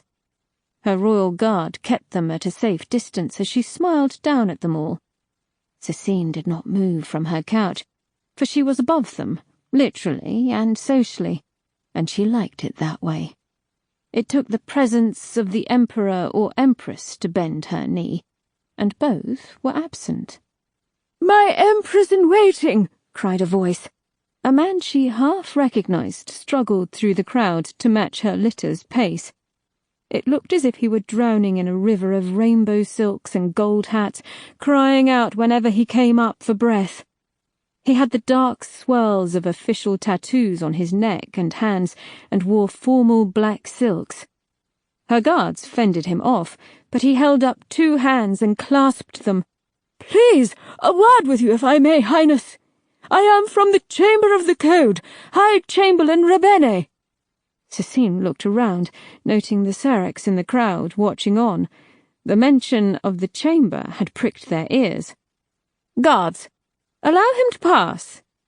The man squeezed through the polished barrier of plate and mail, and took a moment to adjust his dark clothes before approaching to bow. Cecine waved her hand, making her many bracelets chime. "Your need for disturbing me?" He came closer, making the guards twitch, and lowered his voice to a confiding whisper. "Highness, is there somewhere we might speak?" "Of which matter?" He bowed again. "The Emperor's decrees, Highness." "This way." Cecine pointed past the trays of slender glasses of beer and wine to a secluded section, raised above the floor and ringed by more royal guards. Her carriers gently deposited her litter beside a golden table. Etain stood close, whilst the man took a plush seat at her side.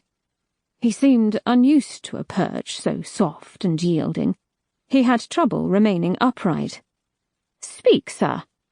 "Your Highness, I am here on account of your house shade's recent message to look into this spate of soul-stealing." "If I remember correctly, my command was to do a better job of upholding the code and the tenets in this city, and to protect the Tors, Tals, and Saraks who employ you. But you may proceed." The man removed his square hat and laid it on his lap. His tattooed hands had a flutter to them. Perhaps it was the warm night, but sweat crept in beads from his receding fringe of tar-black hair. A topaz hoop dangled from his left ear. "Well, Highness, I am afraid we are unable to do what you command without more funds." Cecine had practiced her mother's look of displeasure for many hours. Head back, eyes to the point of the nose, purse the lips. "Is that so?" "I wish it were not, Highness, but you know how inundated the chamber is. With 100 districts north, south, east, and west, our proctors and scrutinizers are thinly spread. Most are in the core districts, working alongside the core guard. But even with their help, our coffers are constantly drained, month after month. As for recruitment, it is easier to cheat, steal, and murder in Araxes than it is to live a lawful life and work for the Emperor or the Code. We cannot fight such a mindset without more funds to spend on bodies and equipment." The Empress-in-Waiting balanced her slender chin on a clenched fist. "You're telling me there is a direct connection between the level of crime and the amount of silver spent fighting it?" she asked in a dry tone. The sarcasm slipped past Rebene like a raindrop off a duck's wing. "Precisely, Highness. I have come humbly to ask you for your, or rather your father's, assistance." "Nothing can be done in the meantime?" "I have my best scrutinizers hunting down leads on these disappearances and listening for any sudden acquisitions, but we have found close to nothing. If somebody knows something, then they refuse to talk out of fear. It's a dangerous job asking questions. One of my scrutinizers, a man named Damses, was found dead only yesterday, his notebook taken a knife through his face. Pardon my brazenness, Highness." "It's quite all right." Cecine held up a hand for a moment of thought. She could feel the eyes of the Syrinx on her again, peeking over the edges of their grand shelf. They huddled in their conspiratorial little packs, eager to know what business was being done and how much was being chipped from their promises. Like wild jackals. Boone's advice echoed in her mind, and begrudgingly she took it, careful not to disappoint them. "How much, Chamberlain Rebene? How much do you need?" The reply was a whisper. 100,000. 100,000 silver? "A month, Highness. Naturally." Naturally. That was more than most chambers of Araxes required in half a year, even the Chamber of Trade. And they were at least kind enough to generate their own revenue for the royal coffers. She took a moment to process the number. The Talon-Renala family was extraordinarily wealthy, but in shades rather than silver. Cecine was second only to the Emperor in wealth. She had her own hoards of half-coins, businesses, a range of investments some wizened old shades managed, and even a share of the royal army. Could she spend for the Emperor as well as speak for him? She didn't hesitate. Cecine waved for Attain to escort the man out. "As these are my father's commands, I am sure he has budgeted for their carrying out." She caught sight of a bobbing, glowing head in the crowd, and an idea formed. Cecine rose. The night's performance was not over. Rebene was now a prop to her. "Too long have the Chamber of the Code's pleas gone unheard, and all the while you fight on the front lines of law and order. Our great empire is built upon the Code. Surely we cannot ignore those responsible for upholding it, defending it. I will see you get extra funds, Chamberlain. In fact, I will lend several hundred shades to your cause, a dozen phalanxes from the royal army. My own soldiers, in fact." She said it loud enough to garner an impressed murmur from the surrounding crowd. A hush fell in their corner of the hall. High Chamberlain Rebene came to a stuttering halt. "Your Highness, it is strictly against the Code for the Chamber to employ half-lives. In all good conscience, And it is against my code, Chamberlain, to leave my people starved of sleep, fearing for their lives every time the sun sets." Here she was, like Safet upon the stage. "I hear rumours that times are changing in this proud city. I, through the might of my father, will make sure they change for the better. Take my assistance." Amidst the applause and gentle cheering from the audience, Rebene shuffled backwards, eyes glued to the floor and full of sweat. "I will discuss your kind offer with my magistrates," he said. "You do that." Cecine waved her hands, and a serving shade appeared with a drink. She took the flute of crystal back to her seat and beckoned Atane to join her. Not to sit, but to stand near her. Near enough to be heard, at least. From there she could watch the milling of the theatre-goers, and listen to the rustling of their voices and jangling of heavy jewellery. Soldiers on the streets. Those shades are numb in the brain, skittish. War does that to a soul, whether it's wrapped in flesh or not, whispered Atane. Half the Corps Guards are veterans from the wars in the scatter, dead and alive, and you don't see them going on murderous rampages. Besides, they are for show. What better to convince the populace of an emergency than soldiers on the streets, indeed? Better still, it will keep the cloud court quiet for a time. She shook her head. Though I don't know why I should be explaining myself to you. Stop questioning me and tell me what you have found out. I found our man. Who? Boss Boran Temza. Tavern owner, soul trader, possible stealer. I told you to keep looking. I still refuse to believe a low-life minor soul stealer is behind the disappearances of these nobles. The audacity of such a thing. He's not as minor as you would think. People say Temza owns Bess district and has dealings with the next 4 districts over, that he's shrewd and connected.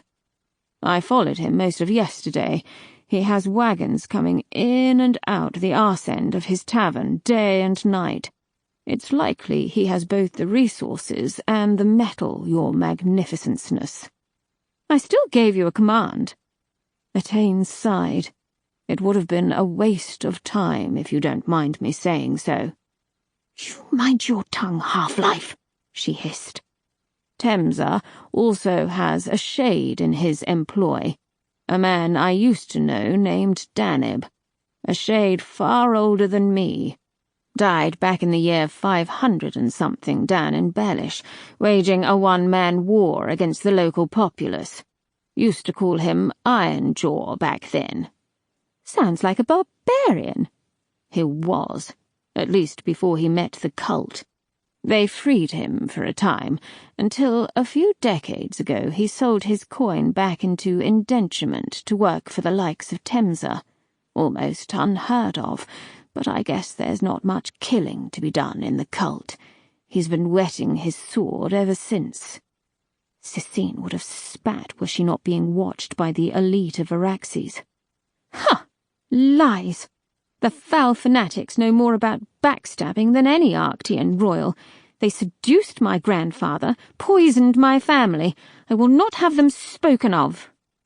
You don't need to tell me, Princess. I was there, don't forget. She scoffed at him. Trust me, this house never will. It's why you still wear a gold feather and not a white. Atane took a moment to swallow. But perhaps it means our man could have a connection with them. Cecine's head snapped around. With the cult? Changes a few things in that grand plan of yours, doesn't it? You don't think they were behind the disappearance of our locksmith, do you? Thanks to you having the man who gave us Basalt's name killed, and the men that told him, I'd say we've been pretty discreet. Though it's likely.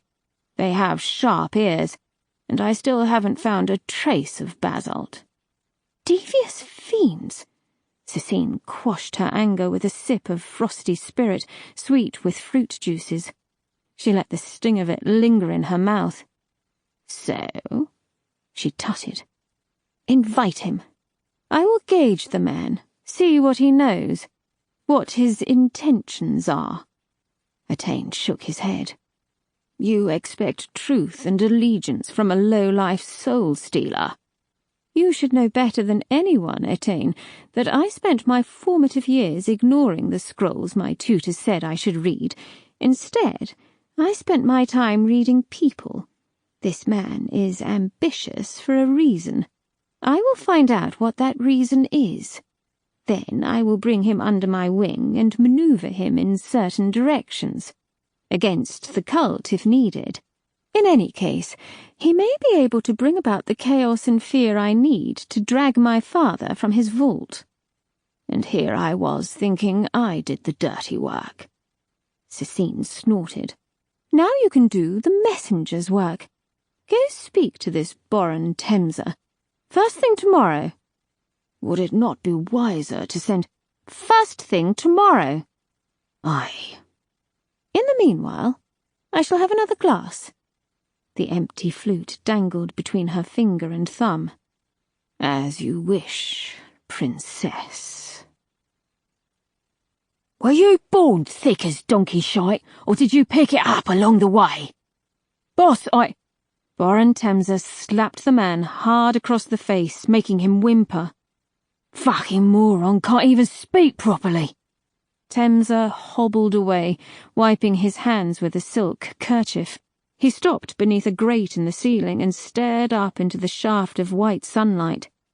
Explain it to me again. There was much panting as he composed himself. Boss, I've already told you everything. Daneb. A mighty blue hand encircled the man's neck, lifted him, and pinned him to the wall. His heels drummed at the stone.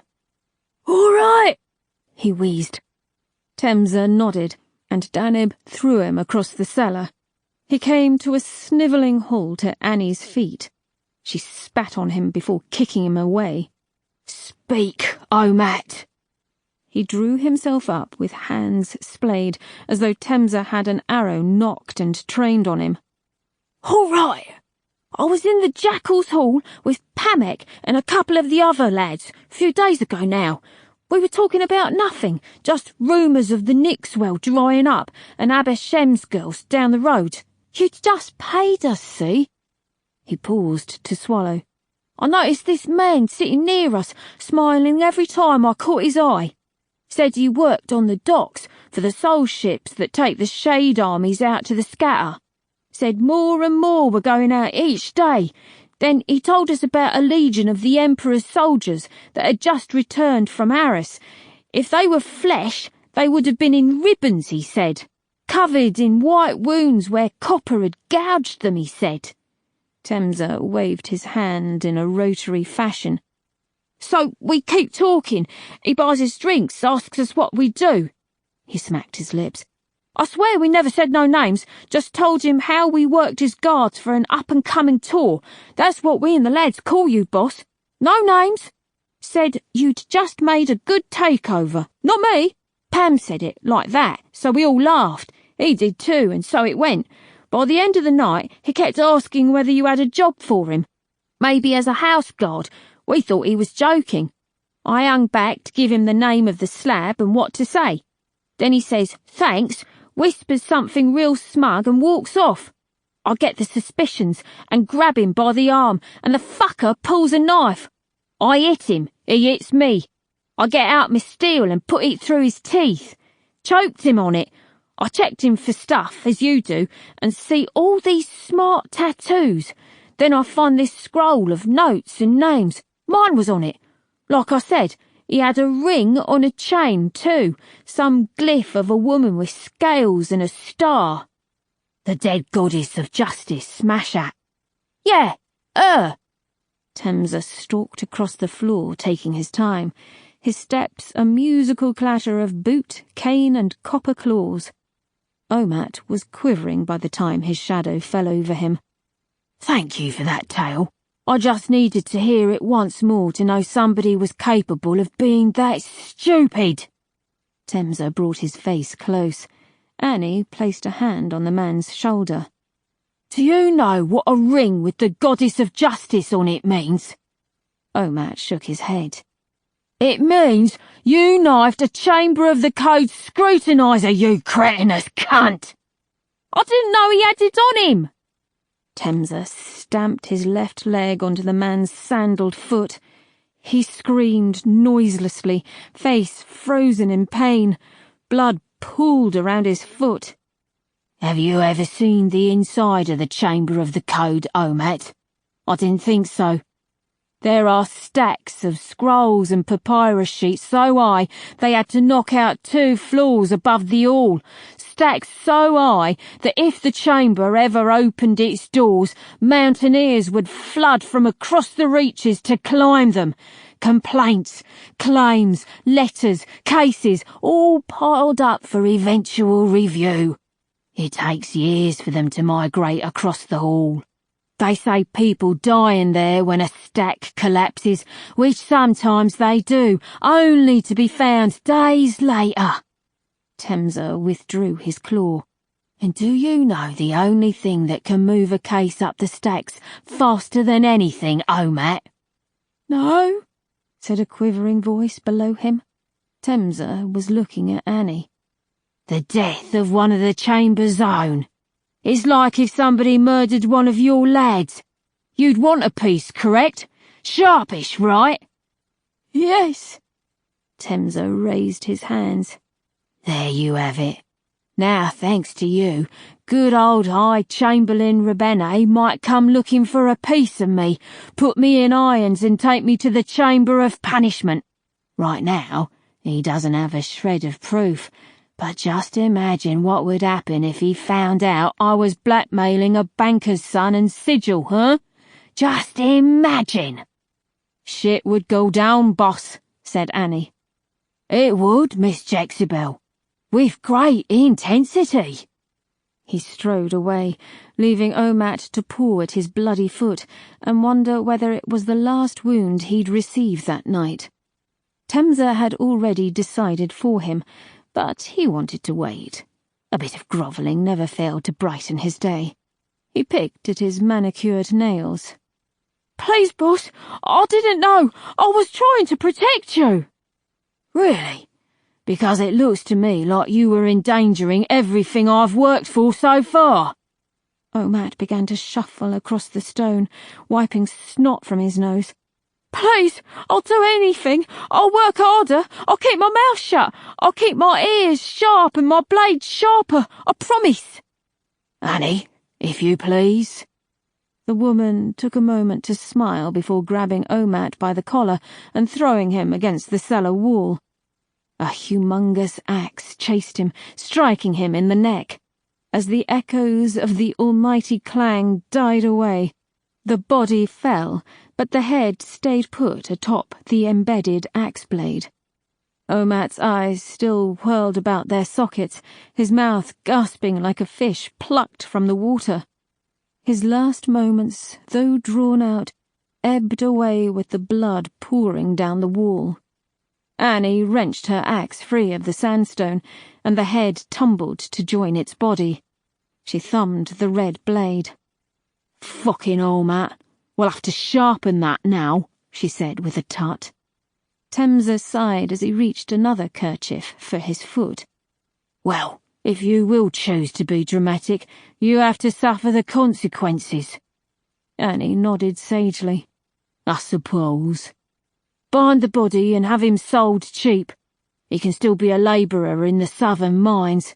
Caltro will take any—" A shout echoed down the corridor. "Boss!" "What?" Tooth appeared in the archway. Her heavy breathing stopped the moment she saw the body lying in 2 bits. "I can come back when you're not busy." "What is it?" "There's a Thade here, to see you." Temza shot a look at Danib. "What shade? In red robes?" "No, he's got a gold feather though. Looks important for a Thade, well dressed." "And what does he want?" Tooth wiggled a finger in her ear. "I don't know. I just came to find you straight away."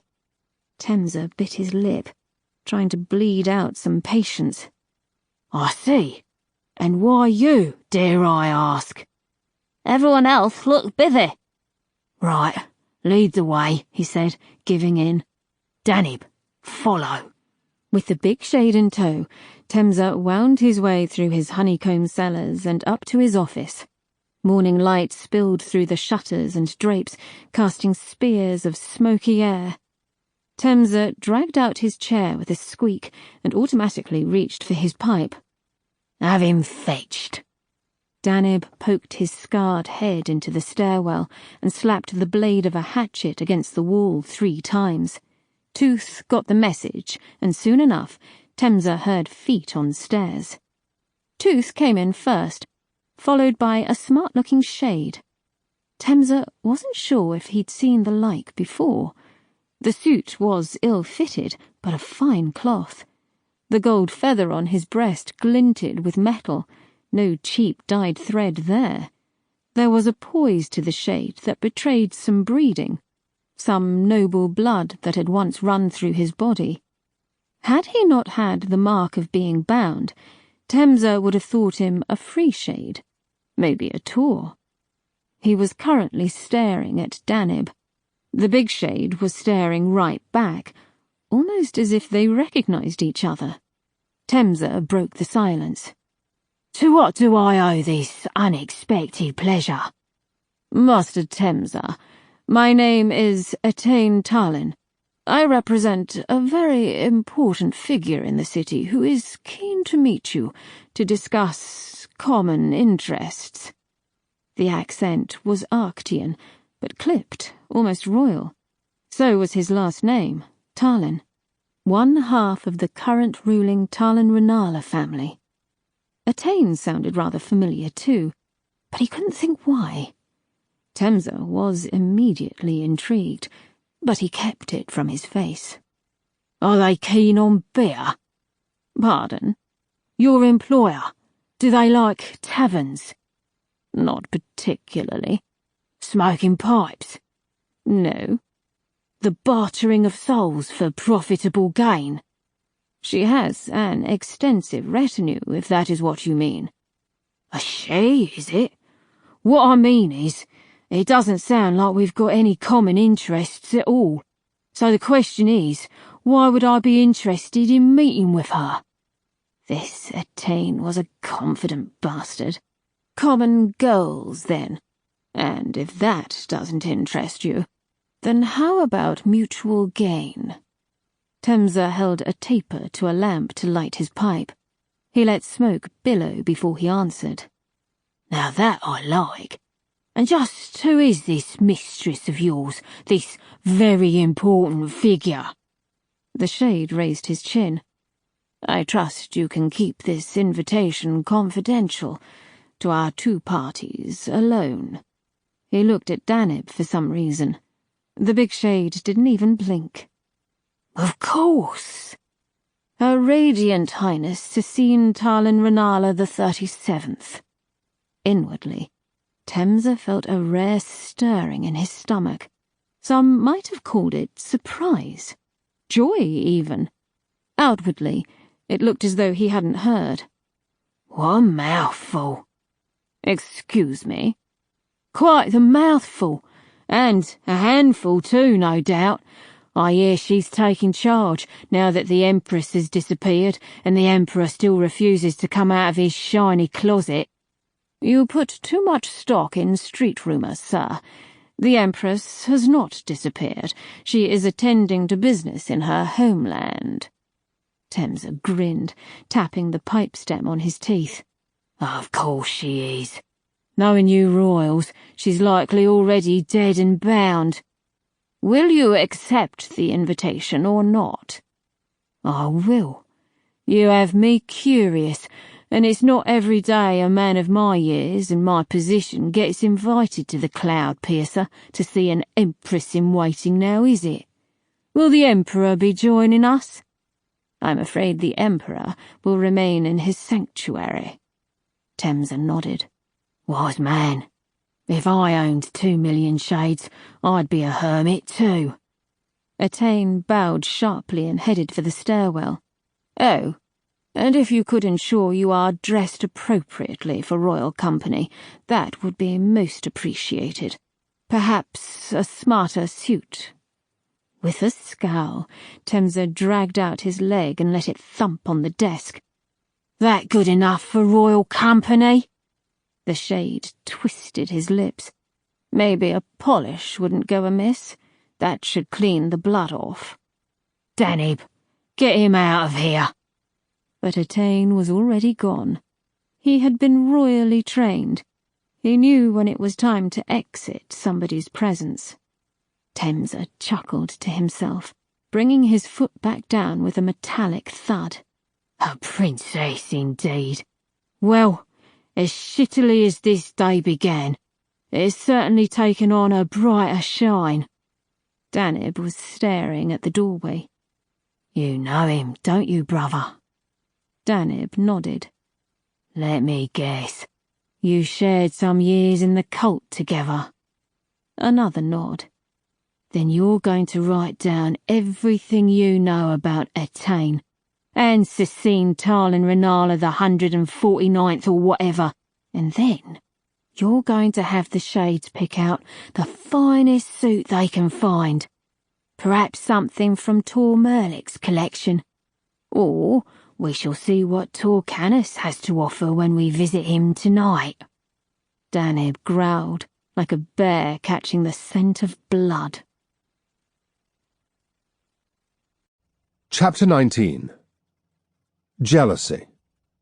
If you want to eat, then you'd better slit a throat. Old Arctian saying. The sunlight poured through the skylights like an old bully, waving through a cottage window to taunt and remind me of a past beating. It made my vapours prickle. I withdrew the lockbox out of the rays and breathed a sigh of relief in the shadows. I glared at the empty sockets of the gold skull emblazoned on the box's top. Whatever grand name and seal had once decorated its forehead had been filed away. It was a tough little thing, with a dozen different tumblers to pick, rotating on rings within the cylinder. Something from Bellish, where they use tiny children's fingers for fashioning such locks. It was the 10th challenge Horrocks had set me that week, each one trickier than the last. I was growing bored of her tests. All that work, and I still had no idea what I was being tested for. If I'd still had skin, my thumbs would be worn and blistered by my makeshift tools. At my request, the knife had been filed, and my tines replaced with a thin hook, metal from the hinge of another box I'd broken, literally speaking. Concentrate, Cal, I told myself, something to interrupt the constant clicking. My mood was fouling my hands. Fuck! The tumblers sprang back into place. I'd slipped and touched the spring instead. Novice error.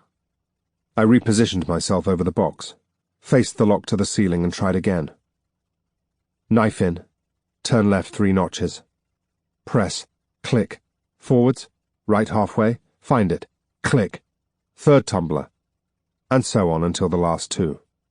These were deep in the lock and therefore unpracticed. I used my knees to steady my arms as I slid the knife further in. I found the penultimate tumbler's notch easily. Click. The last had no ring. It was just a delicate matter of finding the right tumbler. There seemed to be a range. Decoys. I racked my brains, imagining where all the other tumblers lay and how they moved should the key turn. I mentally clambered over cogs and wheels, measuring and testing, drawing rough blueprints as I maneuvered them around to examine every angle. It was a knack I'd learned largely through boredom. A young child with 2 vacant parents, no friends, and 100 miles of step to himself tends to live more in his imagination than in real life. It had given me a fiercely visual mind, and that was my strength. The key to lockpicking, pun intentional, is 1 part engineering, 1 part skill, and 2 parts imagination. At its heart, it's a duel of wits between the locksmith and the ingenuity of the fucker that dreamed up the design in the first place. Only when I was certain did I turn the cylinder, using the flat of the knife as a key. There came a satisfying round of clicks as each of the 3 bolts fell open. I'd gotten used to finding the boxes empty and fruitless, with no prize for me besides the satisfaction of breaking the lock. To me, that was only half a prize. This box, however, held a small scrap of papyrus, flower yellow against the pink velvet interior. A glyph had been painted upon it in red ink.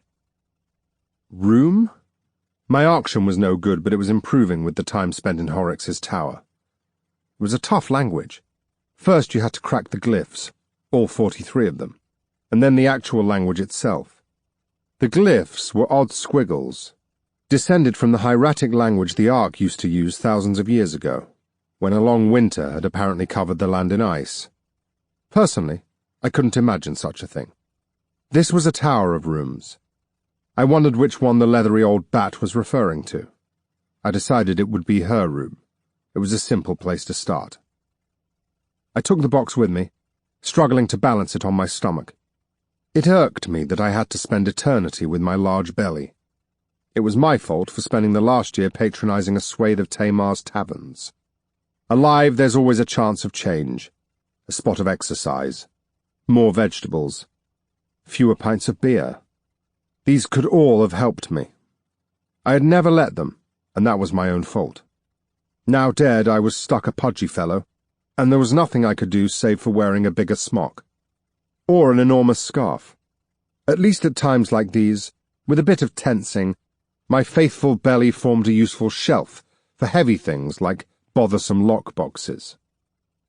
I waddled my way up the stairs, having to readjust the box twice before the summit. It was warm high in the tower, and a hot breeze wafted across my feet. Windows must have been open. The widow was in her chambers, as I guessed, gazing down at the city from her balcony. The drapes had been tugged aside, yet they still danced in the rushing air, reaching towards me as I stood in the grand archway. I was getting the feeling that Horrocks fancied herself quite the actress. Every interaction seemed staged, every moment with her scripted, or at the very least defined by a beginning and end that she had preordained. Even now she was poised at the window, no doubt ready to use the vista to manufacture a point or opinion. I waited for her to notice me. Part of me wanted to see her break form, to turn around and check her audience had arrived. To my irritation, she did not. After several long minutes, I set the box on the table with a clunk and stood before the balcony, hands clasped in front of me. "Did it beat you?" she asked without turning. The hot wind brought me her words. "Not in the slightest, widow. 10 boxes in a row. Did I mention I was a locksmith, not a boxsmith? A lock is a lock, you told me." "Yes, but have you ever seen such a grand city, Caltro?" "Here we go. Come." I moved to stand by her shoulder and blinked in the bright light of the morning.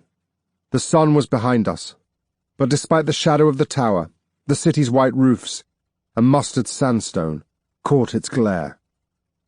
Covering my eyes with a hand, I followed the tower's long black silhouette out into the city. Araxes roared as ever, filling the air with the sounds of commerce and life, the screeching of parrots and mewing of gulls, the dull clunk of marching feet and hooves, 1,000 traders working their lungs, and the machines cranking away within factories. Every now and again I could hear a lone clang of a distant bell, or a boom from the docks. Here and there, a scream. The troublesome sea ran along the horizon, reaching out west until it became a blur, indistinguishable from the yellow of the land and endless city. I looked south and tried to see the reaches of Araxes, the outsprawls. They were as distant as the sea's horizon. Between them and me, great pyramids and knife-blade towers poked out of the dust, like unreachable islands.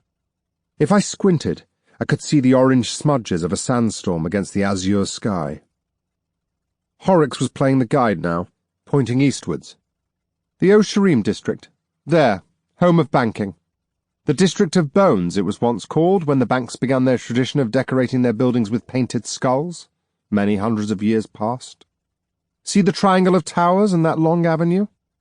That's the avenue of Osharim. His statue is behind that ugly lump of a building. Beyond that, the Fish District, and then the High Docks, home to some of the oldest parts of Araxes, like the spoke avenues that spread out from the Grand Nixwell. Do you see?" "I do. Beyond them to the west are the low docks, where you came in, I believe. What was the name of your ship again?" I'd already told her twice, and I knew her memory was as sharp as a purse-cutter's blade. "The Pickled Kipper." "Indeed. There, you see? That's Tal Fennelly's compound. Cannot bear heights, that one, which is likely why she built an empire of warehouses. And there, King Nepa's Bazaar. 5,000 stalls sit under those canopies, Mr. Basalt, almost a district in its own right. And beside it, the spice groves. I saw the vast sprawl of colour between the buildings, like a patchwork quilt. If I angled my head to the wind, it seemed most of the city's roar came from its direction. I should have headed there for Vex's challenge. Her finger moved to the core of the city. Beyond that, you can almost see the horns of the Grand Nixwell. Behind the Chamber of Military Might, that other great cube of a building, is the Chamber of the Code. Older than the Piercer it is. The queues of petitioners and claimants and officials go around and around it like water down a whirlpool. Weeks they can wait in those lines. No high roads for the nobles either. Everybody queues before the Code. As I was debating how much I hated queues, she turned to me. Her cowl had been shoved back in the wind, and her thin grey hair was trying to escape its tight bindings. She had painted her face today. Thick black lines of paint underscored her eyes. They say Araxes is so vast that not even a free shade could see it all. Now there's a growing community. That oddly shaped lump of pink over there is Serek Boone's tower, a free shade who sits on the Cloud Council. He's not the only one. They live like any other Serek or Tal or business owner or trader, free of the tenets. Is that what you want, Mr. Basalt? A white feather on your chest? It was, but I made a show of thinking. She saw it as an opportunity to speak some more. After all, why wouldn't it be? Why else would you try to claim your innocence? Implore me to help you? It makes perfect sense. What else is there for you now except to be free? I didn't want to stay in this sprawling hell. I turned my head to the wide expanse of grey between the buildings to the east. My home lay far beyond that rippling horizon. The widow had read my thoughts. A home, I see. Of course, throwing your coin into the Nix is another type of freedom, but I would guess you would rather be free to make your own choices. I nodded. I wanted to shudder at the thought of spending another moment in that dark, endless cavern that I knew awaited beyond death. Horrocks had cut to the heart of the matter. That's what any person wants, and the only thing left of worth to a ghost, I said. Naturally. Horrocks turned back to the city and half-closed her eyes. It was coming. I could feel the pause lengthen as she built to the point of all her nattering. I wondered if she'd once known a place in politics, or whether 80 or so years in Araxes had just beaten this personality into her. What if I were to make you free? Gift you your half-coin? It would be quicker than spending half a decade in the chamber's queues. I had to keep myself from blurting out the answer. I would accept, mistress, but you don't seem the sort of woman to be so charitable. At least not for free. Horrocks clicked a finger in my face before sweeping indoors. Very astute, Mr. Basalt. She occupied a spot on a long couch and gathered her frills about her. I want you to break into a vault for me. Why? I always ask. You learn to after a while. The why is not part of the bargain. What kind of vault? A big one. Possibly one of the most complicated locks in the Ark, I hear. My fingertips brushed against each other as they tended to do when I itched for a new challenge. Is it to do with this cult you mentioned? I had been eager to press her on that subject, since she had first scowled at their name. She scowled again now. No. What you're building in your cellars? Her fist pounded a cushion, unleashing a puff of grey dust. Enough! You do not have the luxury of questions, Half-Life. Give me an answer. I'm wondering whether I have a choice. I could command you, of course, threaten you, but then I wouldn't feel obliged to reward you. I find half-lives, just like people, work better when there is something in it for them. I remembered the last job I had so hastily accepted. I needed more. I want more information and assurances, written assurances. Horrocks' pleasant face took on a moody slant. Her painted eyes narrowed into dark slits. Do you not take me at my word? In truth, I absolutely didn't. I tend not to take the word of most people, especially those richer than me, of which there are many. Nor do I find it easy to trust those who buy my soul at auction and lock it in stone coffins. I said as much. I would have thought the last few days would have changed your mind. I've even overlooked your many, many failings as a chamber shade. You're a far cry from Vex, but you can still be useful to me. Vital, even. In return, I can be vital to you. Do not wear this opportunity out with stupidity or pride. I felt like smiling. In her eagerness, Horrocks had betrayed my position, And for once it turned out to be a rather good position. She needs me.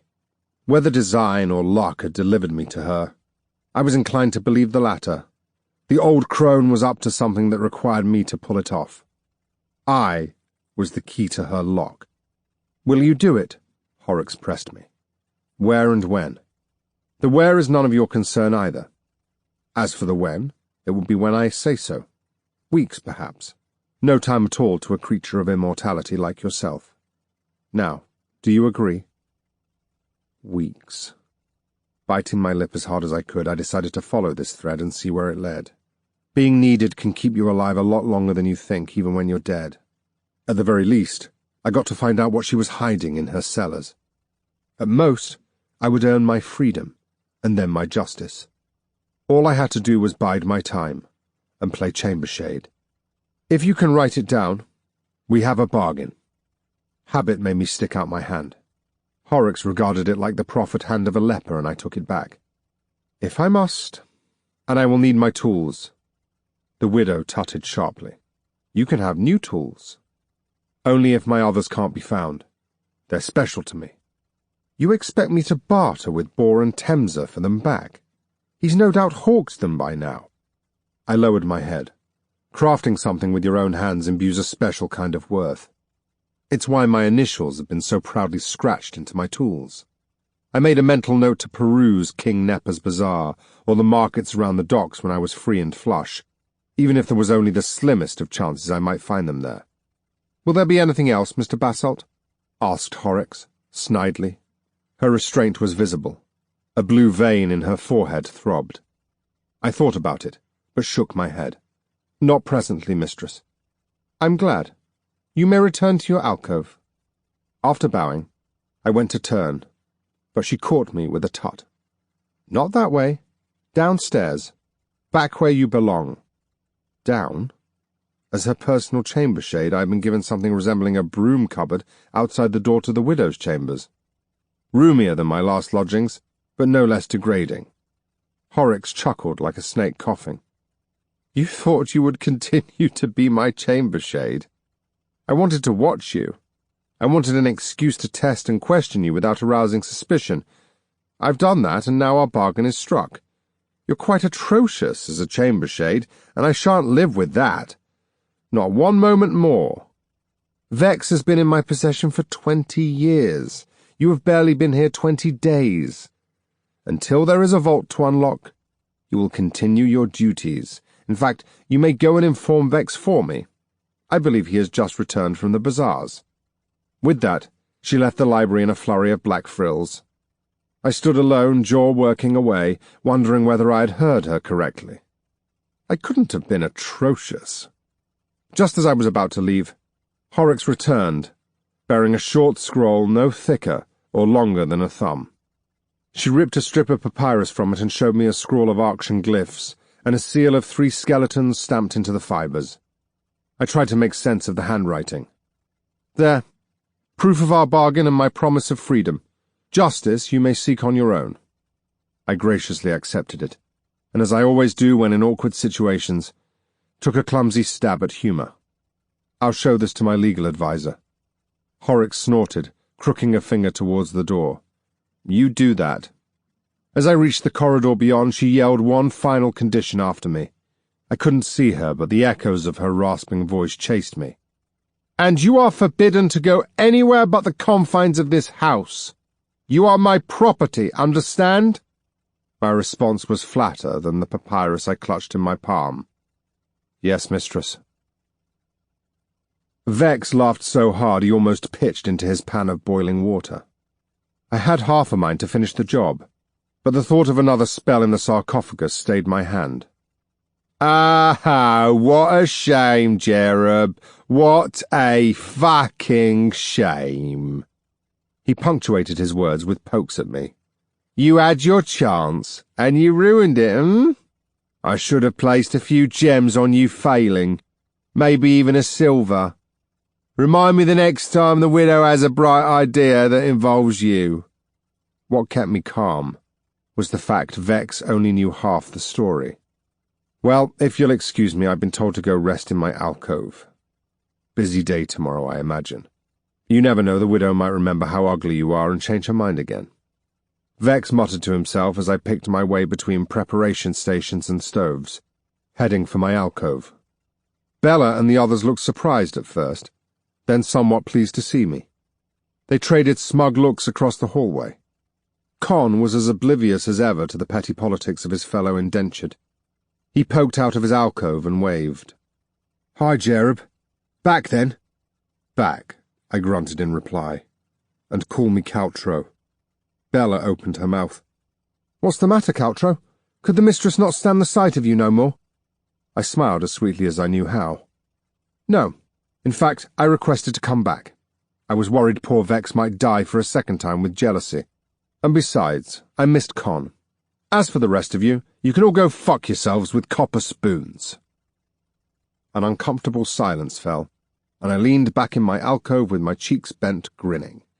Like Vex, they were unaware of the papyrus hidden in the pocket of my smock. I was not in the mood to be challenged any longer. I knew I was above them. I wanted to take it out and examine the glyphs closer, to check the old bat wasn't cheating me. I would have to know my Arctian better if I were to endure several more weeks of indenturement. Bella looked up at me as I snorted.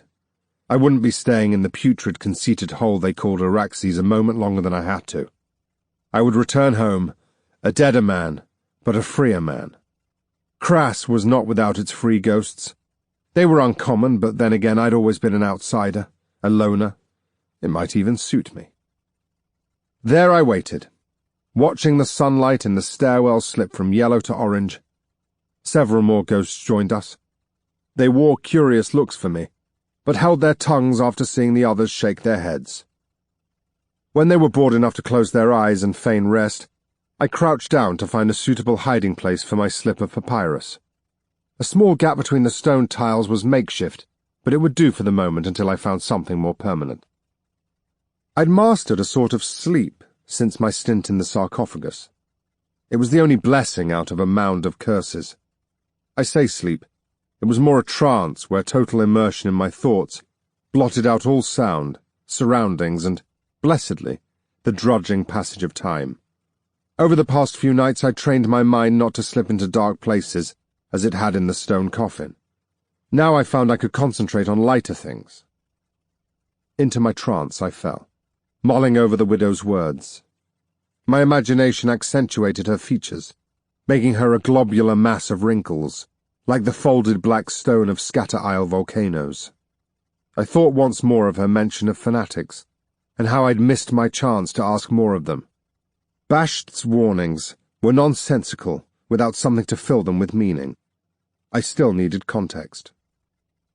I told myself that would come with time, and instead I turned my thoughts to the widow's promise of freedom, imagining Temsa being hauled away in chains to be hung, or stoned, or whatever these Arctians did to soul-stealers. Chapter 20. Any port in a sandstorm. The dune plains are not just dangerous due to the fauna occupying the barren stretches and salt flats, dune worms, skull foxes, verminous beetles, bandits, and the like, but due to its natural forces. The dunes are ever-shifting, so no reliable maps can be drawn of them. The ground is full of rifts and vents. In some places, rain has not been seen for a century. No other stretch of the far reaches holds such opposition and bitterness towards human occupation. It is a land meant for the dead, and the dead may keep it. Excerpt from Reach Around, a traveller's guide to the far reaches. The world had fallen on its side. The dunes and scrub and salt plains slid by as though they fell through an hourglass. Time was not steady, but would pass in clumps and jolts. One moment she would be staring at moonlit scrub and salt and wonder where the sun had snuck to. A blink later, and she'd open her eyes on bare desert, red and blotchy. Or a distant hill, clinging to a cliff face of a world. She skipped through the hours. Even the constant throb of pain was similar. It was a kind of healing sleep, and as broken as it was by the jolting of the horse, it was slowly doing its work. Nilith had grown accustomed to slumbering against Anoish's back. She'd had to. It was the only way she could catch shut-eye without stopping. The constant shifting of his muscles and shoulder blades had taken time to tolerate, but exhaustion had helped. Even Pharazar seemed tired, for a shade. Maybe he was emotionally scarred, but in either case he drifted behind them, pulled by his unseen leash. He had been silent since escaping Abatway, and she was glad. She had no words to offer back. All Nilith could think of was the sound of sizzling flesh, and for once in the blasted desert, not her own. If she closed her eyes, she could still see the skin of Krona's face cooking, bubbling. A worthy punishment for a person like her, she'd judged, but at the same time, it was another scratch in the sand. She'd hoped for stealth and speed on this journey, but all she had found were murder and delay. Desperation was twisting her into something she did not like. Throughout the morning, whenever she had craned her neck to the heavens, she noticed a black spot wheeling overhead. A vulture, most likely, though at times Nilith swore it hovered like a kestrel or hawk. Twice she waved a feeble arm at it and mumbled something about coming back when she was dead. She gritted her teeth as Anoish skipped over a stone, and her head came up and down with a painful thump. Nilith patted his side. She could hear his breathing becoming increasingly laboured. It was time to be upright once more. It took some time, but she got there, pushing herself up with her fists while her back clicked in far too many places. Her chest was numb, her arms limp, and yet before she massaged them back to life, the first thing she did was look behind her. The late morning sky was stark, bereft of clouds or haze. The unhindered scorching of the sun bleached the colour out of the sapphire, leaving it turquoise. Apart from Pharazar's slumped form, the horizon was empty. No dark spots in sight. Nilith felt some of the tension seep from her bones. The sun was leaning towards the west. The worst of the day's heat had already passed. She scanned the dunes for a sign of a settlement or a hiding place. The salt flats shimmered cruelly as though they carried water, but amongst their blur she saw nothing, not so much as a rocky outcrop. Nilith tapped her teeth together in thought, feeling the grit between them, and began to gently probe her face. Her teeth had settled back into their sockets at least. Her puffy eye was slowly deflating. Her split lip had scabbed over. Even the bruised and cracked ribs weren't screaming as much when she pressed them. She spread her hands over the horse's sides, noting the new wrinkles in his coat where the ghoul's switches had kissed him.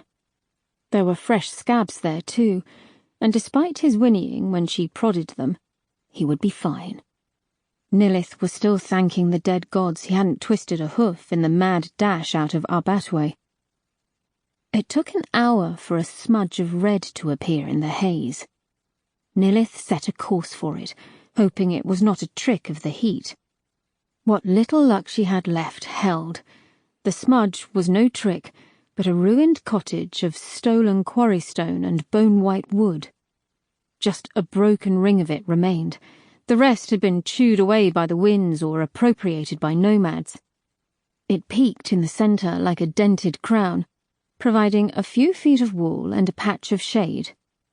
A rusted cooking pot with a hole in it lay half buried in the sand. Who on earth would live out here? Nilith muttered, sliding from Anoish. Her legs were far too numb, and she crumpled into a heap. She lay there, face against the hot sand, until her blood stirred enough for walking. She only needed to make it the dozen steps to the shade, and then she could crumple again.